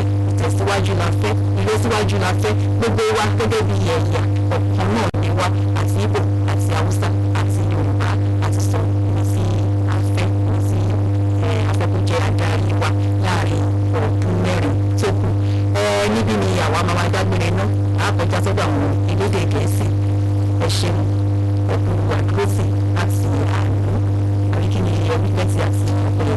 And so continue we thank on for the whole matter. If after the whole thing, at least one person go dey on top. They don the person wey collect all the result come announce am don show say na im be the person wey dey on top. Even say the tori wey land for adomo on top say the person wey follow APC driver wey be Oga Jimmy Agbade say say don carry congratulatory message go give Oga Ambode and go so that everything go dey surudede everything be fine. Nade èmi àwẹ̀tọ́ dé bla òfò kódó mẹ̀sìn Akínwùmí Àbọ̀dé kó ojú ètò àlùkájíbò dọ̀ndó ẹ̀ bẹ̀rẹ̀ náà èyí ìgbèrè náà owó ẹ̀tẹ̀ lòkùn náà ní ètò ìgbà lọ́mẹ̀ ẹ̀ máa wáyé lọ́mọ òkúrọ́ nílẹ̀ sọ̀tún láti fi lé pẹ̀gbà nade mẹ̀sìn tì ní agbádé kójú àwẹ̀tọ́ ìtàn gbogbo dọ̀ndó ẹ̀ ètò ìyàrá ọmọ owó ọ̀sùnkò nígbè owó ẹ̀tẹ̀ lòkùn tó fún ìgbà lọ́mẹ̀. ó ṣe akínyìn lẹ́ẹ̀kan sí ẹ ṣe ẹ̀yin aráalé akínyìn lẹ́ẹ̀kan sí ẹ ṣe àìkú àdótì láti àná nígbàyà akọjá lọ sọ́dọ̀ àwọn Jíbọ́lá àti Bùsọ́lá wọn wà níkàlẹ̀.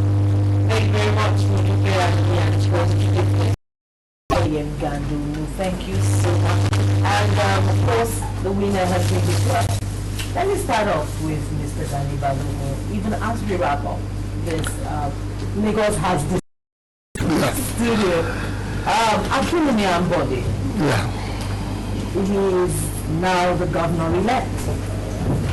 A lot has been done in Lagos State. How further do you want him or expect him to go from here? The first thing is to, of course, congratulate Lagosians. It's all well, that is well. And I'm not talking about the person who won, I'm talking about the process that produced this particular governor-elect. I think what we should look forward to is a continuation of the Lagos mega projects started under Asiwaju Bola Tinubu.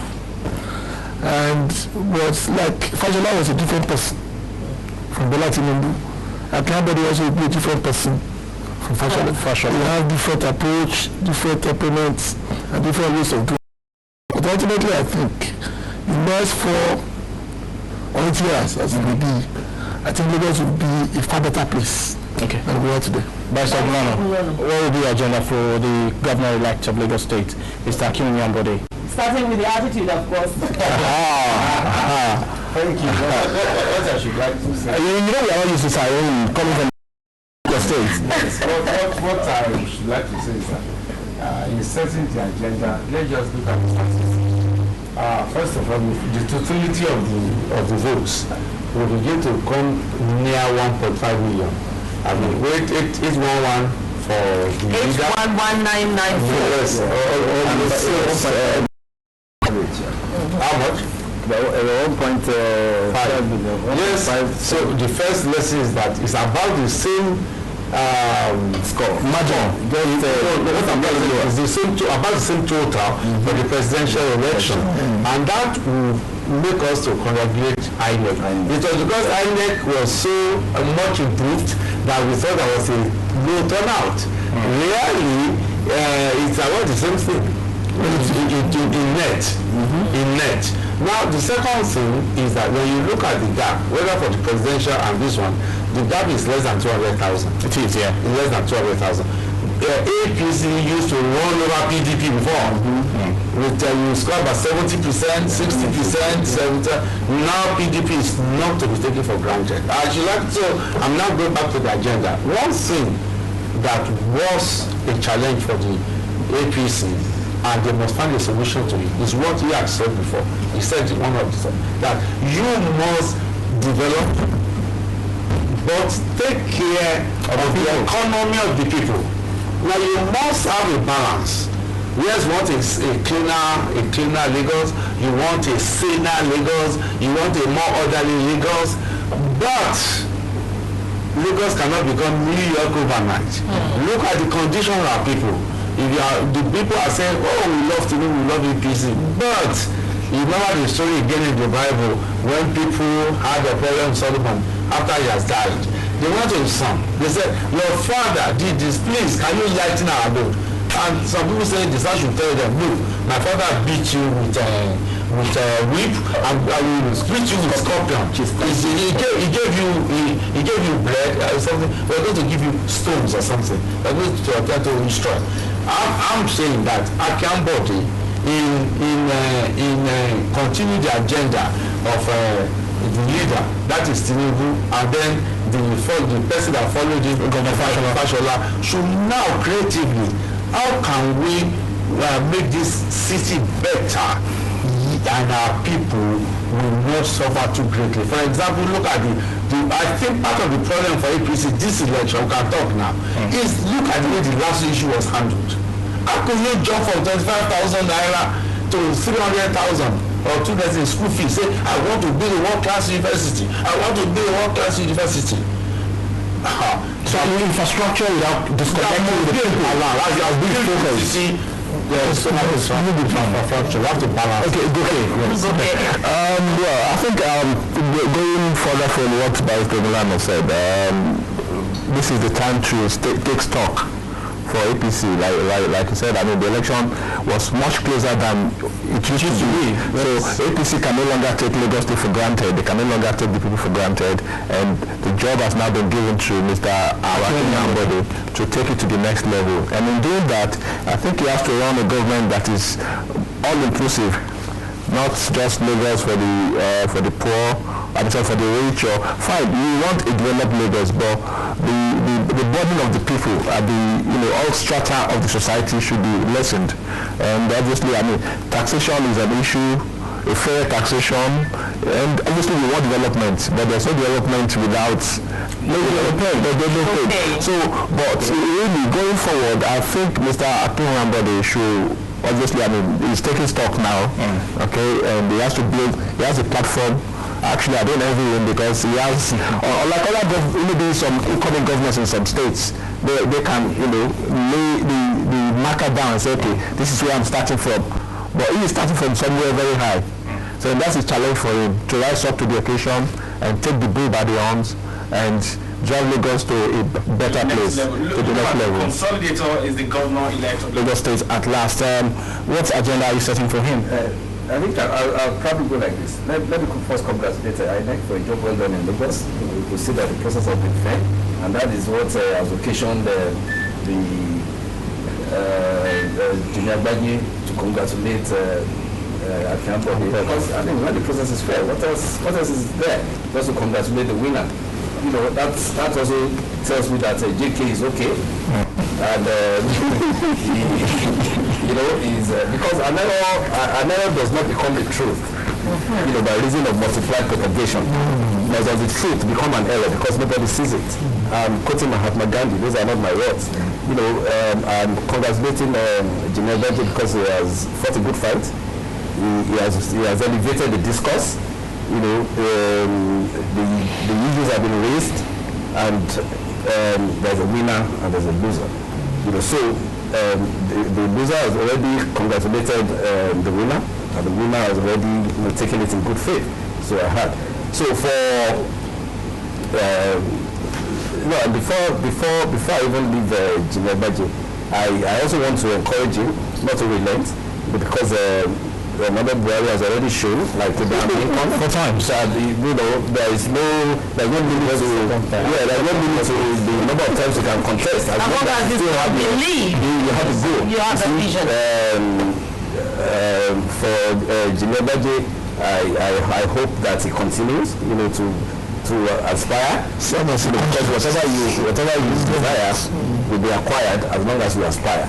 So for Akin Ambody, now that we have shouted Ambo, and now that you should know that the campaign is over and it's time for real work.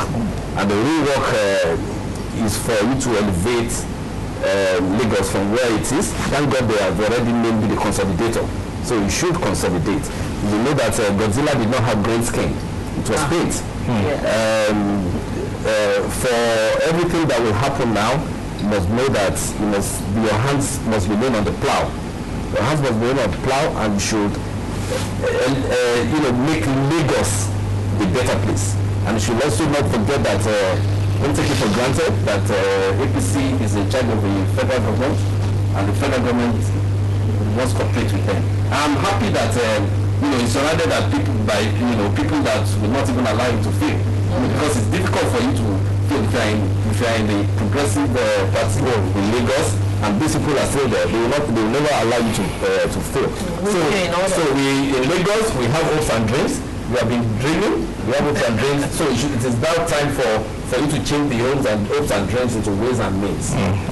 So we congratulate you for being the winner, and we hope that from now Lagos will be taken to the next level. Okay, I want to say a big thank you, and I think we should also say congratulations. Congratulations. Akinwumi. That's all I'm saying. Congratulations to you.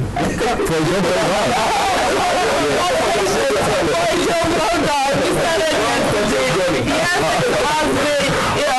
I remember the campaigns and all of that. I come back and dust the shoes, dust the hair, and all of that. At the end of the day, it wasn't it was not the while at the end of the day, but in all sincerity, on behalf of the entire management and staff of Lagos Television, congratulations, Mr. Akinwumi Ambody, Governor-elect of Lagos State. And I want to come back to the studio and say a very big thank you to Gani Balogun, who's been with us since 10 a.m. And he monitored even as the results kept coming, and he was faster than the returning officer to calculate the returning officer to get us the total figure of the winner and of course the runner-up. I want to say thank you to Barrister Additional Gulano. Thank you very much. Of course, I'm sure that you have a lot to say from this time on, especially as words of encouragement and checks for the government, not only in Lagos State, but even at the center. Yes. We look forward to having you on our program. Thank you so much. I want to say thank you to Goke Akeoshola. Thank you so much. My pleasure. And we hope that the legalese in all of this will be focused. And your friend, an encourager for the whole of this. Thank you to you for being there. You've been here since yesterday, and we appreciate your presence today. And all our panelists, those that have left already, we say thank you to you. The entire crew here in the studio, it's worthy of recognition that you've been there since yesterday. Nice to have you here. We say thank you. And to Lagosians, yes. You have decided. You have decided. It belongs on each and every one of us to cooperate with government to ensure that we get what we want from government. It is not a one-man show. It is a collective responsibility. That responsibility started when we had to go and vote. It continues. It is not yet over. We are the watchdog of the government. So please always keep them in check and in line, and remind them of the promises they have always made. Lagos Decide Studios will be closing at this point in time, and we want to say thank you for being there. Busola Kukoyi. I hope and I wish you a wonderful week ahead. Jibola. Okay, Lagosians, thank you very much for sparing part of your time to be part of Lagos Decides. And now Lagos has decided. And once again, we are saying congratulations to the Governor-elect of Lagos State, Mr. Akinwumi Ambode. My name is Ajibola Ojeshola. Thanks for being part of the program from the 28th of March up until now. It's too hard to say goodbye, but we have no choice than to go. And just before we go, I want to say congratulations to Mr. Femi Cole and Mrs. Adiola Adepoju. It's your day. See you some other time. God bless you.